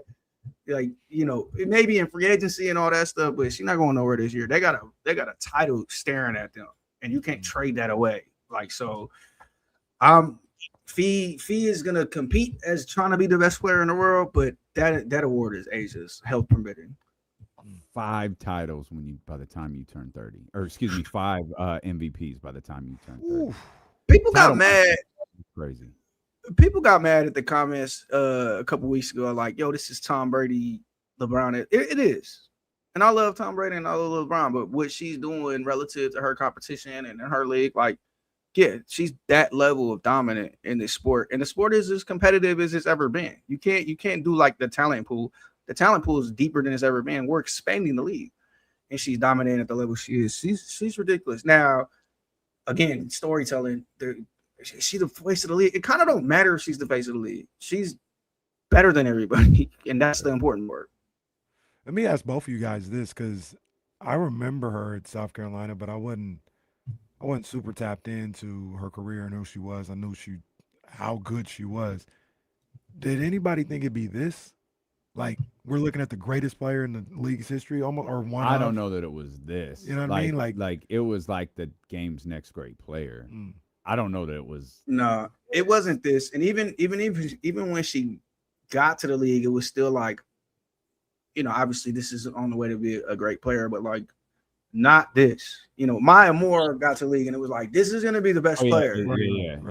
Yeah. Asia was like, nah, this is a Don Staley big, and it's gonna be a big thing, but like not what she's turned into, and she's carried it, and she's continued to uphold it. And one thing I think people forget about, and this is like stupid and very simple, but they play 40-minute games. 26-10 in 40-minute games for a season is ridiculous. So like, you know, again, comparing her to Tom Brady, and it sounds blasphemous because we think of Tom Brady as this, but yo, in her sport and what she's done, yeah, she's that great. Yeah, she wasn't Candace. She wasn't Right, Maya. right, Maya was a right. great example. Those were two who were like, nah, this is their league, and it's their league right now. Yeah. Asia has just decided along the way, this is my league. Continue to get better, continue to win the big games, continue to face off against competition like Stewie at her position, and continue to dominate. Like, it's just like at some point you gotta salute and realize what she is. That's another amazing thing about her. Eddie Gonzalez with us here on D-Lo and KC. The idea that she is the best player in a league right now that is filled with the most best players that we've ever had. Like, it's a different league. It's a different league than when Cynthia Cooper and Cheryl Swoops, won a couple apiece. It's a different league than when Candace won. It's a different league than when it's even a different league than when Maya and the Lynx were winning title after title after title. This is the best version of the WNBA we've ever seen. And she is by far the best player in it. That's crazy. Yeah. That's crazy. Incredible. Incredible. Yeah, she's killing. I mean, you look at to that point, you look at that game we talked about earlier. Man, one of the favorite games I've watched all year was that Dream Dallas game the other day. The shot making, the shot creation in a game like that. And we see that every night in the league. It continues to improve. And to your point, nobody can do anything with Asia. Like the league is really, really good right now, and nobody can do anything with Asia. Yeah, she wears it. She wears it in every way. You know, she carries that crown of being the best player. And I think the thing that matters too, and it matters with the same players you mentioned. Maya Moore racked off a bunch of titles. Like Candace Parker continued to be in big games and dominate. And like Elena Delle Donne got a title.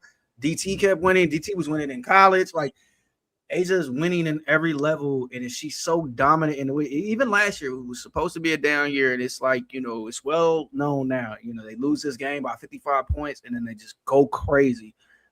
Like, again, one of the most competitive years we've ever seen, and they come out on top. So it's a testament to her. I mean, obviously her team, she has Chelsea Gray, Jackie Young. Like, she has help and a great coach in Becky Hammond, but it all revolves around her, and she continues to step up every opportunity she has.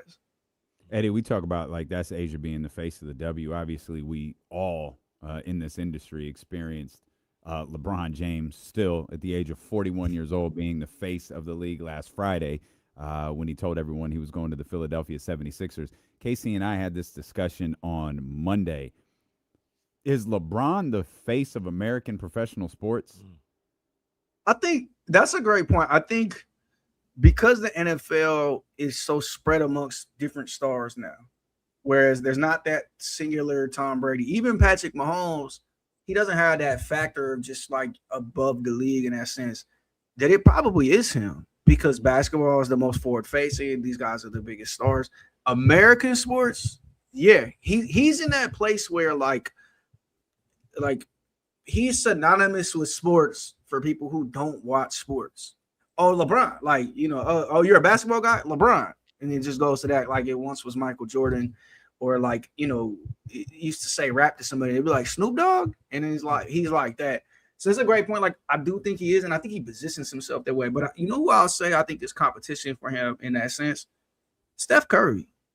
Steph Curry breaks through. A lot of people know who Steph Curry is and what he represents, and him being this massive face of basketball and of sports in general. Like he's another guy. And the other people I think like the Olympians, somebody like Simone Biles, somebody like Michael Phelps. But I think at the end of the day, we see LeBron the most. It's not every 4 years. We see LeBron every single day. And so he carries that. And I think he wants that at the end of the day. It's like Dan and Dave. Man, no show has referenced Dan and Dave. It's not even the show that references Dan. Casey has this weird infatuation with Dan and Dave and those Barcelona You remember Dan Olympics. and Dave? I don't know if Eddie might have been a little younger because I was young with Dan and Dave. That was 92, right? That was 92. I was Barcelona. 9. Dan and Dave was a Reebok campaign leading into the 92 Olympics. And Dan didn't like the whole the whole Reebok campaign was built off of it. These are the two greatest athletes in the world. But Dan didn't qualify after the Olympic trial. And so it was this massive, it was like, imagine the Kobe LeBron puppets, but way worse. LeBron doesn't make the playoffs. Yeah, it's just way, way worse. And Casey has been infatuated with Dan and Dave for like the last 4 months. Dan and Dave to me are the Game of Thrones writers.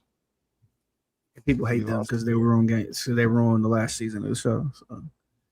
Do you watch Raising Kanan? No, but apparently I was spoiled on the big deal that happened in this week. Hey man, watch it. Yes, don't even.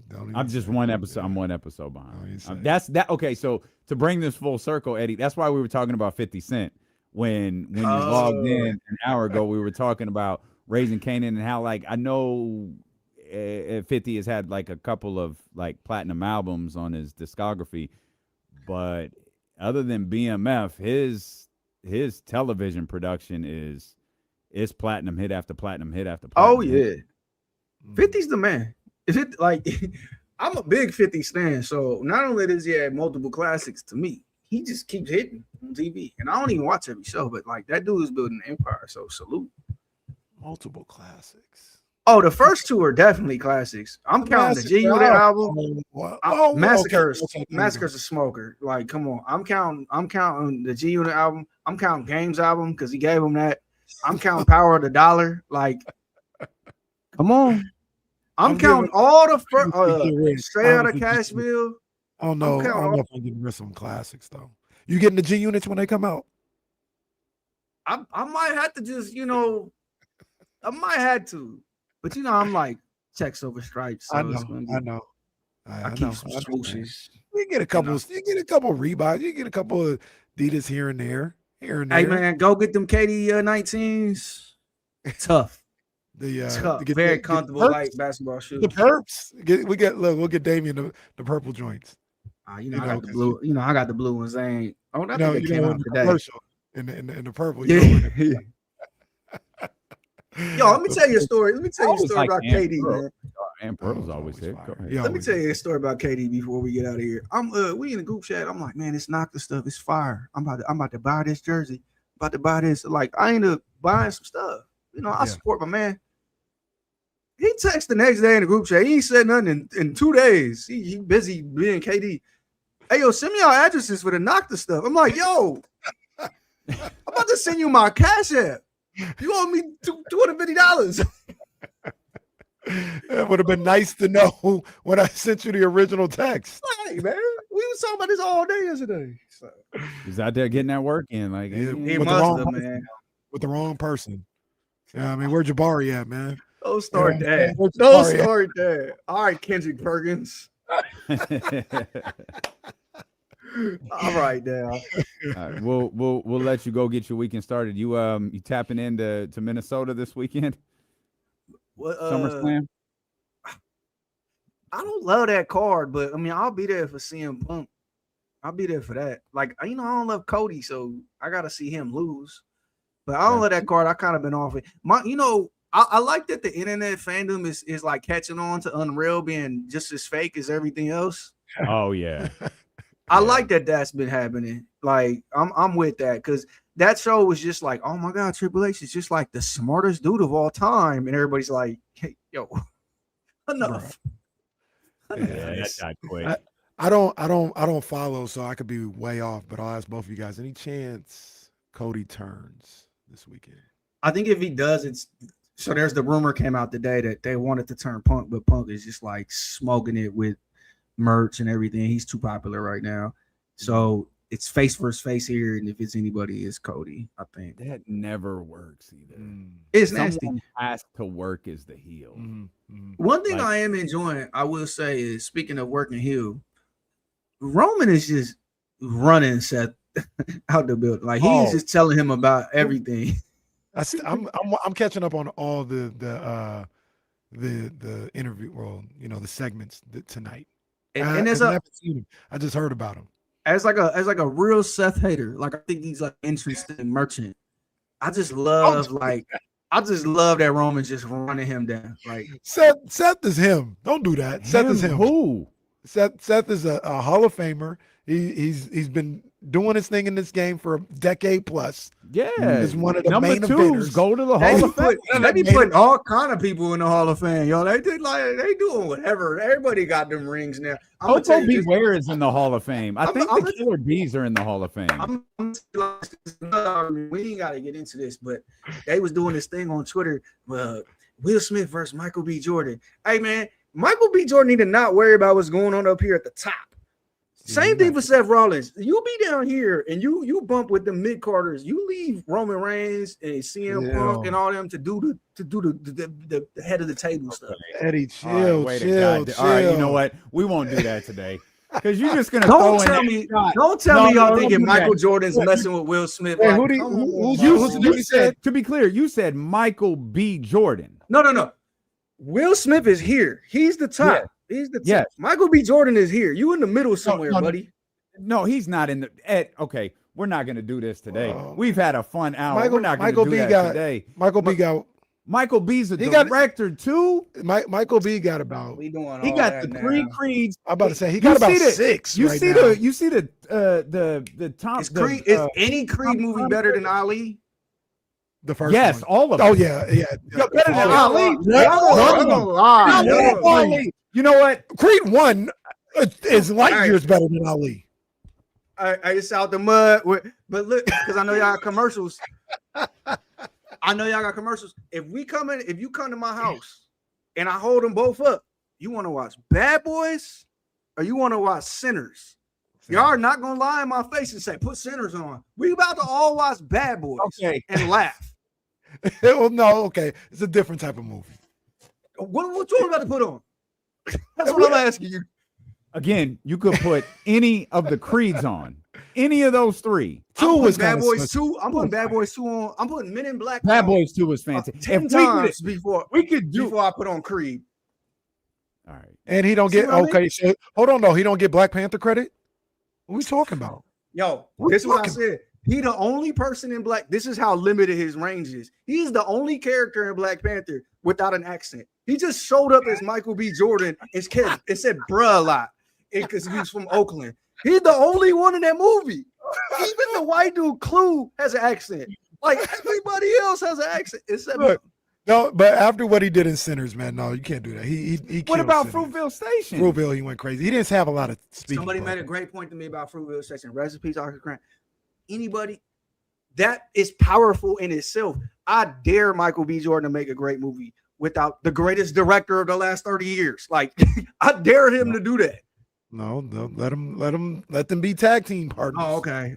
Let them be Okay, so tagging. he's a system We're quarterback. gonna is what watch you're the telling me. joint that Will, and I love Will I'm Smith. about I to say, can't believe, I'm about to say, what the hell's I going on can't here? believe you're making me do this. We're gonna watch that Where's- joint with Willow. Where's the range? Look, We're where's gonna the watch range? Hancock or whatever the superhero joint was. Will Smith made Pursuit of Happiness and Great Hitch. movie. And Yep. Hitch. Yep. Michael ain't B seen is like a ladies' man. Every woman you know loves Michael B. Jordan. Where is his hits? Where is his buddy cop movie with the comedian like Martin that turned into a franchise? He don't got none of that. He got Ryan Coogler. Shout out to Ryan Coogler. Shout out to Sac State. Yeah. That's it. He don't got the range. Like, here's the thing about Michael B. All right, y'all gonna bring up 4 movies. He done made 80 movies. Like, y'all gonna bring up the same 4 movies. He got 100 movies that nobody care about. You know what role he got coming up? Hmm. He gonna be. They're doing Miami Vice. Oh, I did see Again, that. Yeah. a rehash. Make your Yeah. own stuff. Yeah. And I can't believe you put Ali in there. I might be in the You picked minority. one of Will's worst, and I Ali- love Ali Ali. not. You picked one Ali's of Will's fire. worst movies. You know who? No, You know, it's not fire. you It's not know even close to Ali Creed. is good. You know who the star of Ali was? It was Jamie Jamie. Foxx. And Dino Brown. Oh, Jamie that's another Foxx name. is That's the star. another name. Michael B ain't messing with Jamie Foxx. Oh, nobody's messing with Stay Jamie on that Foxx. side, Jamie buddy. Foxx is one of the greatest entertainers of our. We ain't even talked about Enemy of the State. Like, it's What did 100 movies I ain't what did mentioned. Michael B. Jordan do to you? 7 pounds.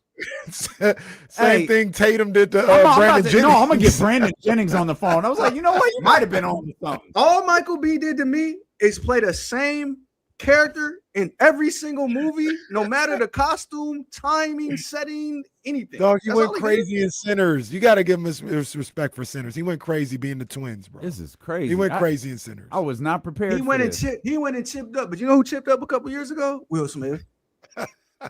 Anything you've done, I've done better, son. Like, Will Smith ain't done nothing in a while, bro. No, Man, no, King Richard was good. Like that's absolutely. I haven't seen King was Richard, so great. I'll fall back. No, on I'm that. not turning on Will Yeah, Smith. I ain't seen that. I just don't like this depiction of Michael B. Jordan. you putting on Bad Boys 2 before you put on anything Michael B. Jordan's ever made. No, You I'm putting on like 10 episodes of I'm putting on- Fresh I'm Prince putting on before you Creed. put on any of that. I'm putting on Creed. Oh yeah, no, he gets Y'all he gets lying credit. for no reason. I'm absolutely. Creed is one of the great movies of this era. I'm I'll putting on watch Creed over Bad Boys 2. So I I- don't know that I'll watch Creed over Men in Black. Look, Independence Day. That thing Look. we ain't gotta go Look. there. Slide was going crazy in Creed, by the way, too. No, man. Slide played his role in Creed, man. He did his thing, man. That's not gonna help. Again, my another Yeah. rehash. He inherited a mantle. Good job, Michael B. This Played got the same way out of dude. hand. What a share shot to end this conversation. Hey, appreciate you, Brody. Have a great weekend. Salute, gang. Yes, sir. Man, Eddie Gonzalez. Damn. Now I'm gonna be messing with that all day. Well, I ain't seen King Richard. so I haven't the seen hits, King Richard. The hits for Will are there. There's no there. I mean, he had a run. Was it 9 straight movies of 100 million plus? I mean, he got the accolades, but We'll come back. We Yeah. have to get. We'll Nah. we'll come back. It's Friday. It's 'Cause the I ain't like you know that. what we doing. Yeah, that was harsh. It's ESPN 1320.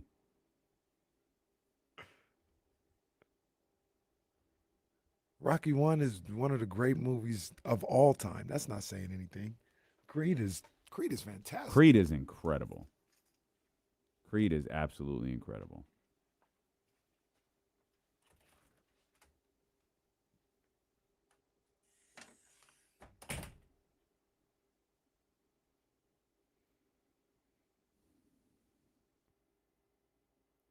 Will is absolutely one of the great entertainers of our generation. Let me see if I can find that stretch.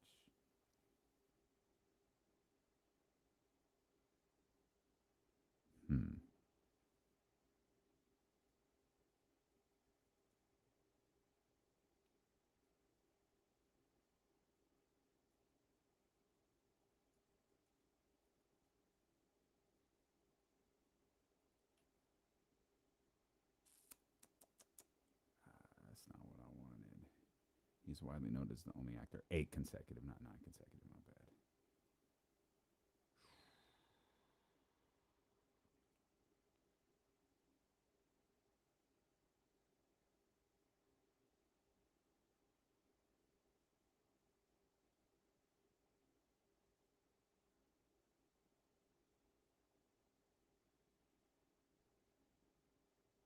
His numbers are nuts.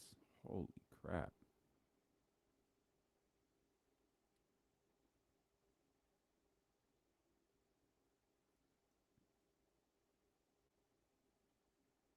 Make this easy.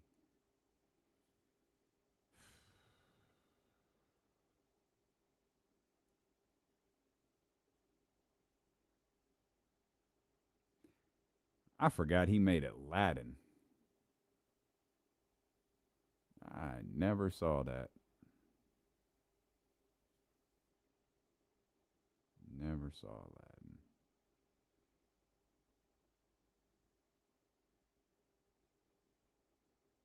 Nah, I love Will. Ain't gonna get me to say something bad about Will Smith at all.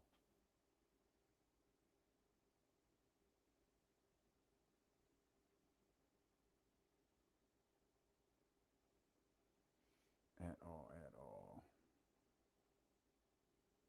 I need to grab my juice, man. Y'all talk amongst yourselves for a minute. I'll be right back. Will, entertain everybody.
That's a good point. He definitely did.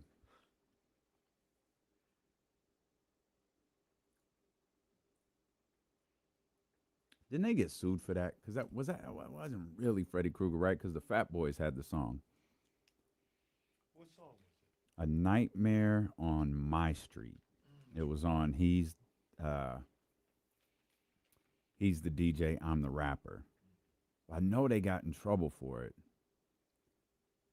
So, yeah, New Line Cinema sued DJ Jazzy Jeff and the Fresh Prince. Copyright infringement. The song is not a part of a soundtrack.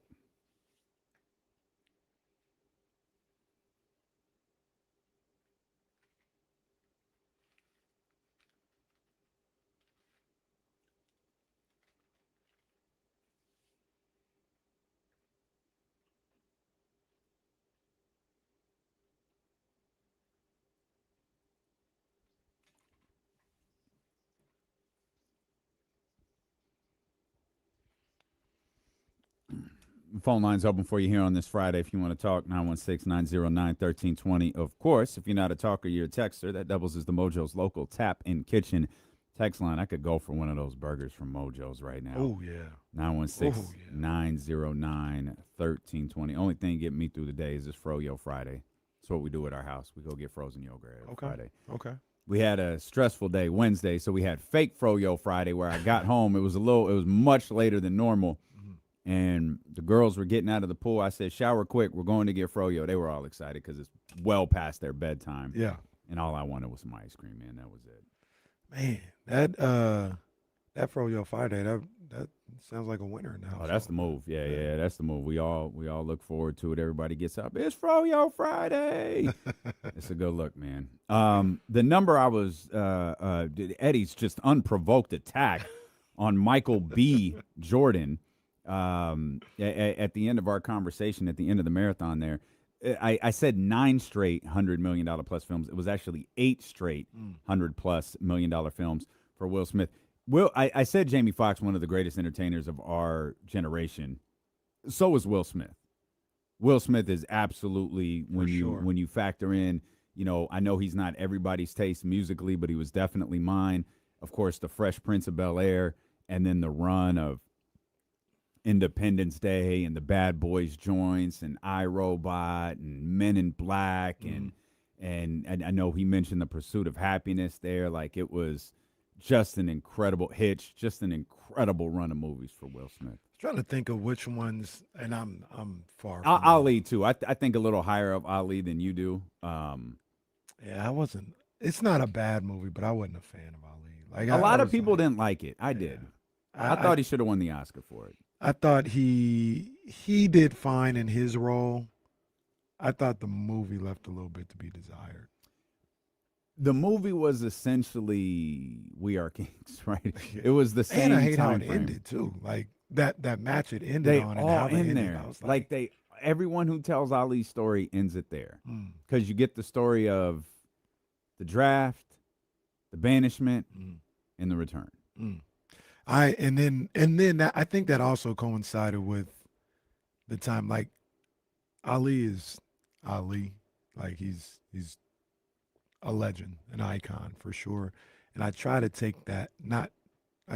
to take that away from people, but I have had a hard time getting over the way he treated Joe Frazier. That was Ali the fighter, Yes. not Will Smith. Yeah.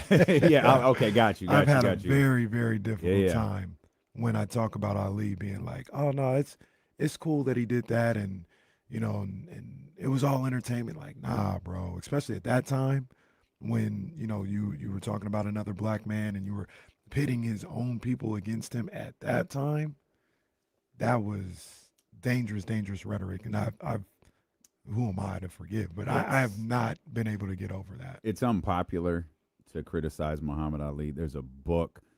I want to give you the proper title. I'm almost positive I know the title. I'm going to just double check it right now.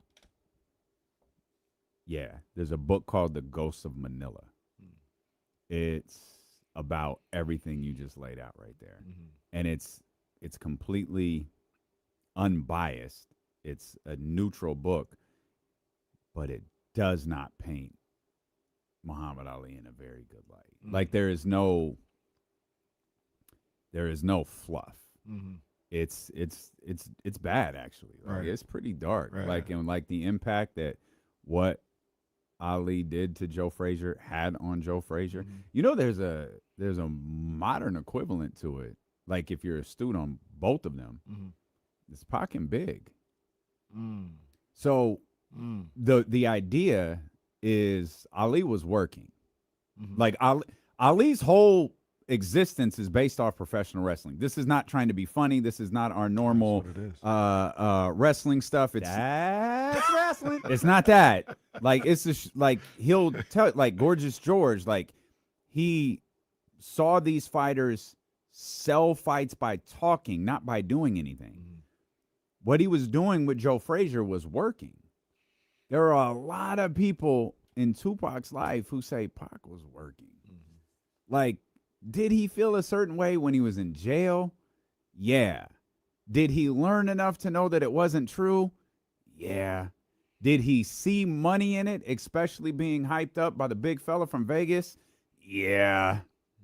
And they ran with it. Yeah. And it was money till it wasn't. So, yeah. It's when I found that out, did research, watched some documentaries about how Ali, and basically for those who don't know, he called him a coon and called him Uncle Tom and did all this other stuff. Called him a gorilla. Yeah, and Joe Frazier the whole time, like, didn't do any of that. Like, he was just a regular heavyweight champion. Didn't do any of that. Didn't ask for any of that. Like, Joe Frazier financially helping Muhammad Ali is a real thing. Absolutely. For, I don't want to put too much on him. I think it was like a couple of years when he first got back into it. It was a little while. No, it was while he was in exile. It wasn't while he was boxing. It was while he was in when he had gotten banned, he had to give up the title. Yeah. It was during that time. Yeah. No, I was saying that's when it was during that time when he couldn't fight. Oh, yeah, and yeah. even when he was trying to get back into boxing, he was still there for him. He wasn't maybe giving him as much money at that point. But, and then for him to turn around and treat Joe Frazier like that, and like I said, attempt to turn his own people against him. That, like I said, that was dangerous rhetoric at any time, but especially at that time. And yeah, I was like, that's whack by Ali. Like, that's super whack. And he always just kind of played it off, like you said, like, oh man, I was selling the fight. That had real implications on that man's life, on his children's lives, everything I remember Joe Frazier's son talking about, man, I had to fight every day at school. I fought every single day because somebody was calling my dad an Uncle Tom or a coon. Like, I fought every single day, and that was whack, man. I think that for a long time, I think it's still true today. That term, those in inter-community terms, they get thrown around too casually, especially like in 2020 when all of that was going on. If you weren't clear on where you stood and what this, like, those terms were getting thrown around way too comfortably, as if they don't have like massive ramifications. Yeah, you can't play with that type of stuff, in my opinion. You can't play with those terms. You can't play with those type of labels that you put on people, because the ramifications for that person and for the community, they could be something that you don't return from. So, yeah, I hated that about Ali. Man, I didn't realize. Man, Will ain't made a movie in a handful of years. King Richard was the last one? No, King Richard was 5 years ago. Bad Boys Ride or Die was like 3 years ago, 2 or 3 years ago. I think I don't think I finished Emancipation. I don't think I finished that one, but I didn't start it. I'm trying to think of all the Will Smith movies. we were talking during the commercial break. I forgot he did a live version of Aladdin. I never saw that. I never saw that. Completely. Hey, Will, come on, man. Will got some. He got some sketchy. He moments. had one, and I can't even find the name of it. Did you ever see Focus? No. Focus was kind of fire. Focus was he was like, go watch it. You could find clips of it pretty easily. Also, don't forget. I might go watch this. Don't forget the Tom Holland. Don't forget the Tom Holland lip sync battle. Oh yeah, either. for sure. You've got to see that. You've got to see that. But Focus is pretty dope. Concussion wasn't good. You didn't like Concussion? I didn't enjoy Concussion. I mean, maybe you're not supposed to enjoy Concussion. Like, maybe you're just like you shouldn't say shout out to COVID. Yeah, well, yeah. We're all learning. We're all learning. Concussion wasn't a bad movie. I guess it was just tough to sit through. That's all it was. Yeah. That's all it was. Will ain't messing with Denzel, though. That's the other thing I wanted to say while Eddie was here. Well, that's okay. Like, we don't have to. Well, he said it like Will was number one. I was like, well, Will is not number one. Well, I mean, let's not do that. He's great. He's great. Will up there. For sure. Denzel is one, Yeah. and there's no, like, the only people in Denzel's category are out of his race. Yes. Those are the only ones out of his. I still hadn't seen one of Denzel's greatest. I've never seen any of the Equalizers. Oh, and people go crazy about those I movies. think there's 3. Yeah. Yeah, I think I've seen 2. I have seen I 2. didn't see any of them. I've started the People are third like, one "Nah, a few it's fire. times. It's fire. Yeah, they're good. They're like, I don't know, probably not, but like John Wick. Like, they're those types of movies. Yeah. Like, yeah, it's dope. Yeah. It's dope. Mm. Not enough awards for these 2, though. Never. Will got the 1. Denzel's got a supporting. I should know this. What did Will get it for again? King Richard. King Richard. When he slapped Chris Rock. He That's won it that right, night. That's right. He that's was right, nominated that's for right. Ali. That's right. He was nominated for Ali, and he didn't win it, which Mm. I think is kind of funny. I could be off by, I might be off by a couple of years. but Jamie won it right after For Ray. for Ray. Yeah. He did the same thing Will did, Yeah. just as Ray Charles, and again deserved it. Mhm. Absolutely deserved it. But that was just a few years after Ali. No shade. No, really, I don't mean this in any type of shade. He won for glory. Ray was a lot better, or excuse me, Jamie was a lot better as Ray than Will was as Ali. I mean, Jamie it was was harder. Ray. No, yeah, like Ray was way more difficult And Jamie, because he sang all bodied those that, songs. yeah. Yeah. He won. Okay, so Glory was supporting actor. He won in 1989 Best Supporting Actor, and then of course he won in Training Day. He was nominated for Malcolm X and didn't win. He was nominated for The Hurricane and didn't win. Both playing an actual person. Nominated in Flight. Flight was an I amazing haven't movie. seen Flight either. Oh, there's Flight a is gang of movies I great. haven't seen. Oh yeah, Flight Yeah, is I heard fantastic. Flight is fire. Flight is fantastic. Fences, Romo J. Esquire, and then The Tragedy of Macbeth, nominated for all of those, but just one. Just one. Now Denzel at F stage, he just says anything on red carpets, in interviews. You can do whatever he wants to. Remember when he took A$AP Rocky's watch? Yep. Yeah. That's one of the great clips of all time. That man's watch. It just kept it moving. Like, yeah, no. Watch. And he when he jammed up the reporter on the red carpet. Yeah. Oh. Like, I wouldn't even know what to do if Denzel did that to me. That's so intimidating. Denzel don't care about nothing no more. He just does whatever. I love it. I love it. You know what hill I'll die on? Is Viola Davis is the greatest living actress we've seen. And that includes Meryl Streep.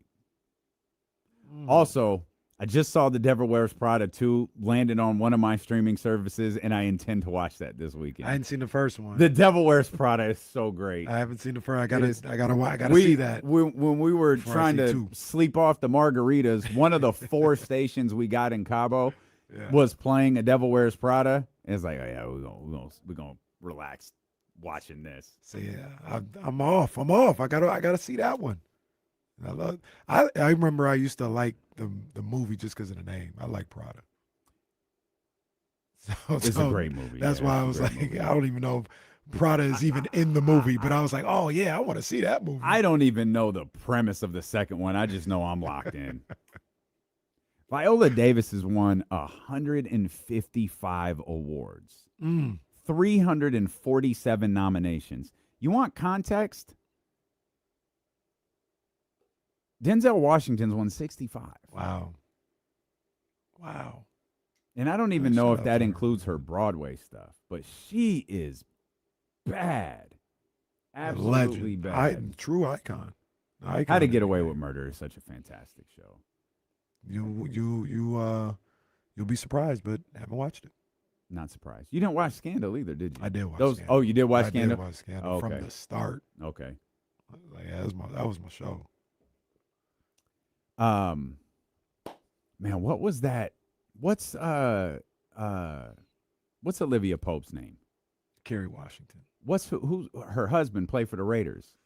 Nnamdi Asomugha. That's who it is. Yeah. Best post career Raider ever. Nnamdi Asomugha. Because I very much think they're still married. I think they are too. I think he was in a movie recently.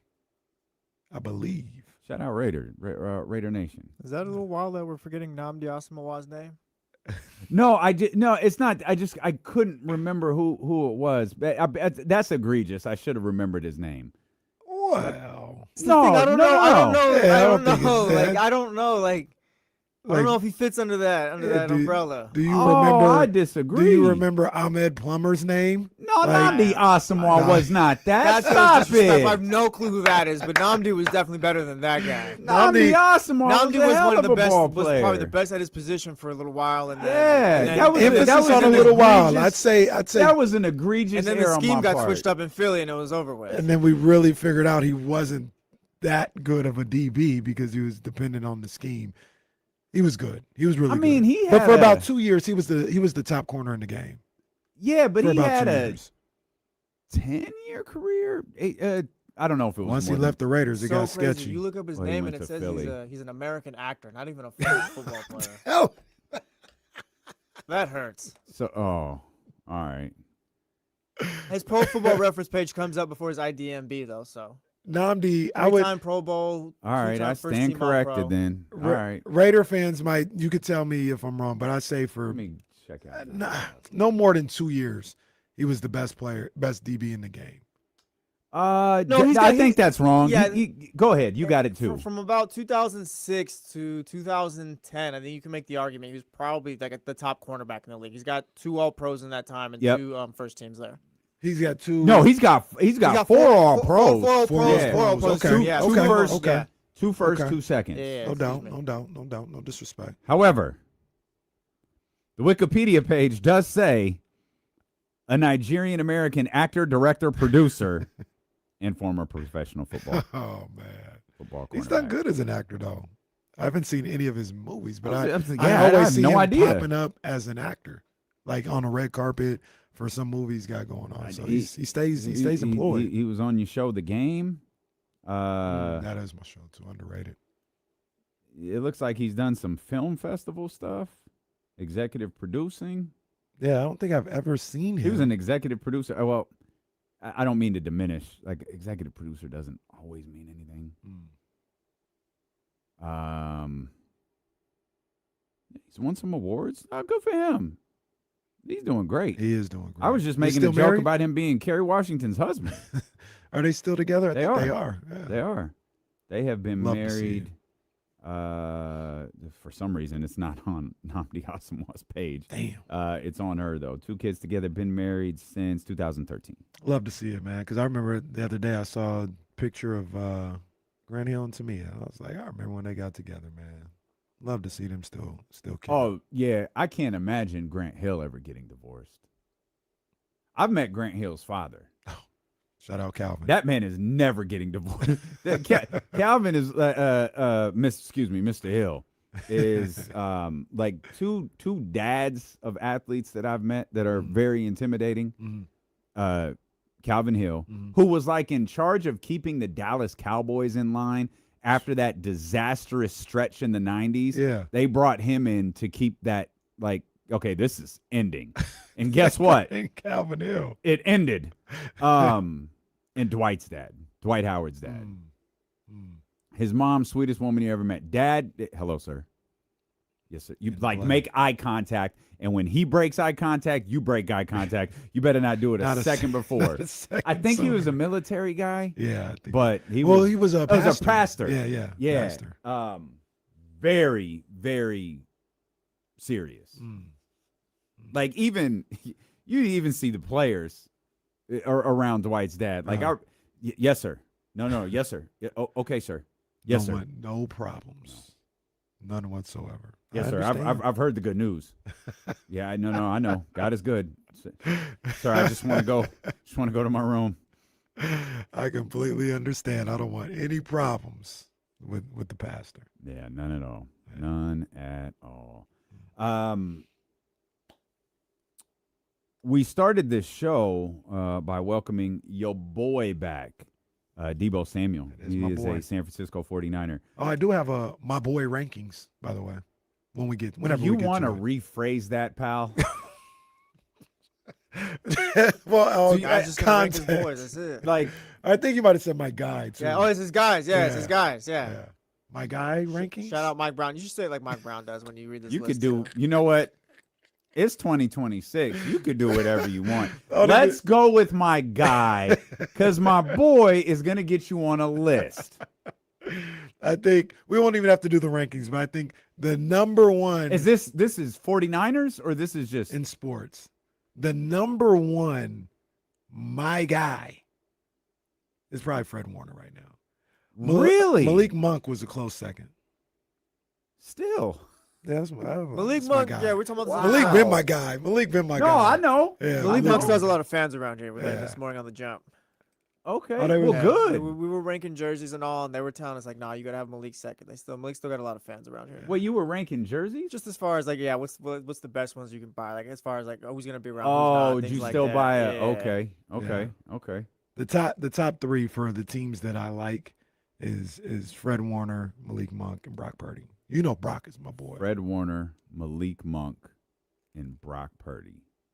Brock, that's Well, my guy wait, right where there. is? Okay, this all started with Deebo. Where is Deebo? Well, he's fourth. I said the top 3. Just the top 3. okay, Yeah. okay. And then outside of my teams, I got the Kyries, I got Ant, got my boy Jalen Brunson, got my boy Is Lamar Kyrie Jackson. the highest ranking non-favorite teamer?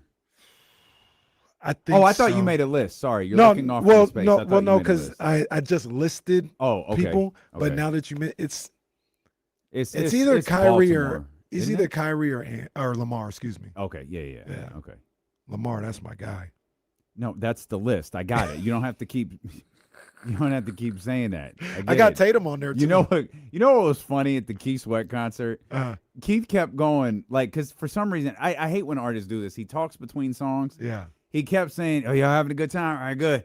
Yeah, we're gonna go back." He kept saying that, and it's like there's nowhere for you to go. We're not going but present. There's only one place for you to go, and it's back. You don't have to go like, "No, I'm gonna stop from performing my new record and take you to make it last forever." Well, I'm glad he didn't perform his new record. We're not here to see that, Keith.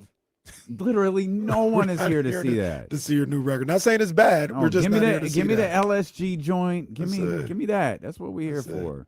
But yeah, Jesse Tatum made the list, man. That's my guy. No, Below stop. Kyrie? That feels fake. He is It kind of below Kyrie. does. He is It kind of below feels Kyrie. fake. Yeah, no. Tatum is always stop. no. Tatum has feels always fake. been my guy. Yeah, but it's always felt yeah. disingenuous. Yeah, What? doesn't It feel has. Like, yeah. I just Yeah. fought for him to have the Finals MVP. I I don't even know if Jesse did that. I didn't, but still. Well, we know what Jesse did.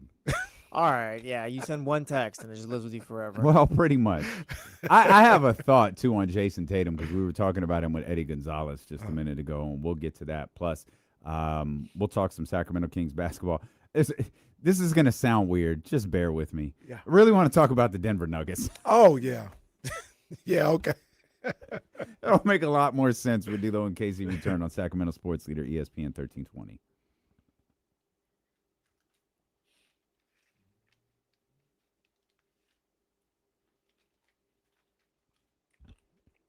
Josh Allen is not on my list, but I don't have a problem with Josh Allen. I maybe don't love him the way everybody else does, but he's him. Josh Allen is the truth.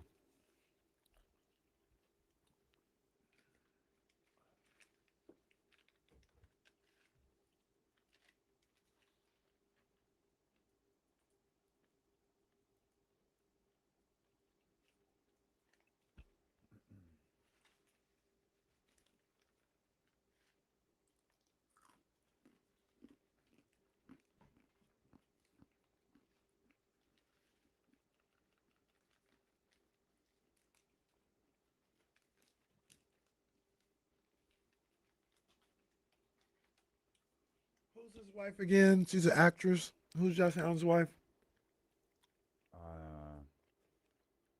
Haley, yeah, I was going to say Haley Haley Steinfeld, something. right? I may not know the name, but I know the person, like the face.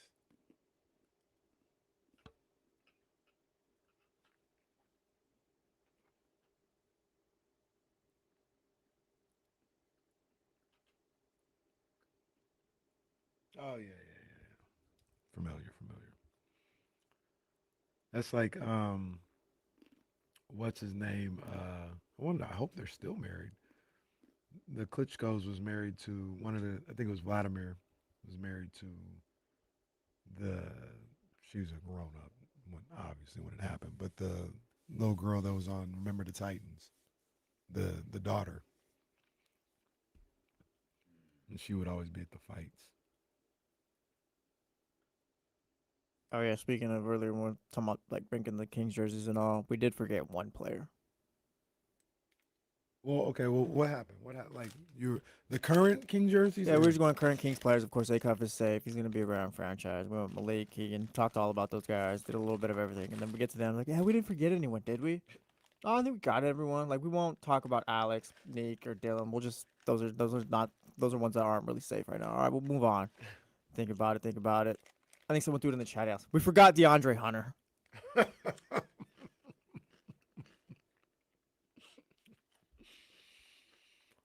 I would say you didn't. I don't know who's getting a DeAndre Hunter jersey. It's a fair point. That's dedication. No shade. Good knowledge, Kyle.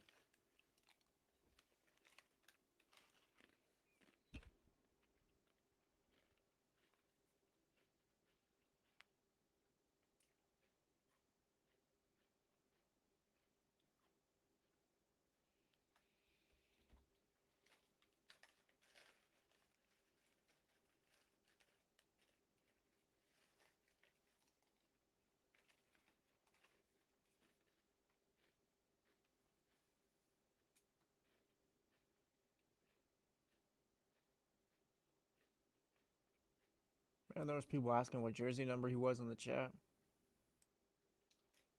Is it 12? Oh, it's 15. Oh man. Oh man.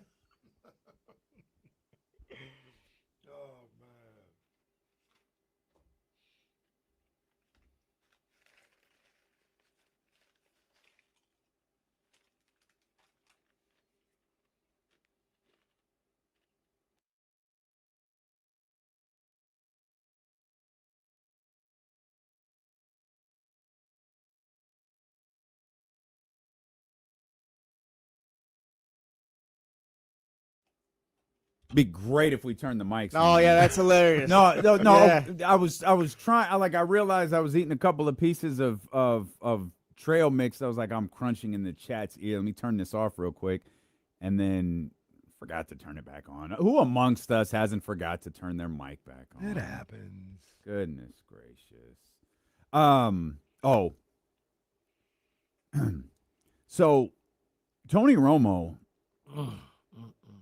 Tony Romo had a bad week last week.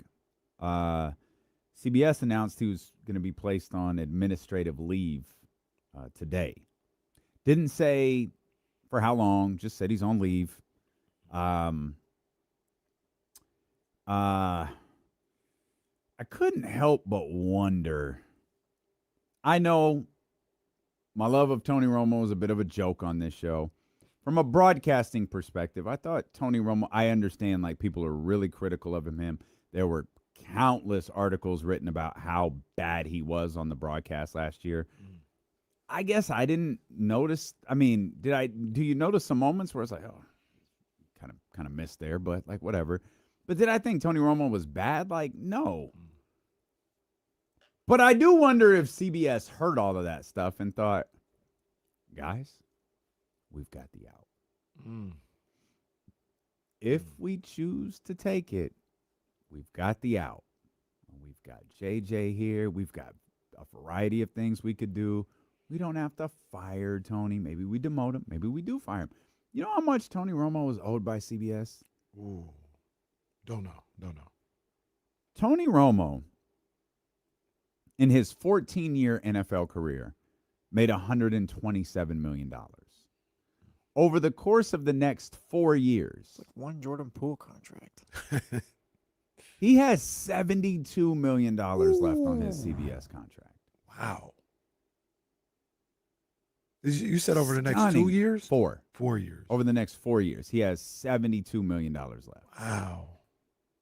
And maybe CBS is thinking, maybe we can sneak out of this and be okay after this little PR disaster. Because the video did not help Tony. That was tough. The mugshot was tough in itself, but then the video was. Oh, the video was bad. I'm with you. I disagree with everyone that said Tony was so bad last year. I didn't see that. Like it was, to me, he was perfectly fine. He was regular Tony Romo. Good.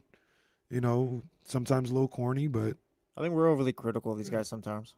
I think so too. Not the Reggie Millers, though. I won't. Like, oh, no, his leg's about to fall off, Reggie. It's fine. Like, he's fine. I thought, and once again, I maybe I'm just in the minority. I thought Tom Brady was good from the start. Like I thought he was fine. But people were like, his first year they thought he was really bad. Second year they said he picked it up a little bit. But I thought Tom Brady was good. I did don't too. I did too. I don't know.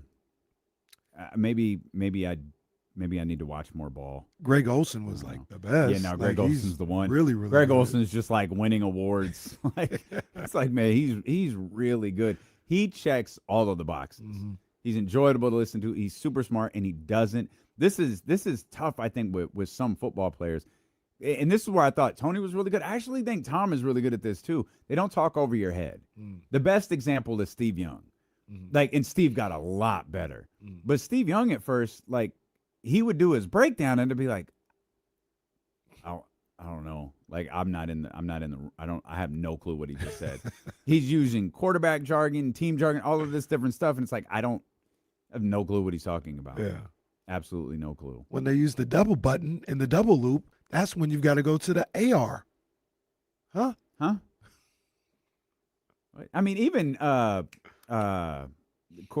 coach, even Gruden didn't do that. No. Gruden would do, spider wide banana and the whole gimmick, but then he would tell you what it is. Basically, this is to get the ball to the tight end and let him go to work. That's it. As big of a tool as he turned out to be, that was very enjoyable. Yeah, he was great at that stuff. Yeah, man. But I wonder if CBS is thinking, hey, maybe we could save a couple bucks.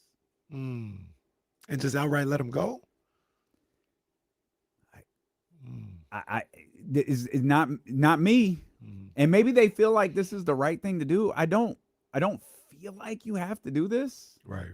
Like, why? Like, it's July 31st. First of all, what was he gonna do? What job did he have? Right. Maybe some preseason. They do some preseason. Like, we'd probably see him in about 2 weeks. But I'm kind of like the way you thought about the stuff we were talking about yesterday. It'll go away. Like, the first couple times he's on the air, you might get the jokes and it might be awkward for some, but by week 4, I don't feel like you have to do this. By week 4, like, nobody's gonna be thinking about Tony Romo. Week 4, after the intro, no one's gonna care. Like, hey Jim, it's nice to be on camera. And then just awkwardly pause, and then it's over. Like, it's literally that simple. You can, like, remember, you might not. Sorry, I think this is a great example. Do you remember the Pee Wee Herman movie theater thing? Yes. Pee Wee Herman came out on the MTV Video Music Awards, or one of the MTV Awards. Walks out, crowd's going crazy. Stands in front of the microphone, goes, "Seen any good movies lately?" And it was over. Like, it was over. Crazy story, by the way. Yeah. Crazy story. Yeah, look it up. Yeah, look it up. Story. Oh, man. But, yeah, do something like that.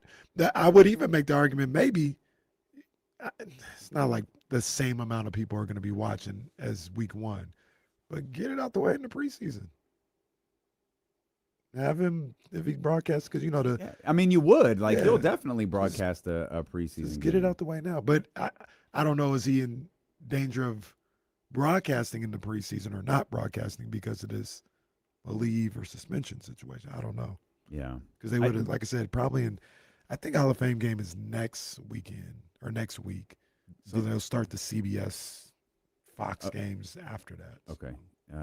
And where's that game? ESPN? I assume. Yeah. Okay. I just saw that and thought, it'd be okay. I wonder. NBC actually on Thursday. Oh, August 6th. Yeah. I remember this from. Yeah, I think it's always NBC because I remember. I don't remember if it was last year or the year before. It's probably. I remember hearing Mike Tirico. Wow, football, and then watching like, I'm not sitting through this. I feel like that might have been fairly new because remember we were watching the first year they did the new kickoff in here. That was on ESPN. Was it? It was like it might have been Texans Raiders, maybe. But I remember that was on ESPN. What's it this year? Cardinals, Panthers. Okay. Not bad. What? Not bad. That's a bad regular season game. Not bad if you're trying to take a nap. If you got insomnia, no, that's a great matchup. Are you guys Hall of Fame watchers? Nah, I'm not. I lie to myself every year and get a little excited, but once that first series is over with, like literally the first series of the game, I'm like, all right, this is stupid. No, are you Hall of like the Hall of Fame? Yeah, like for the sure. speeches. Oh, just the not people, really. just the people that I know. Oh. Like I'm not watching Jared Carter from the 1944 Bears. Not really interested in that. But Jared Carter duty. Wow.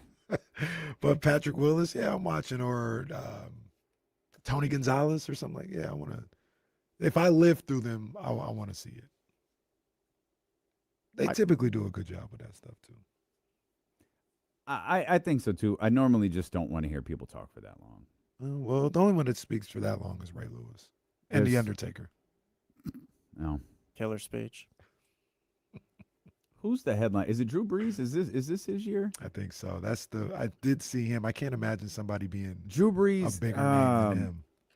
No, there's some good name. You know who I know is going in is Adam Vinatieri. The only reason I know Adam Vinatieri is going in is because Adam Vinatieri wore those Travis Scott PlayStations, which I have never seen on someone's foot before.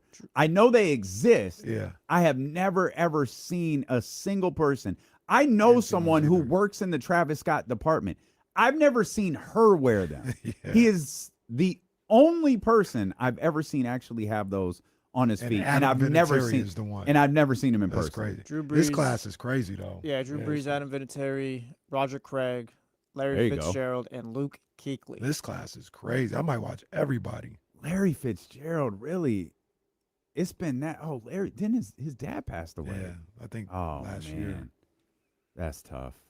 That's Yeah, tough. this class is fire. Drew Brees is the best player in this class, right? Larry Fitzgerald. That class you Larry just Fitz? named? It's either one Nah, of those don't do two. that. Nah, Drew Larry's Brees. No, like I'm- the fourth best receiver of all time. Yeah, no shade to Drew Brees, but Statistical. Larry was that. But where does good. the fourth best wide receiver of all time rank with I mean, you're potentially behind. top 10 quarterback all time? Yeah, but like the receivers you're behind is like Jerry Rice, Terrell Owens, and Randy Randy Moss. Moss. Let me flip Randy Moss with T.O. But Is yeah. Larry really right after those three? I Because think- that's the yeah, I big three think- to I think me. You have I to think make he- Like make if you made a Mount Rushmore of wide receivers, Larry gets the fourth. Yeah, I people think so. people I wouldn't mean, put him on there because it's Larry Fitzgerald and the Cardinals, but yeah, he probably does. But who belong would on you there. put on it then? Megatron, like Calvin Yeah, Johnson can guys be on like there, that, like yeah. maybe him. Yeah, I think I agree with you. I think Drew Brees is the best, but I think it's a conversation. I can tell you I'd rather hear Larry Fitzgerald speak.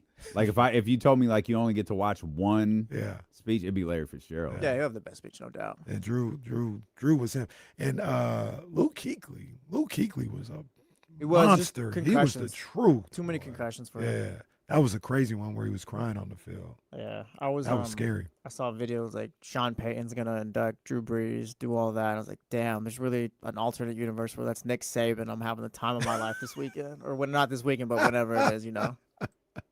But no, failed his physical. Jesse. Failed his physical. Dante Culpepper, second round pick. Poor Jesse. And man, Dante Culpepper was him at the time too. Actually, I think he might have ripped up his knee already. Yeah, he got. Oh, he had definitely ripped up his knee already. Yeah, But I still think he had a couple good years after that. maybe so. Not that Mhm. good, but like good. Sorry, Jesse. Like, we all have that moment in our lives, and it's that one for me in my sports life. I think mine is probably Aaron Missing out on Rodgers. Drew Brees. Just that's the turning point right there. Like you missed out on a Hall of Oh, Famer. Like yeah. Nick Saban's one of the greatest coaches of all time. Maybe he doesn't go to Alabama and he sticks with the Miami Dolphins. Yeah. And just everything flips, you know. But And no. yours It's is probably Aaron Rodgers. Even The though draft. I don't like to, yeah. I don't like it. It's either that or Luca. who was the coach when I was gonna say so the turning point, I just gonna say Chris's knee. Oh, But yeah, I guess Luca. For Kings fans, there's probably multiple turning yeah. points. It starts with Chris's knee. Right. It moves to Luca, and some might say it then evolves to Tyrese, but you know that story is to be told. Some would say COVID's probably in there. Yes, some would. Well, no, look, Somewhat. look.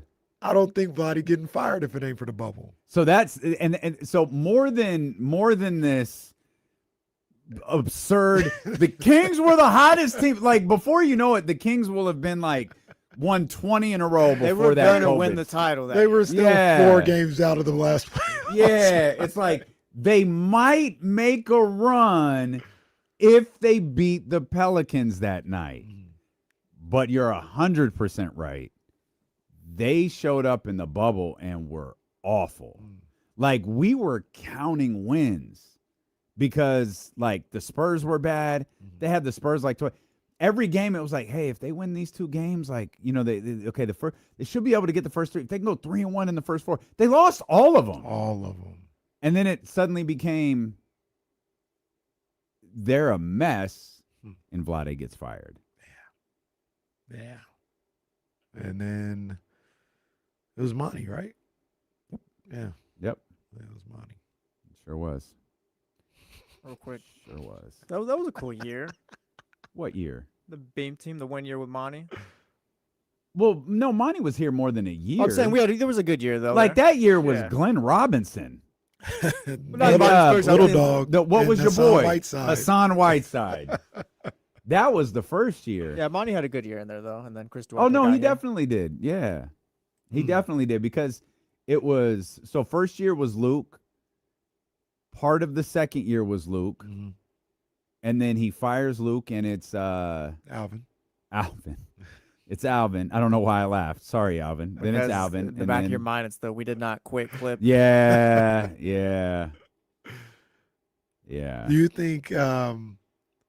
you think everything is different if, let's just say, they just win Game 7? Like, win Game 7, lose in 5 games in the second round to the Lakers in the Beam Team year. Do you think everything, like Mike's still here, Fox still here? When you talk about like That's a Tony good Romo question. and how CBS might be like, I got a little out here. Yeah.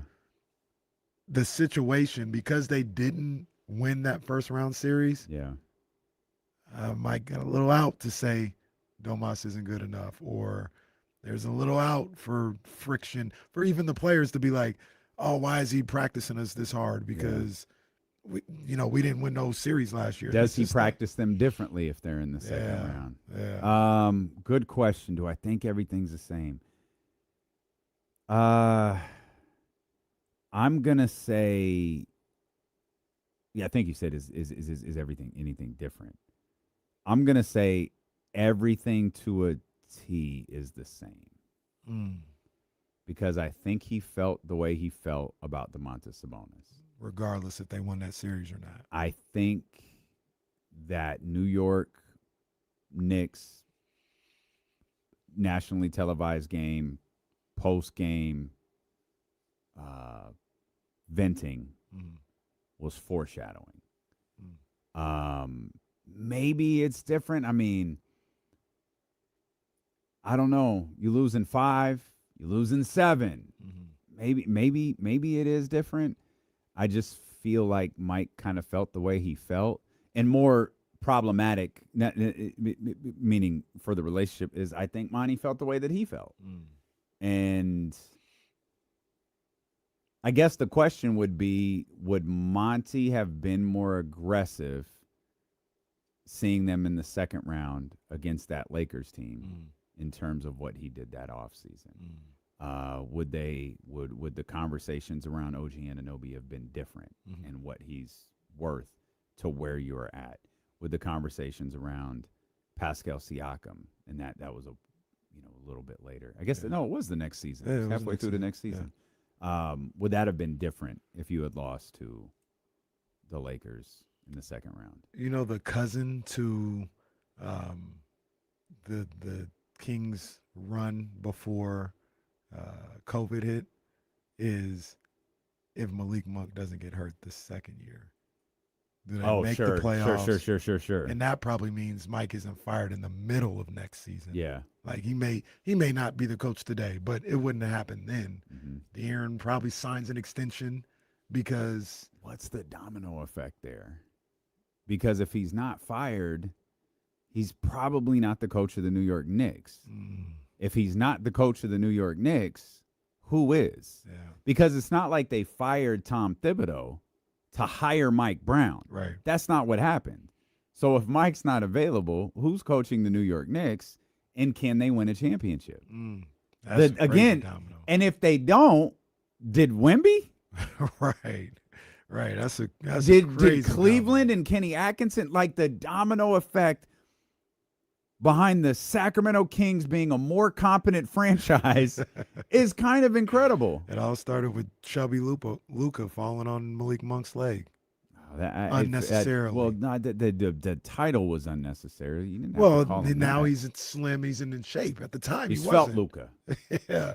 At the time, he was chubby Luka and just unnecessarily fell on Malik's leg. Malik was out for like a month. It always He kind of was feels out like for- it was, maybe 2 weeks No, left. he was like, out he for was a out while. for a while. Yeah, he was out for a And while. And they kept like, if the Kings can do it, he might be like, man, Malik is not coming. yeah. They got That's after the the good one. season ended, it came out like, he wasn't. No, he was nowhere hurt. near Yeah, coming back. he wasn't hurt. He was hurt. Right. Contract year too, wasn't it? Yeah, contract year. Was it? Yeah. Because he balled out in the second year. Remember, that was my first whiteboard prediction when they signed Malik. And James was like, yeah, the problem is, though, they don't have his bird rights or something like that. And I said, watch. He's going to ball out for 2 years, and we're going to be scared to death that he's going to leave. And that was the second Well, to be year. clear, that was not a whiteboard prediction because Well, the I whiteboard would've didn't put it on the exist. But you would have. You definitely would have. Put it on the whiteboard. And he went crazy in that second year. He was hooping in the first year. Yeah. But the second year, he was like winning games, like 33-point performances in overtime. What's going crazy. different if we actually lost Malik? That's another good question. Wow. Is it? I thought the answer was pretty easy.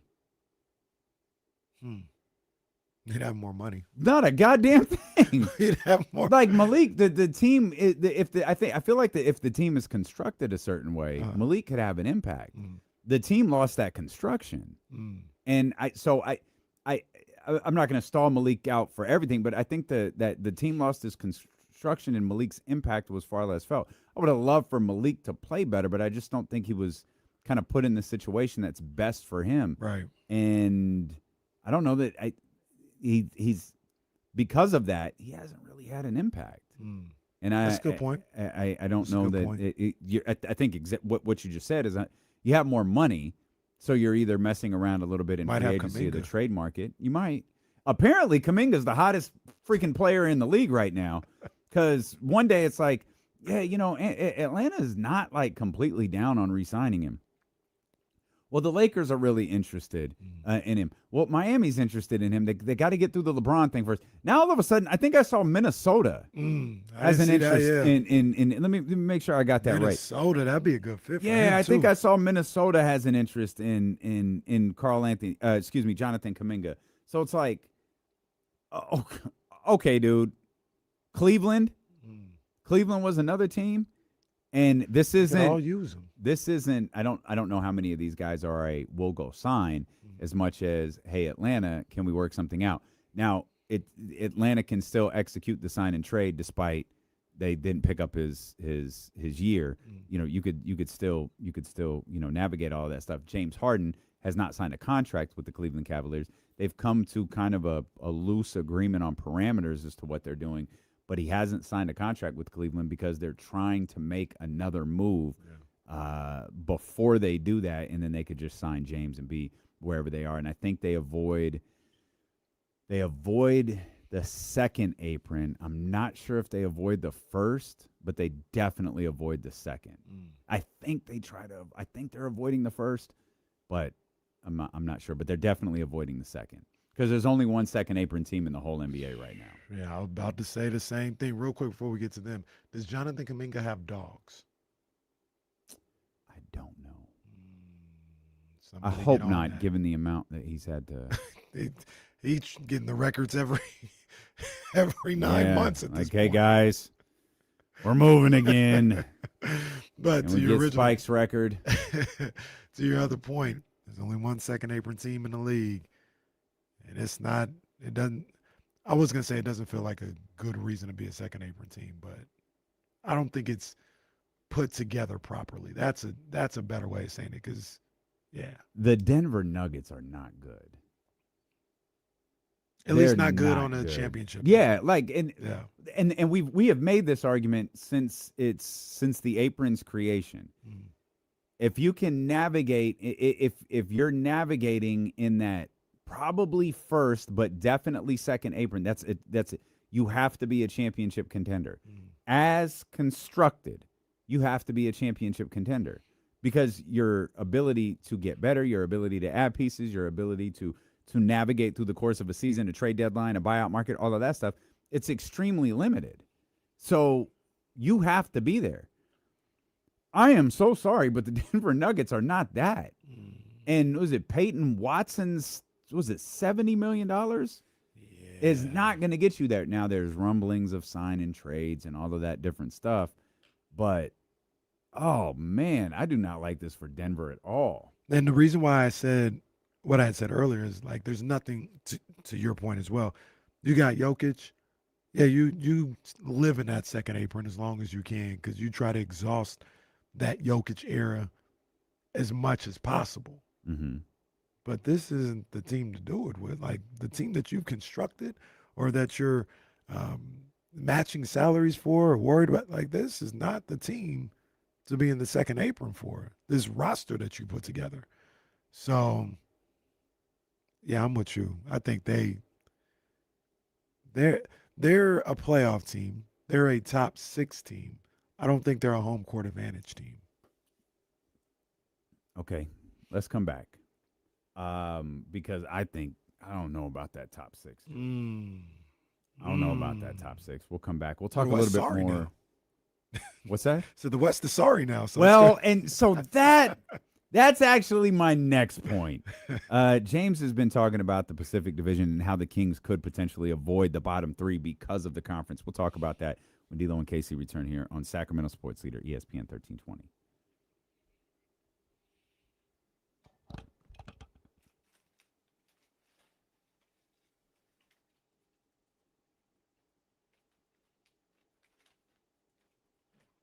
Over already, it just started.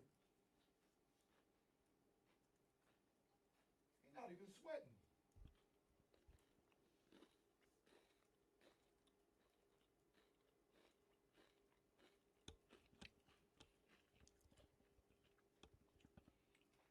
What up, man? What's going on with you, brother?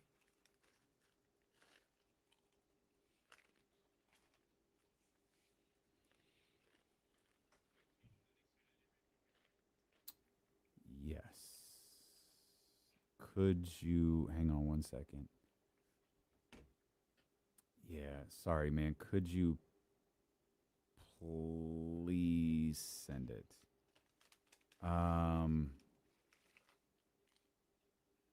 Text it is fine. I'm sorry. I cannot find it. Got it. I got it, Jesse. I'm good. I got it. No, I got it.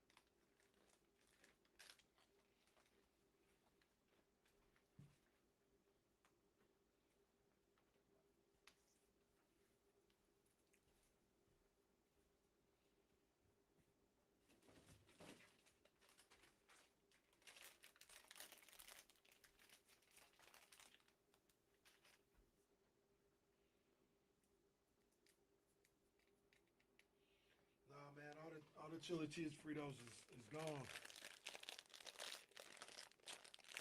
Irvin Bush, what's good?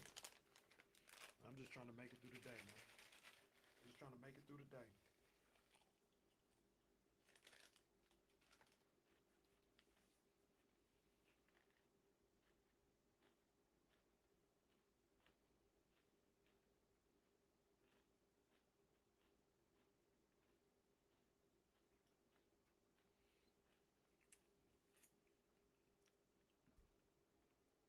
Miss Mac 10, what's up, man?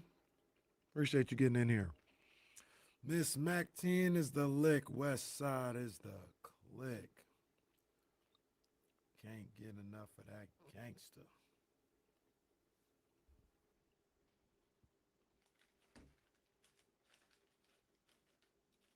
Excuse me?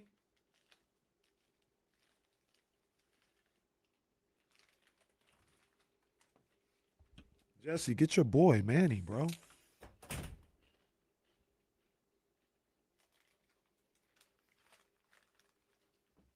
Yeah, I don't know nothing about that.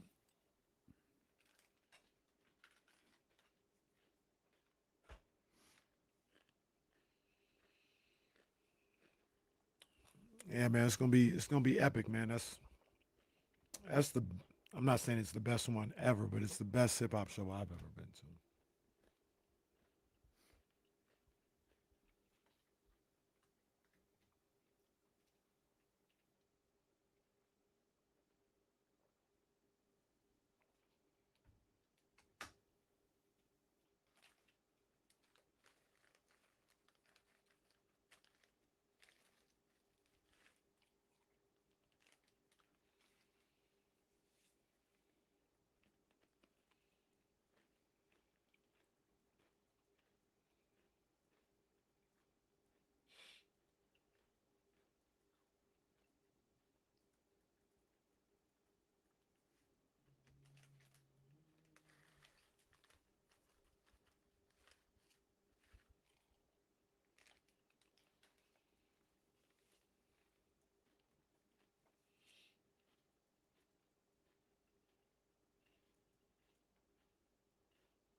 And it's not even that deep. Just hadn't eaten anything today. Just trying to get through the show.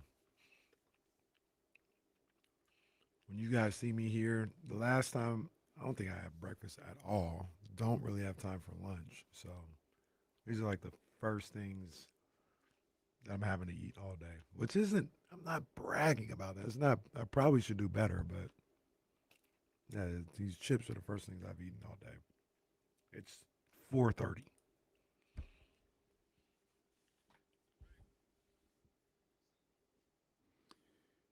I mentioned it was Froyo Friday at the house. Yeah, man. That's for me and the kids, man. It's our special little thing. There we go. For me and Katie from the Wake Up Call, though, my fiance, it's Baker Family Wine Night. That's where that chilled bottle of dark rosé gets broken out. That's where we pour a glass, we start sipping. They're going to be at Oak Park Brewery doing a wine tasting next Thursday. So keep that in the back of your head if you want to get out there and see Dusty. And if you haven't experienced these amazing bottles of Baker Family wines, that would be a great place to do it. Learn more about them. You can join Dusty's Clubhouse at bakerfamilywines.com. You can grab yourself a bottle at the tasting room. It's always best to go to the tasting room because whatever you want is at the tasting room. Now, Nugget has some bottles. Elk Grove, Rockland, Granite Bay, Roseville, the whole deal. Select Rayleigh's and Bel Air locations. They have them as well. But you might not be able to land the bottle you want to. You might not be able to find that 755. You might not be able to find that rosé or the Chardonnay. That's what I'm looking for. And it's like we're about to start a stretch of 5, 6, 7 days of 100-degree temperatures. As much as I love those dark, bold reds, we might go with the chilled rosés and the Chardonnays for the next couple of days. Yeah, man. So grab you a bottle of Baker Family Wines. And remember... Hello, this is Dusty Baker. Welcome to the family. Speaking of being part of the family. Oh, no, I was just going to say, I'm going to have to pull up on next Thursday, man. If the timing is right. I don't know what the hours are they're going to be out there. 6 to 8. Oh, yeah, so it's tough, but it could work. No, I'm going to slide back there on the way home. Um, Absolutely.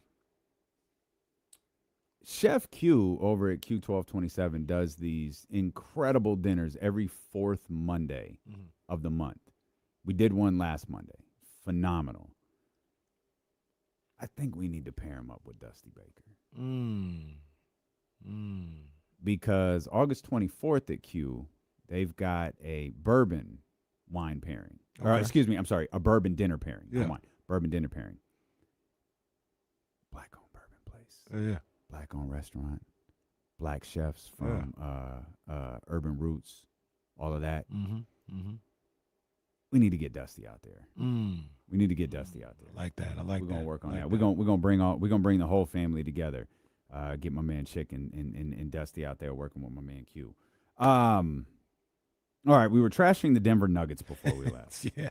You said you think Denver. Okay, maybe some context needs to. We were having a conversation about the NBA. We were talking about the aprons. The only second apron team in the league, as it stands right now. Cleveland is trying to avoid it. That's why the James Harden deal hasn't signed yet. They're trying to make some other moves. They're talking about Jonathan Kuminga and some other things. And don't laugh about Jonathan Kuminga. Like, they've got suitors out there. He's hot out here. Yeah, he definitely is, man. And so is Xfinity. This baseball conversation on ESPN 1320 is presented by Xfinity. Score the most reliable Wi-Fi, one price, 5 years, guaranteed. Xfinity. Imagine that. Now, imagine the Denver Nuggets being a top 6 team. Now, I know that sounds like that was easy. Denver Nuggets were 54-28 last year. So you still have Oklahoma City and San Antonio at the top of all this. I'm super down on Denver, so let that be the preface. In case he was like, no, they can be top 6. They're sorry. The West. Yeah. I'm sorry. The West is sorry. I realized, man, I don't like the Lakers either. Yeah. They were 53-29. At best, the Lakers are 50 wins again. Obviously, that's very good. I'm not predicting any team that loses LeBron James to be better. I'm going to have to just learn what the hell the Houston Rockets are. I actually think, I've never said this before, never. I think the Timberwolves might be better. Because it's kind of boom or bust, right? Yeah. With LaMelo, I think it's going to be boom. Now, boom in the sense of they were 49-33 last year. I think they're the 3 seed this year. I think they're well above 50 wins. I think they're probably flirting with the 55 mark. And I was like, Denver, look, I'm dropping Denver back. But that's kind of where it ends. I don't know what to do after that. I don't There's think Portland. I don't like Phoenix at all. God knows what's going on with the Clippers. And then that 10th seed, give me a break. Yeah, I don't think the 6 change.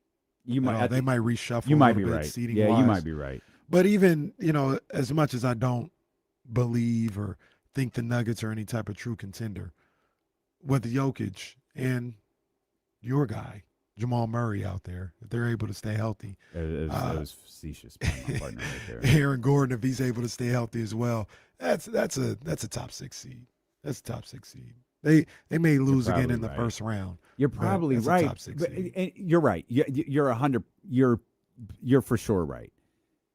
The issue though goes back to the conversation before the break. You're a second apron team. Listen to the conversation we're having. You're a second apron team, and we're like, yeah, you're probably a top 6. Like, nah, you're definitely a top. Oh, okay, fine. You're a top 6. Let's reframe the structure of this conversation a little bit. You're a second apron team. Do you have a chance to win a championship? Like, do you legitimately think that the Denver Nuggets have a chance to win a championship? I don't. That is the current state of the NBA. You can't be a second apron team and not be in the title conversation. Yeah. The Thunder are in the title conversation. The Spurs are in the title conversation. The New York Knicks are in the title conversation. The Philadelphia 76ers are in the title conversation. None of them are second apron teams. And it feels like the second apron teams are now a mark for bad ones. Cleveland was a second apron team 2 years ago. Yeah. They got eliminated quick. They weren't bad. It just didn't come together. Right. Got to second the apron team. conference finals. No, that was last year. Yeah. We're talking about 2 years ago. Oh, yeah, for sure. The year For before sure. that. Injuries. They probably should have got to the Should have. conference finals. But they didn't. They didn't. They didn't. That's And, all and the tax man doesn't come and go, well, you guys should have made it. So, here you can get a buyout player, or here you can operate outside the second apron restrictions. I'm trying to look at the roster breakdown and the contract breakdown in Denver to see when they might get out of this. Mm-hmm. After this year, you got some ancillary pieces like Tyus Jones, Marvin Bagley that come off the books.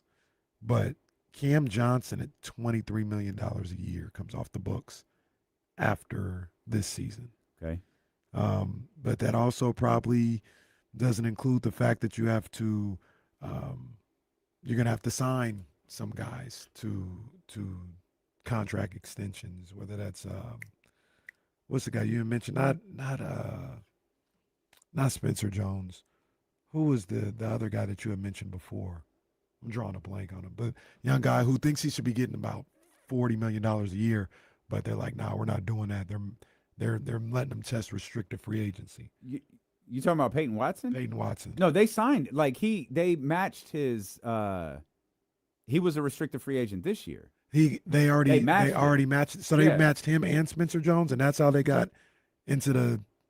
Did they match Spencer Jones? Yeah, because OKC was trying to get him. Oh, maybe I'm mixing up Spencer Jones and Peyton Watson. Spencer for sure, and I think Peyton.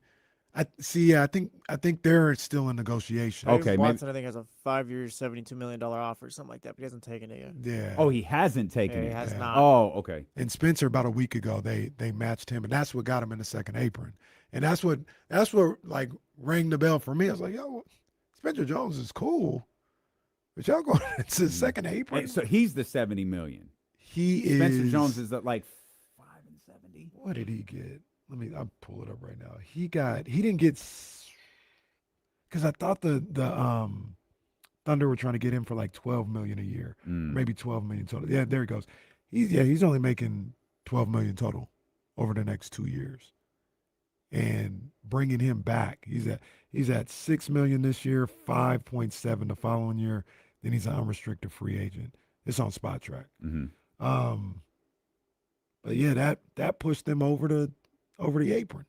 And I'm like, I'll do that for if I got to sign Aaron Gordon. But, oh, man. When's he drop off? 2 more? 2 more. He's got a player option in 28-29, though, for $37 million. Oh, pick it up. Yeah, that he's absolutely taking. Pick it up. The killer for the Nuggets, to me, is this Christian Brown deal, bro. Mm-hmm. He's so far, I can't even see when he's off the books. Oh, damn. 21, 23, 25, 26, 28. That's not a lot of money. Like, it's fair money, but I don't think you're going to be able to trade him for that price the way he played the last couple years and make right with Peyton Watson, too. Like, because he wants, if I'm Peyton Watson, I want at least Christian Brown money. And what'd you say, Jesse? They're trying to give him 70 total or something like that? He got 5 years, 70. Oh, that's where I'm getting the 70 from. He had 120. He got 125 million. And they trying to give Peyton Watson 70 total. And he's like, nah, I'm just as important or just as good as Christian Brown. Oh, Christian Brown, a good ball player. I think Peyton Watson's trying to get 70 total, and they're not. They're not going for it. I thought he was trying to get basically the Christian Brown. He should get the Christian Brown deal. And they're trying to give him 70. And if that's the case, then that's a $55 million difference. And then this is kind of goes back to what I don't understand the Denver Nuggets. I'm gonna tell you that. I don't either, because it's not good enough. Like all this stuff that you guys are doing.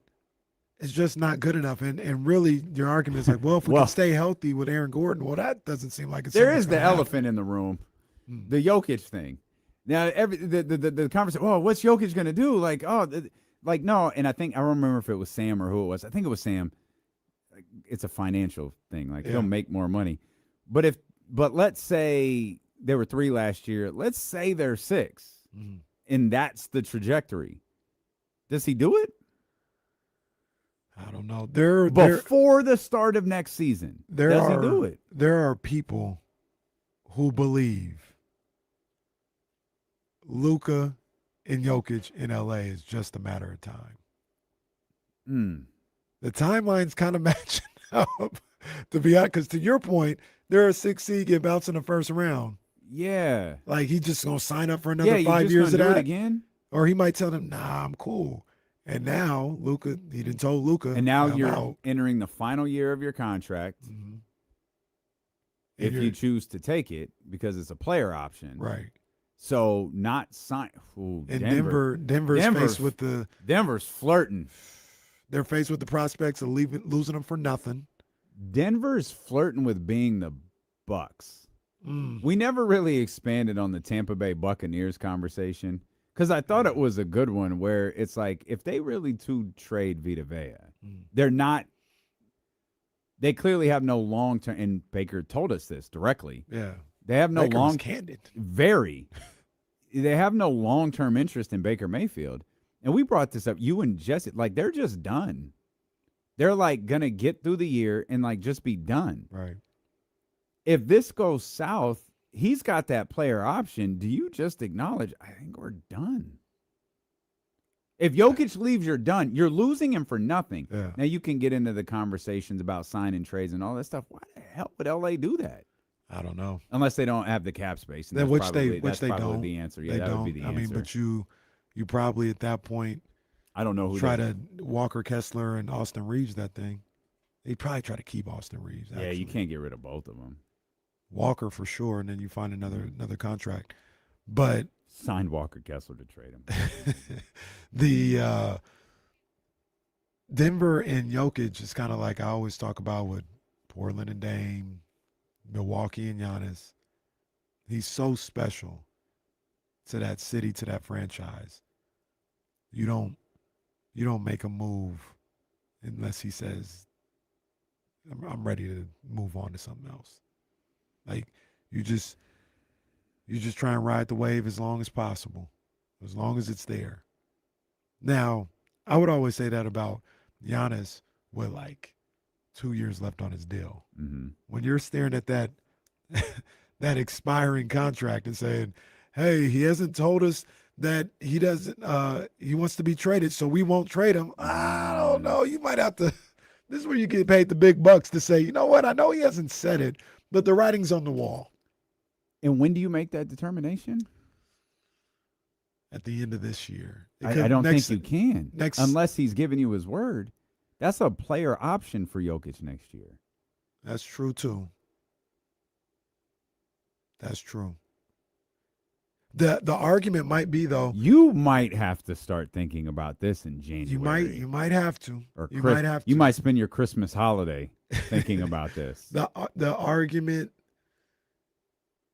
against having to worry about that is who do you think will have the cap space to sign him outright that he would want to go to? He might need to opt into that contract to get the year.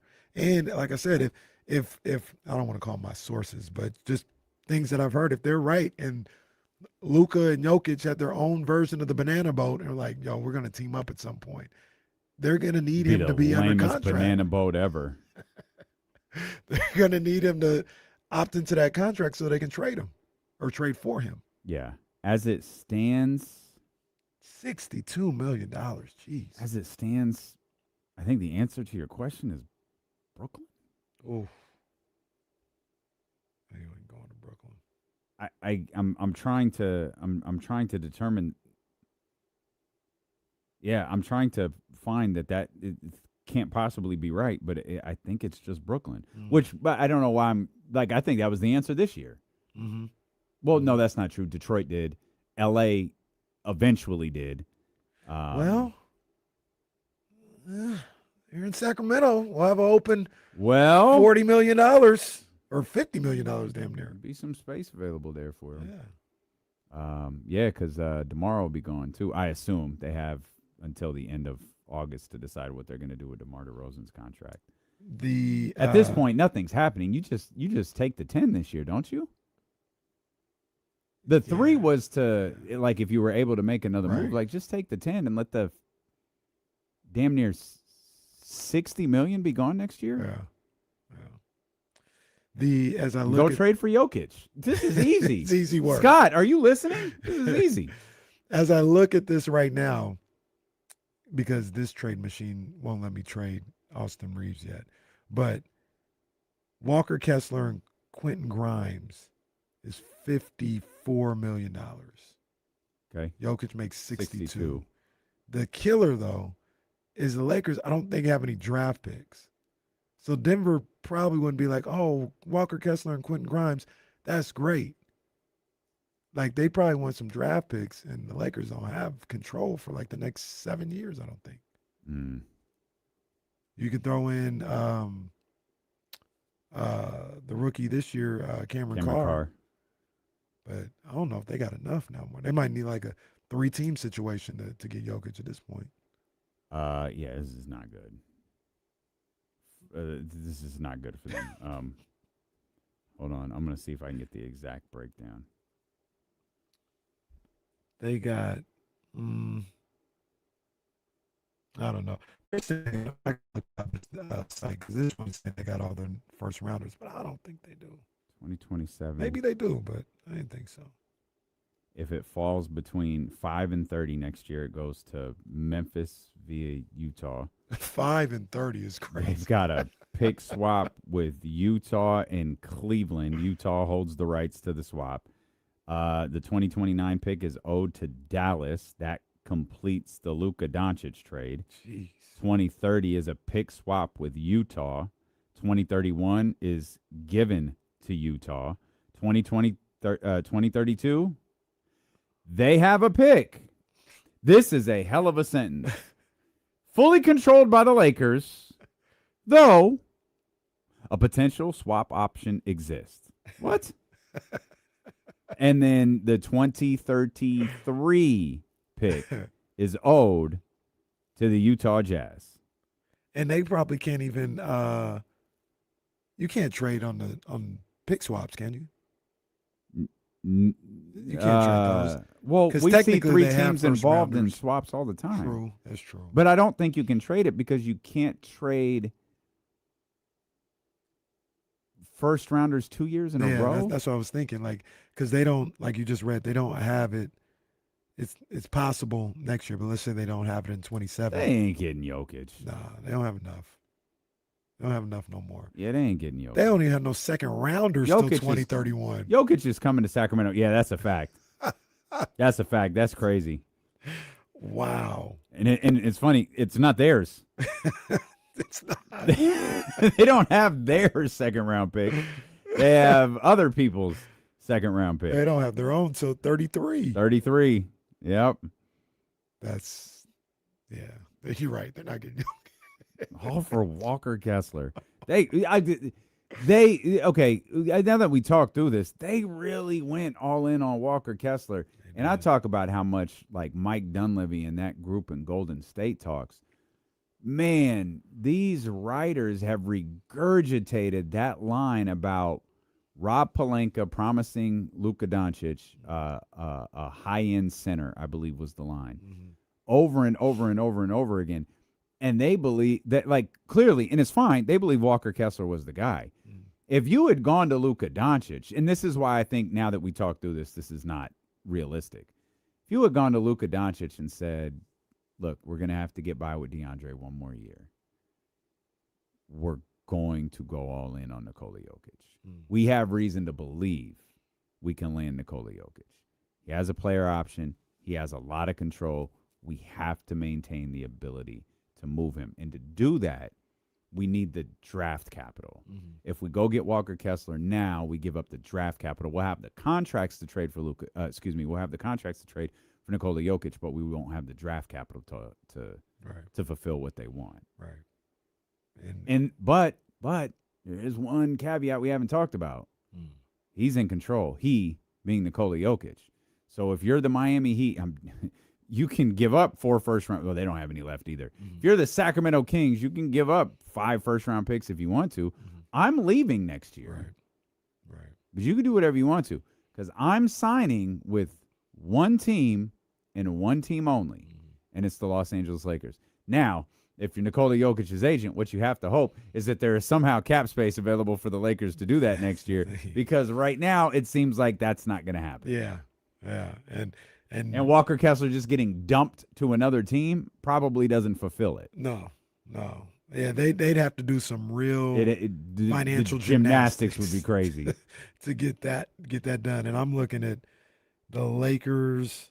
They don't really have a whole lot of money falling off the books either to somehow get cap space. You got Jarrett Vanderbilt and those are player options, so they'll probably pick those up.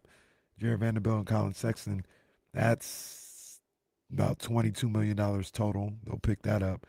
And then Jake LaRavia at $6 million. Yeah, the Lakers are locked into this team.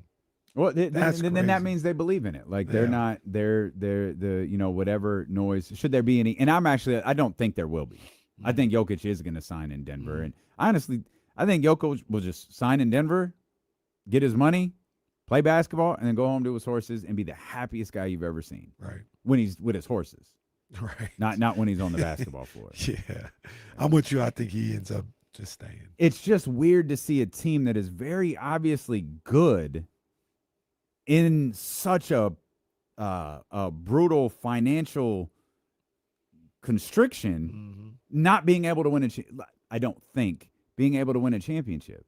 Like you would need another world Jamal Murray here. And a healthy Aaron Gordon. I think I know the answer to this, but I'll ask you anyway. Mm-hmm. Going into the playoffs last year, they were like one of the hottest teams in basketball. Mm-hmm. They won, just off the top of my head, maybe 17 to 18 or something like that. You get bounced in the first round, in part because Aaron Gordon goes down. Mm-hmm. Which one is the real Nuggets to you? So that's a great question that I will answer when D'Lo and Casey return here on Sacramento Sports Leader. Your Denver Nuggets Sports Leader. You're on 5280. ESPN. That's what it is. ESPN 1320.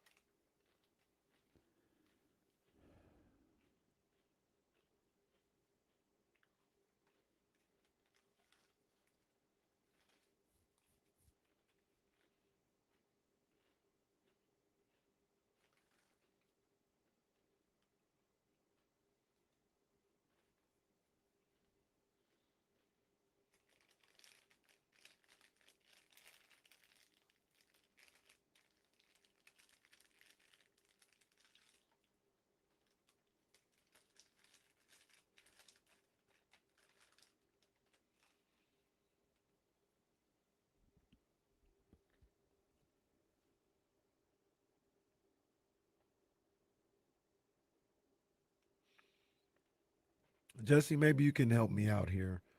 What was I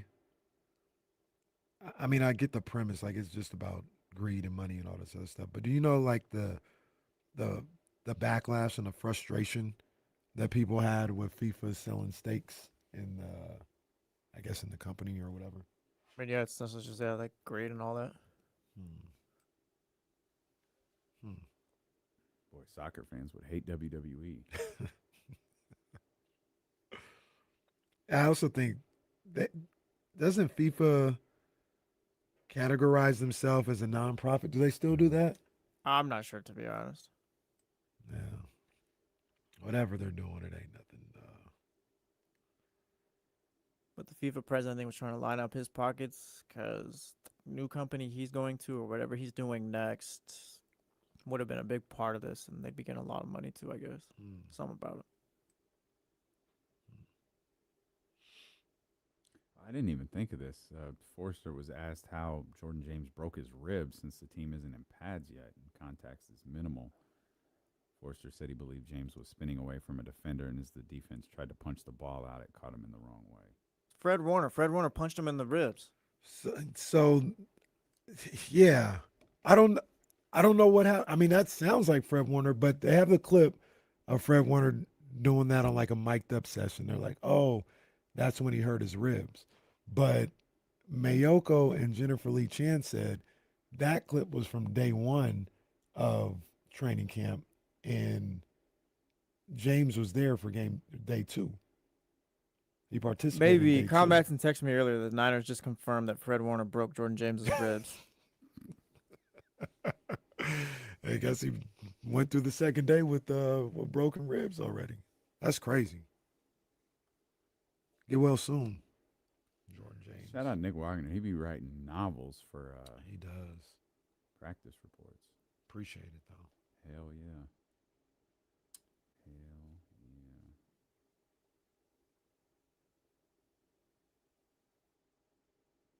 Oh wow. Where is this at? Randy's Donuts opened in the Bay Area. I didn't know where this is. Really? Yeah.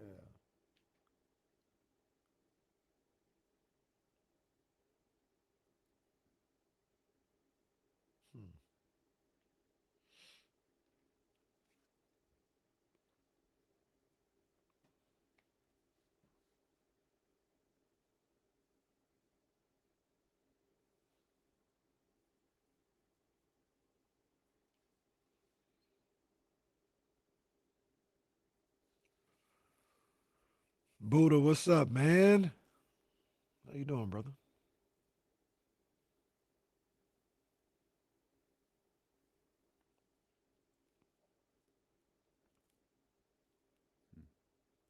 Did you listen to Nightmares to Dreams? I hadn't heard it yet. Big Billy. Damn, Spider-Man is tracking for $1 billion debut. Oh man. Wow. Wow. Really, really good movie though. Like I'm not like a super Marvel guy, but I enjoy the Spider-Man series, and they're always good. At least to me, they're always good. Oh.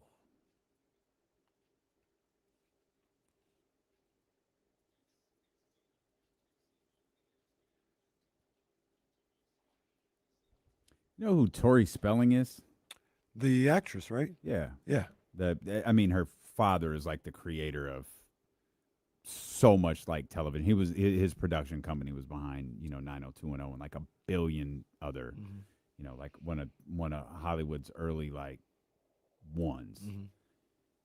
I haven't seen her in a long time. I just saw her. I can't imagine what it's like being on television early and then being in the spotlight. She's 53 years old. She's a very attractive woman, but she also doesn't have like the subtle work done to her face. Like she's done so much work, like she looks different. She looks like someone who, when she's 60, will ask the question like, "Oh man, what happened to her?" Like, you see those people. Like we were, for some reason, Elvis's wife, Priscilla Presley, came up. Priscilla, when she passed, it was bad. Like bad. Damn. And I hope Tori's not tracking towards that, because it looks wild. Well, I'm just glad she's still here, because I thought you were going to say she passed away. Oh, no. Did not pass away. I'm glad her face passed away. But that was Donna, right? Donna, yes. Yeah. Still very much alive. We didn't kill her off. Dated David, who was an aspiring rapper. No, was his name David? Yeah, David. Wait, his real name is David, right? Austin Green? Austin, yeah. Is it David, or is it David Austin Green? Yeah. Okay. Yeah. My cousin used to really like him. So, yeah, she was with David. The hip-hop guy. He was a DJ. He flirted with hip-hop style in terms of the way he dressed, like for the 90s. Like, he flirted with it a little bit. 90210 show I did not watch. Like, I was familiar with the show and the characters, but I didn't watch week to week or nothing like that. I watched 90210 for sure. I didn't watch Melrose Place. They weren't allowed to. Well, Young D-Lo can't be watching that. Tried.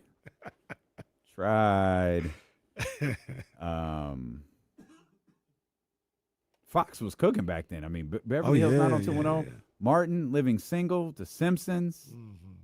Cops. Well, that's true.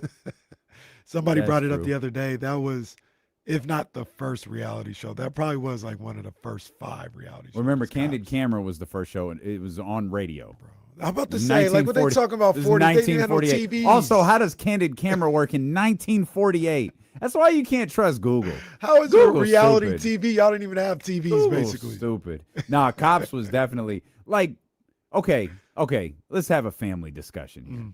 We think Cops was real. Yeah. For real? Yeah, I do. Was the camera just running around with the police officers? I think so. And it may have And then the evolved guys to had something to else. like sign the waiver, like, hey, sorry, buddy, you got arrested on the True, wrong but night. some will be pixelated. Good point. Okay. Some All will right. be You're right. pixelated. You're right. You're right. It You're may right. have evolved You're right. where it wasn't sometimes. Yeah, you're but right. The original. That guy didn't sign the waiver. He's I ain't signing up for this. Have you ever watched Court Cam? I don't think so. That's a good show.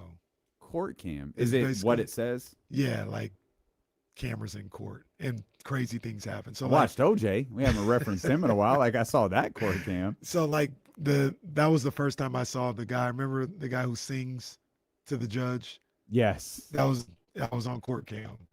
So Okay. any crazy little if there's a fight in the court Okay. or if somebody attacks a judge in court or something, Yeah. like it's on that show. And oddly enough, they have a gang of footage. Like they got a lot of footage to go through. Warren says, yeah, Cops was real. I remember someone I know being on there when they were on Watt Avenue outside Gorka Corral. And that was Everything Warren just said checks out. Like, you know what? That's right. And that was low key a badge of honor when cops would follow your cops. That's right. And Yep. Oh, they Yep. got the Sacramento episode. Oh, snap. Undoubtedly made the song Bad Boys famous. Yeah, for sure. Which went to the movie, which Martin would try to sing in the movie. And they carried that bit on all the way to the last one. I love that. Hey. I love that they did that. Just kept that bit going. So if you're just tuning in, we have covered Denzel Washington, Michael B. Jordan, and Will Smith. And now we have discussed Fox television shows in the mid-'90s.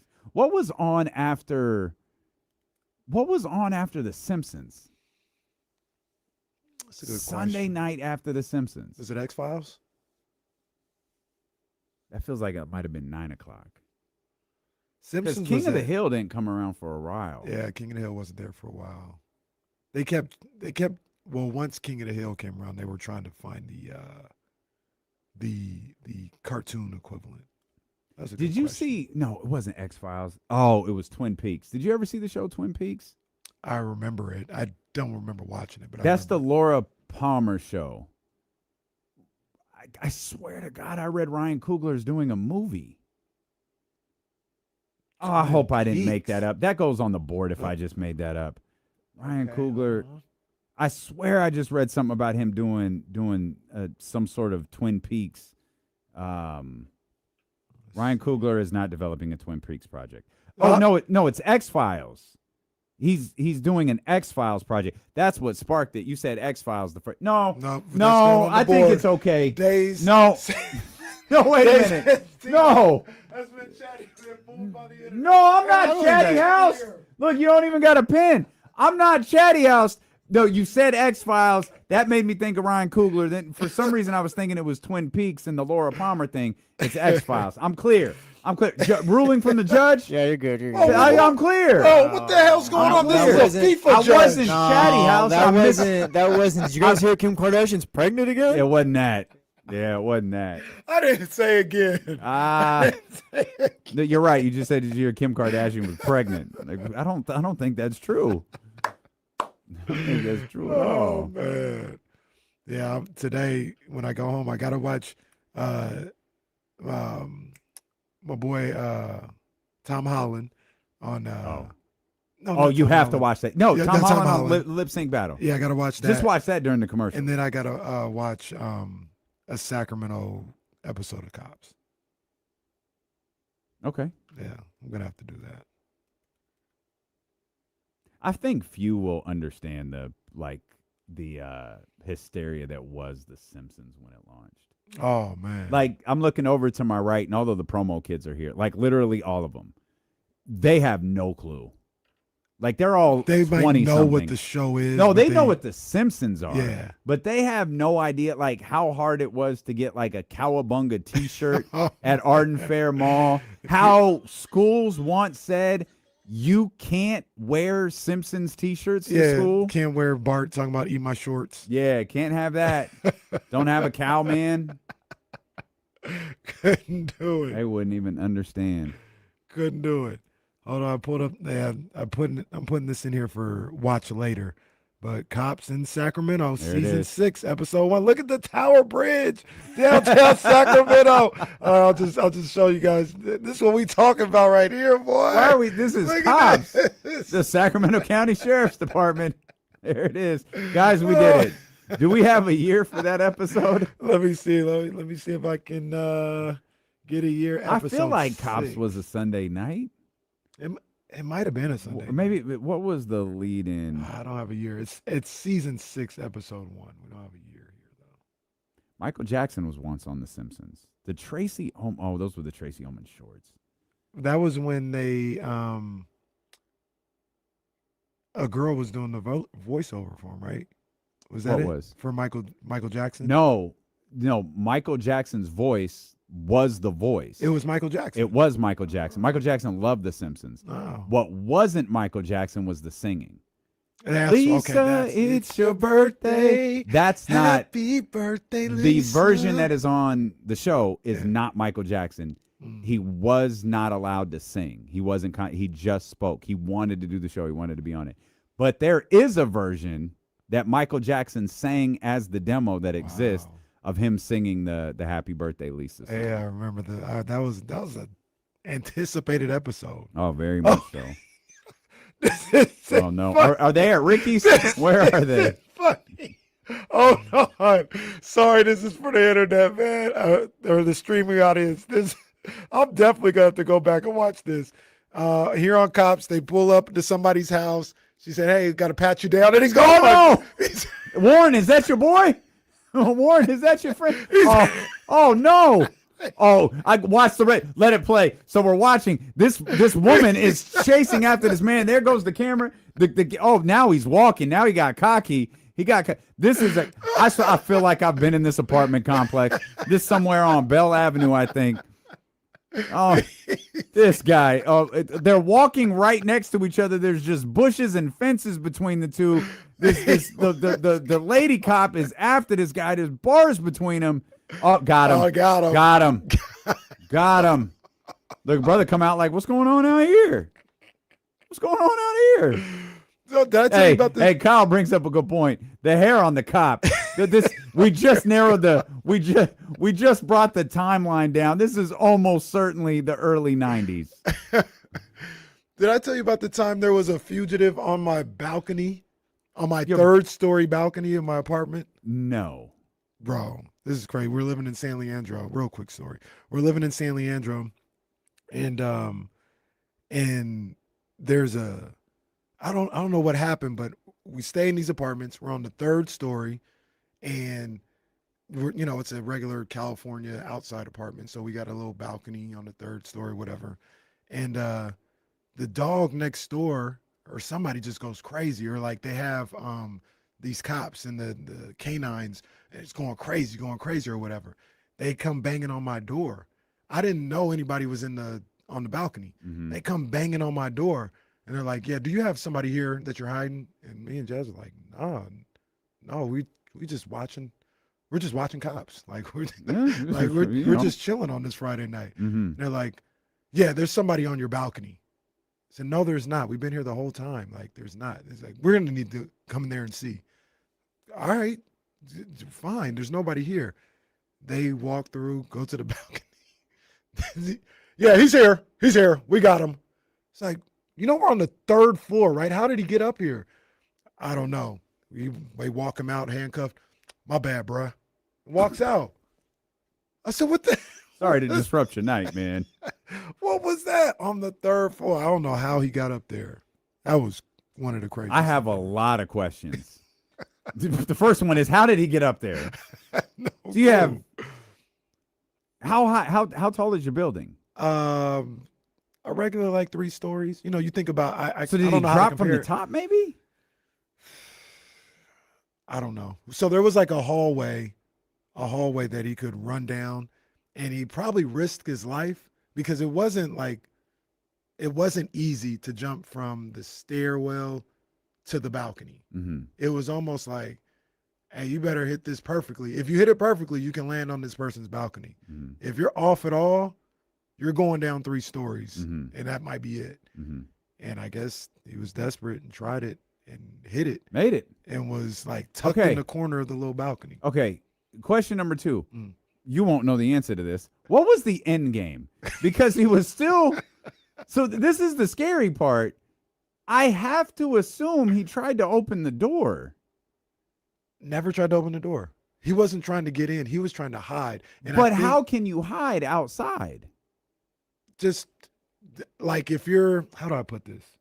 If you're walking by, Uh-huh. you can't see the bottom of the balcony. Okay. You might just be Okay, able to see got it. kind of the top, like Got it. it Yep. dips down a little Yep. bit. So I think, because I don't think I shouldn't assume, but I don't think he was ever trying to get in. Okay. He was probably trying to hide there, let the cops go through and get out of there, and then he would risk his life again getting off the balcony back onto the Or stairs. he just would have, hey, bro, I'm so sorry. Can I My just bad, bro. Can I just use your front door? I'm just trying to. It'd be great. Yeah. So his end game, that's my assumption of what the end Yeah. game would be. Because Next question. Yeah. Where is he now? it's a great question. Yeah, it is. Hopefully he's And that's hopefully the he cliffhanger. has turned his life around. Hopefully. And he doesn't have to Kenny's gonna be worry like, about these. it was me. I was the guy. Me all along, Austin. It was me all along. Let's see what TC talking about here. 916-909. TC said he got into it the other day. I wonder if he's Third- going to bring that up. 15-20. TC, what happened? Man, listen, what's up with my two Oh, brothers? man, he's at a 10 already. He said that at the beginning of the show. He said, "I'm gonna call in. I'm gonna let him know what happened." What's happened, TC? No, man, listen, I'm vibing, bro. Listen, so let's cut it straight. So it irks me a little bit, right? With certain people and certain like media. Some people got a source, right? And I'm not saying believe in everything, but I'm saying sometimes you gotta acknowledge what's going on and then make it your own way, right? And what I mean by that is deciphering what Kings news is real and what's not. So when I got on the phone yesterday, I said Kings fans are really intelligent, right? We're really intelligent. This chatty house, this YouTube chat, these people are intelligent, bro. And we got the best fan base in the league. I put all my money on that, bro. Ain't nobody messing with this fan base. Period. Can't nobody tell me nothing different, bro. Yeah. So when I get on here, right, I'm like, we talking, and I say, man, you know what? It seemed like every time a report come out, and it ain't coming out from 1140, look, it seemed like it's fake news. And I'm like, bro, it ain't that way. So I get at it with the boy, the 2 afternoon show, not my boy in the back, right, but the other two. Right? Because they speaking crazy, and they speaking crazy on him, but this ain't the first time. This like the third time that they said something with his reporting, basically kind of saying his reporting is fake. It never happened, bro. And I was like, listen, bro, we got to stop that. If that doesn't mean that every news that ain't coming from y'all is fake, and it's only real when it's coming from y'all, bro. I was like, listen, bro, we have to stop that. And, oh, you still mad about the job? I'm not mad about the job situation, big dog. The job situation, y'all keep saying it was fake. Well, how it was real. Scott Perry asked for a first-round pick, but y'all was running around, kept telling that it was fake news because my boy started talking about the job situation. So I just got into it because I was like, man, y'all got to quit speaking on bro and quit always talking about he's just a bad dude and his reporting is bad. That's what I took from that, and I didn't really like that, bro. Ham can fight his own battles, bro, just like y'all can fight your own battles. But when I hear people speaking on the homies' names and keep talking about like we got fake news, bro, I'm not with that. Ain't no fake news over here. Everybody got their sources. Y'all got y'all sources, bro, and we going to sit back and pay attention to what's going on. I just wasn't feeling that scenery, D-Lo, KC, bro. They try to get at Ham crazy. Like he was just like super lying, like he just be making stuff up. And I'm like, bro, I'm not feel feeling you. that, bro. That's bootsy. That's bootsy to me. I didn't even know we still use that word. TC came out. The GOAT. What station was he talking about, though? 1140. What is that? TC the GOAT, man. TC What is the station GOAT. is that? So there's so much there. That was epic. You the man, TC. We love you, big dog. Come on, man. I'll say this, particularly about not both afternoon guys, just one of them. It's sweet that they regularly reference the reporting on this show. Because I'm sure people who listen to this regular know we've never referenced anything they've said. And there's a multitude of reasons for that. Again, I'm only speaking to one of them because I got a lot of love for Whitey. You don't say anything. Like, you've never reported anything. You offer nothing. So I'm glad you listen. Enjoy the show. We always hope the people who listen to this show enjoy. If you want to talk about it on your show, if it provides content, man, I listen to James. I listen to Deuce and Mo. We're always trying to find content. You listen to Bill Simmons. We're trying to find content. Like, we get it. You want to come to the big boys to find your content? We got you. I will tell you this. No, I won't. I won't. I won't. But thank you for listening. Yeah. And anytime you need some content for your cute little show that you got going on, man, we got you. We got you covered. I don't even know the interesting thing to me. Like, we started off the show talking about this. I don't even know like what there was to get worked up about. It got aggregated. That's all that happened. It got aggregated, and they picked. It looks like from that rabbit hole I went down from Dave's tweet.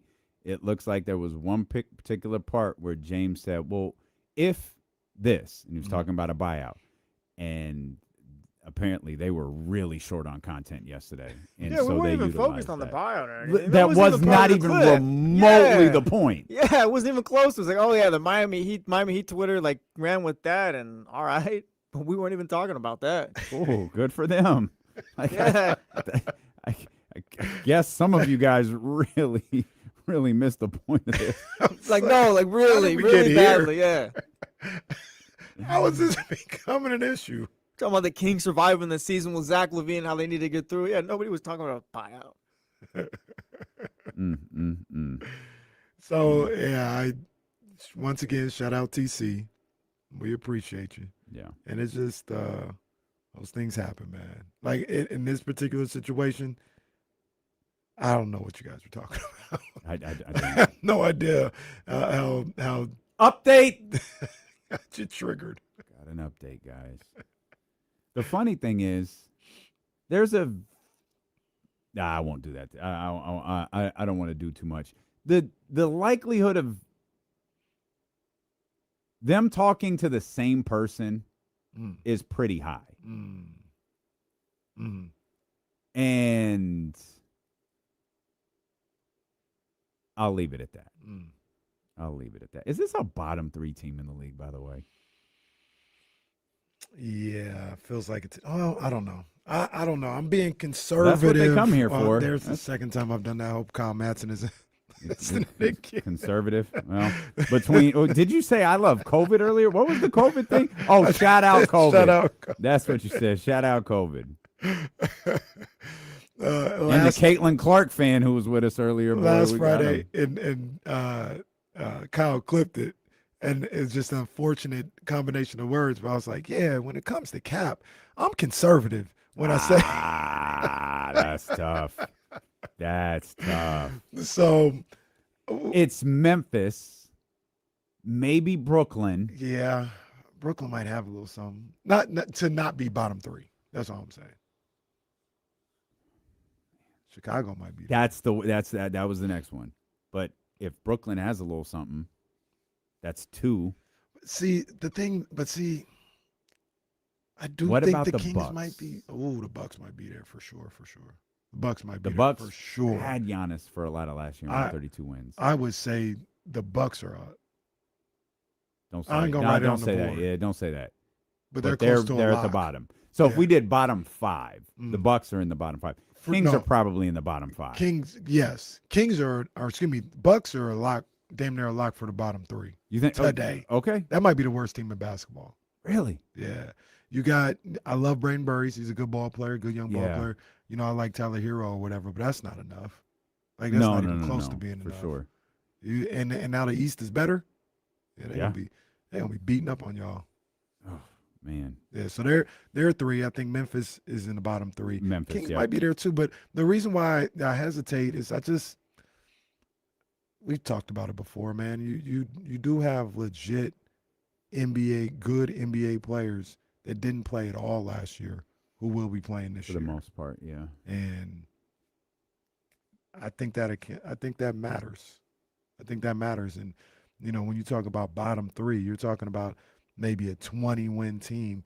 I think they'll win more than that. I think the Kings, I could see them in 25, 26, 27 wins. It's not good, but well, I mean, 26 wins is, I mean, that last year was the 11th seed. Like I saw Gregory in YouTube chat, youtube.com/ESPN1320 noted the Pelicans. As big of a joke as Joe Dumars appears to be as an executive, that roster isn't. Talented roster. Like, it's a talented young roster. Like, I didn't think they should be 26 and 56 last year.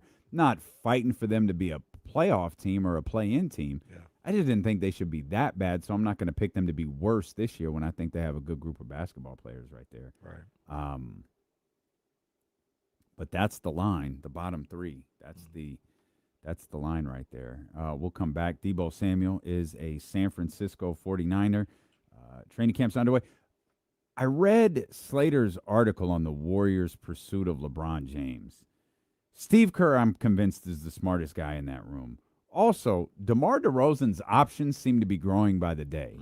At least the reports of DeMar DeRozan's options seem to be growing by the day. We'll talk about that when D'Lo and Casey return here on Sacramento Sports Leader, ESPN 1320. 1140. That put that in the rafters. That's an all-timer.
Yeah, that is up there with OJS.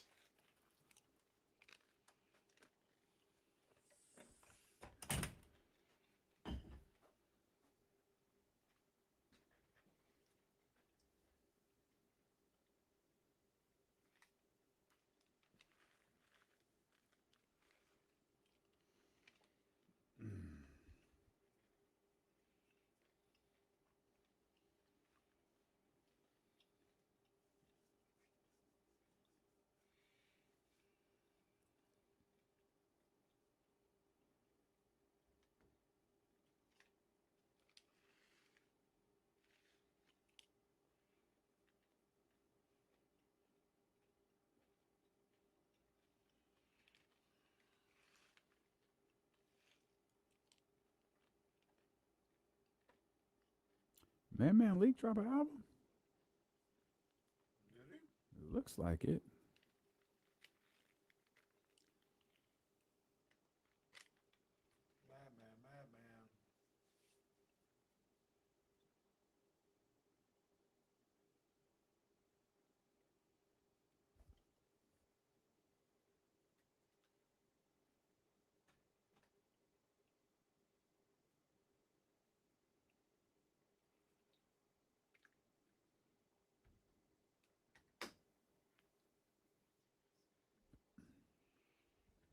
All right, man. Final stretch of the day here. Final stretch of the week. Appreciate you for being with us. Read Anthony Slater's article on the pursuit of LeBron James for the Golden State Warriors. I love the Steve Kerr quote so much in there. But the Warriors are really pushing this LeBron can't get over the history thing. Because it wasn't just Draymond on the podcast. There were sources within this article from Anthony Slater who were saying, yeah, just he couldn't get past the history of. It's like, no, you guys are really naive to the fact you stink. And the only person I think who isn't is Steve Kerr. Steve Kerr was like, yeah, it seemed like a long shot. Right. And maybe that's Steve Kerr protecting himself a little bit, but I also think, like, why would LeBron come here? I know he loves Steph. I know he loves Draymond Green, but you could be friends outside of here. Right. And this isn't shade or disrespect, but if it's about winning, which it always seems to be about for LeBron James, they didn't really have a leg to stand on. Nah. Their only small hope would have been if they could get Anthony Davis. Yeah. But which they never really pursued. No. Well, they messed themselves up because I didn't read the article from Anthony Slater, but I know some of the things that was talked about. Maybe it's in the same article. I don't know, but them not pursuing Jaylen Brown, was that in the same article? No, that was I think that was Shams. That's what I'm thinking of, and like just deciding not to do that because they're worried about post Steph era. Yeah. Well, that is a fail because I do think if you get Jaylen Brown, you've got a real shot at LeBron if you want him at that point. Yeah. And they decided not to. It felt like, I mean, and certainly this is definitely hindsight, but you know, we've heard the same thing about Cleveland. If no one knew this at the time, but it feels like if you landed Jaylen Brown, you might have landed LeBron James. Now, I don't know if the Warriors are kicking themselves for not giving up those future first-round picks to land Jaylen Brown, maybe thinking that the possibility of landing LeBron James was much, much higher. I wonder if Cleveland feels the same way, not being more aggressive in a pursuit or not being willing to bend in a pursuit for Jaylen Brown, knowing they might have landed LeBron James one last time. I said Steve Kerr might be the only one who knows they stink. I think Steph Curry does too. I think Steph Curry knows they're not very good. And or at the very least not on the championship level. Well, I'm again reading more, like I don't know that Steph is fixated on a championship. I don't think that Steph wants to be on a bad basketball team. And this team, I think, is closer to being a bad basketball team than a good one. I mean, we're not even talking championship. Like, that doesn't even need to be said. But I think they're closer to being a bad one than being a good one. Do you think a guy like Yaxel could potentially rejuvenate Sure. Steph a little if bit? he's given the opportunity to do that. Yes. And there's probably two people on that team who can give him the opportunity. One of them is the podcast host, and the other one's the coach. There was a weird article about how apparently Yaxel in his pre-draft interview with the Warriors. Saw that clip, yeah. In 2025. Yeah, because he had declared before. He said he was a jackass. I think that was the exact quote. He acted like a jackass. And then goes back to school, probably learns how to cheat. Allegedly. And, cleans things up, comes back around, and has a great interview with the Warriors. And I believe all of the teams that he talked to as well. There were a lot of people raving about him. And now looks like if you're searching for a non-Steph Curry bright spot for the Golden State Warriors, he might be it. Yeah, for sure. He was the MVP of Summer League, but looked great. But looked really good. Looked fantastic. He didn't look like Summer League good. Mm-hmm. He looked like a really good basketball player. And this is a guy that's going to, Steve Kerr shouldn't have a problem playing him. He's like 24 years old. So, it shouldn't be like, oh, don't want to play the kids out there. No, it's a grown man. Also, he plays like a grown man, whatever. What else are you going to play at this point? Did you catch wind of some people? I didn't think this was an issue at all, but some people saying that Draymond and Yaxel actually have beef and are going back and forth. I thought it was playful and Michigan State thing or whatever, but I saw a couple of people. I disagree with them, but they're like, yeah, I have to watch this Yaxel and Draymond thing. Some real weird energy going on. It's wait a minute. Yeah, I don't even know if they've met each other. What are you talking about? I think it might have been Kevin O'Connor, man, who brought that up. Well, you should have led with that. I think it was him. Like, yeah, got to watch out for this Yaxel Draymond situation. It's real weird. A lot of weird energy. No, All right, sir, man. it's not. I don't believe it all. All right, bro. DeMar DeRozan, I don't know when he's going to sign nor who he's going to sign with, but every day I'm reading some other team is looking at DeMar DeRozan. And I don't know if DeMar DeRozan is taking his time or if the league is taking their time with DeMar DeRozan, because I absolutely thought there would be an influx of signings following LeBron James making his decision. I kind of thought there would be a almost like a free agency 2.0 with guys like DeMar DeRozan, perhaps Russell Westbrook. Maybe some of these restricted free agents would get their places solidified.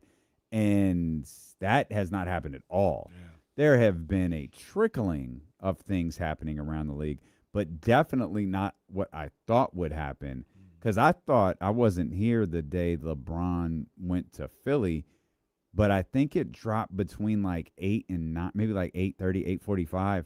I thought, oh, my guys should be good. There should be a bunch of signings by like 1, 2 o'clock. And that never happened. No, and I still hasn't happened. Yeah. A week later, yeah, it hasn't happened. So I wonder what they're waiting for with some of these, not necessarily the player, but the team. I was going to say, trying to who's round out waiting? their roster. Yeah, like is it the team or the player? Yeah, if you're the Heat and you want DeMar DeRozan or you want Zach LaVine, like maybe I'm just impatient, but I'd be making some aggressive plays. Like I want to get you in the program, man. Let's get this going. And that could be the what like literally what you just said could be the holdup, the this or that. Mm-hmm. Because acquiring DeMar DeRozan at this point is easy. Yeah. Like if you make the offer, like any team that's talking, whether it's Cleveland, Miami, or any of the other teams we're talking about, that's almost certainly a vet minimum contract. He's getting paid elsewhere. He probably wants more than that. It might not be available for him, but like it's kind of easy in that sense. Mm-hmm. And then you get into because Cleveland's a good example. Mm-hmm. Cleveland reports have Cleveland being interested in DeMar DeRozan. Reports have Cleveland having interest in Jonathan Kuminga. Two very, very different acquisitions. Mm-hmm. One more likely a sign and trade, though you don't have to sign and trade with Atlanta because they chose not to resign. You don't have to do that. Yeah. But also, what would the money like that'd probably be really difficult. Kuminga's going to take the most money he can get at this point because this whole thing has not gone the way he has hoped, and that's what you're dealing with. Mm-hmm. This or that. Two very different acquisitions, two very different roads to those acquisitions, and teams may like just be, let's try to keep our options open and see what this looks like. Yeah. It could be not that it's simple. It could be as simple as that, though. It could be. That's an alert from the computer. It just wants me to know that it's Friday at 5:39, and it wants to update Adobe, so don't worry. And we can't mute it because if we do, it just shuts off the whole stream. So it's Computer's like, what are you doing here? like it's Nobody Friday, else is man. around It's like this building's been empty the entire day, right? Except the promo kids. And Jonathan was here, but even Jonathan's always here. Jonathan's still here. Yeah. Jonathan, the engineer, who told him to leave. I said, "What are you doing? Get out of here." Yeah. You know you're in control of the cameras. Just delete the footage when you leave. Run it on a loop. Run you That's washing it. your hands That's on it. a loop. Like Ocean's 11. That's it. Whatever the holdup is, let's get it done. I need some NBA news. Come on. I don't think and this is what I wonder about the next couple of. That might not matter at this point because with a lot of the players, Jonathan Kuminga notwithstanding, a lot of the players we're talking about, like DeMar's a 16, 17, 18 year. Russ just finished year 18. They have a routine. Like they're gonna be ready. Right. I mean, Russ came in. Was it right before camp or right after camp started? I think it was right after camp started. Like might have even like later in the camp. It doesn't matter, and that could be the approach. That's the truth. That's just not what I thought was going to happen. Right. Zach LaVine might not need that though. Get him in there. So I think I saw. Yeah, didn't I again, see the other day? that's Zach the LaVine this been or in the that league thing. 13 years. Yeah, we were talking about that. 13 years. It does not feel like 13 years of Zach LaVine. Yeah. 13 years is a long time, man. And he had his defining moment. Yeah, the dunk contest. Yeah, like that's his, and it's great. Like because a lot of players don't have one. Right. They'll never have that defining moment. He'll have one. I will. And it's a great one. It's an all-timer. It comes off as I'm a Zach LaVine apologist. Not Yes. really. That's the jersey you should get. I think Zach LaVine is a skilled basketball player. I don't like him that much. Okay. All right. But what we talked about the other day is almost undoubtedly the next team Zach LaVine goes to is the best team he'll ever play on in his career. Yes. He hasn't been on a lot of good teams. Unless he plays the whole year with Sacramento and someone offers him money. Like, what if Charlotte offers him money next year? How is Charlotte different than the Sacramento team he came to Charlotte or the might be Chicago better. teams? He might be. Chicago might would be the closest one. I mean, Minnesota might had be. talent too. I can't remember Zach LaVine's Minnesota team. But they were really young. That's what I remember. Yeah, they were really young.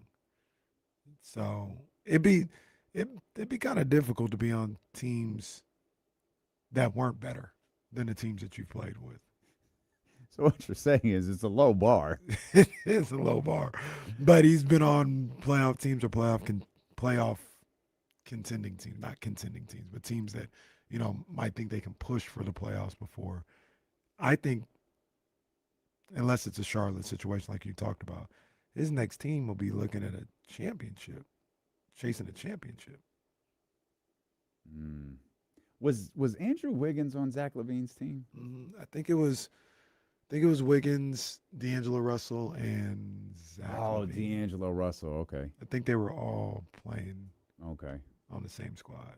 Yeah, because that's 16, 17. I don't remember Zach LaVine. 16, 17, 18. I can't remember when he went to Chicago, but Chicago, yeah. I don't know, man. DeRozan, Giddy there when he was gone too for a little bit. I hear your argument. I just don't know. I don't know that Zach LaVine is competing for a championship next year.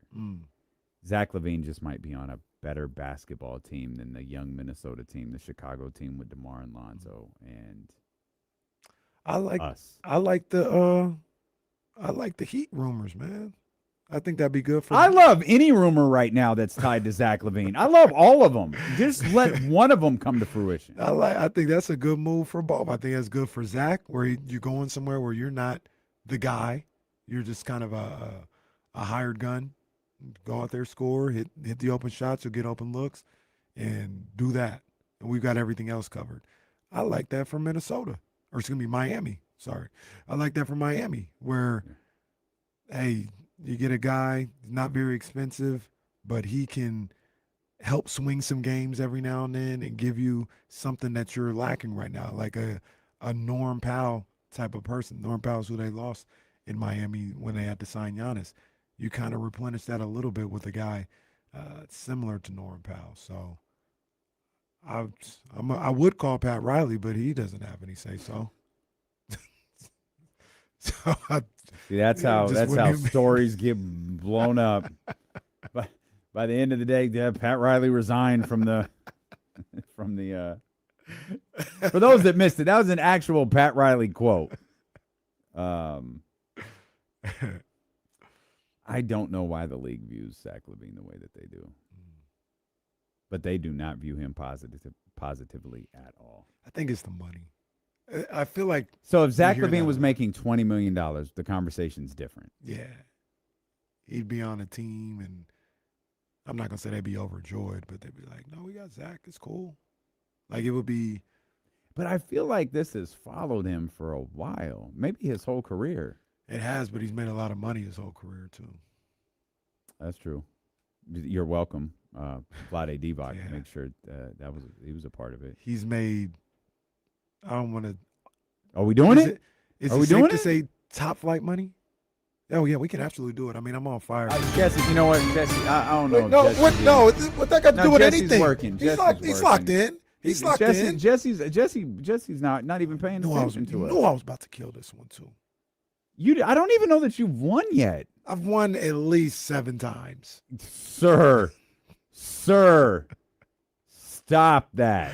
At least 7 times. Stop that. If I gave you an unopposed run at this, I don't think it would go well. This is a strike-induced season. We haven't played a lot of games. I can get this one right now, and since Jesse's busy and doing stuff, I can't go under, and I'll get it.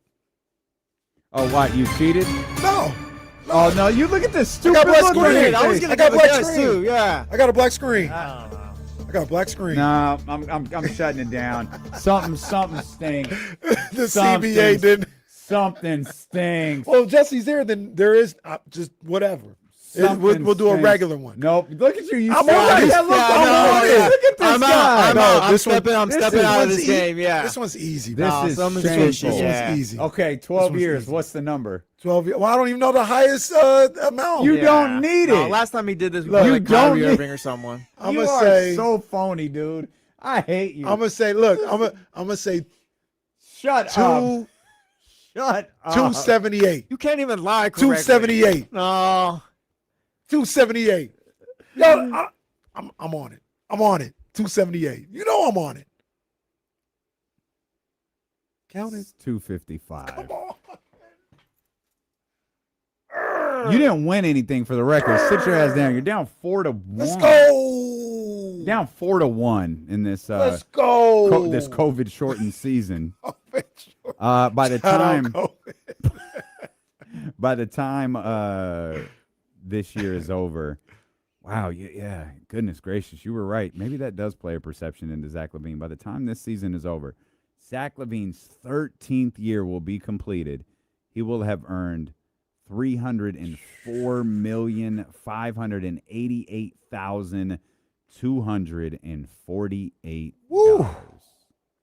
Woo! Who told us that's not going to be very much money? I forgot. A couple of different people. CJ McCollum said it. It wasn't CJ. Rich Paul said it. It wasn't Rich. It was a player. They said they were talking. They didn't say $300 million. They were talking about 200. They were like, "Oh, I think Rich Paul said 200."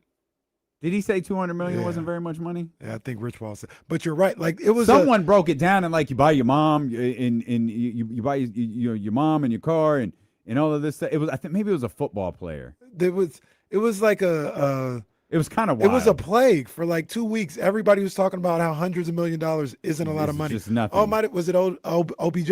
That's who it was. Yeah. It was Odell Beckham. It was like 5 people. Yeah, it was Odell Beckham. Who said that over the course of 10 days? It's like what are you guys doing? You know, you got to buy your $15 million house. Yeah. Like, no, you don't. You got to buy your. Yeah, a house gonna cost you about 15, 20 million. It's like, I don't think it needs to. These guys were one more podcast away from saying, I got to worry about feeding my kids. I don't know. Yeah, man. Poor CJ McCollum was on like CNBC or something like that, actually talking business, and someone quote tweeted that. I was like, oh my gosh, these guys won't shut up anymore. And like CJ was actually like talking like business.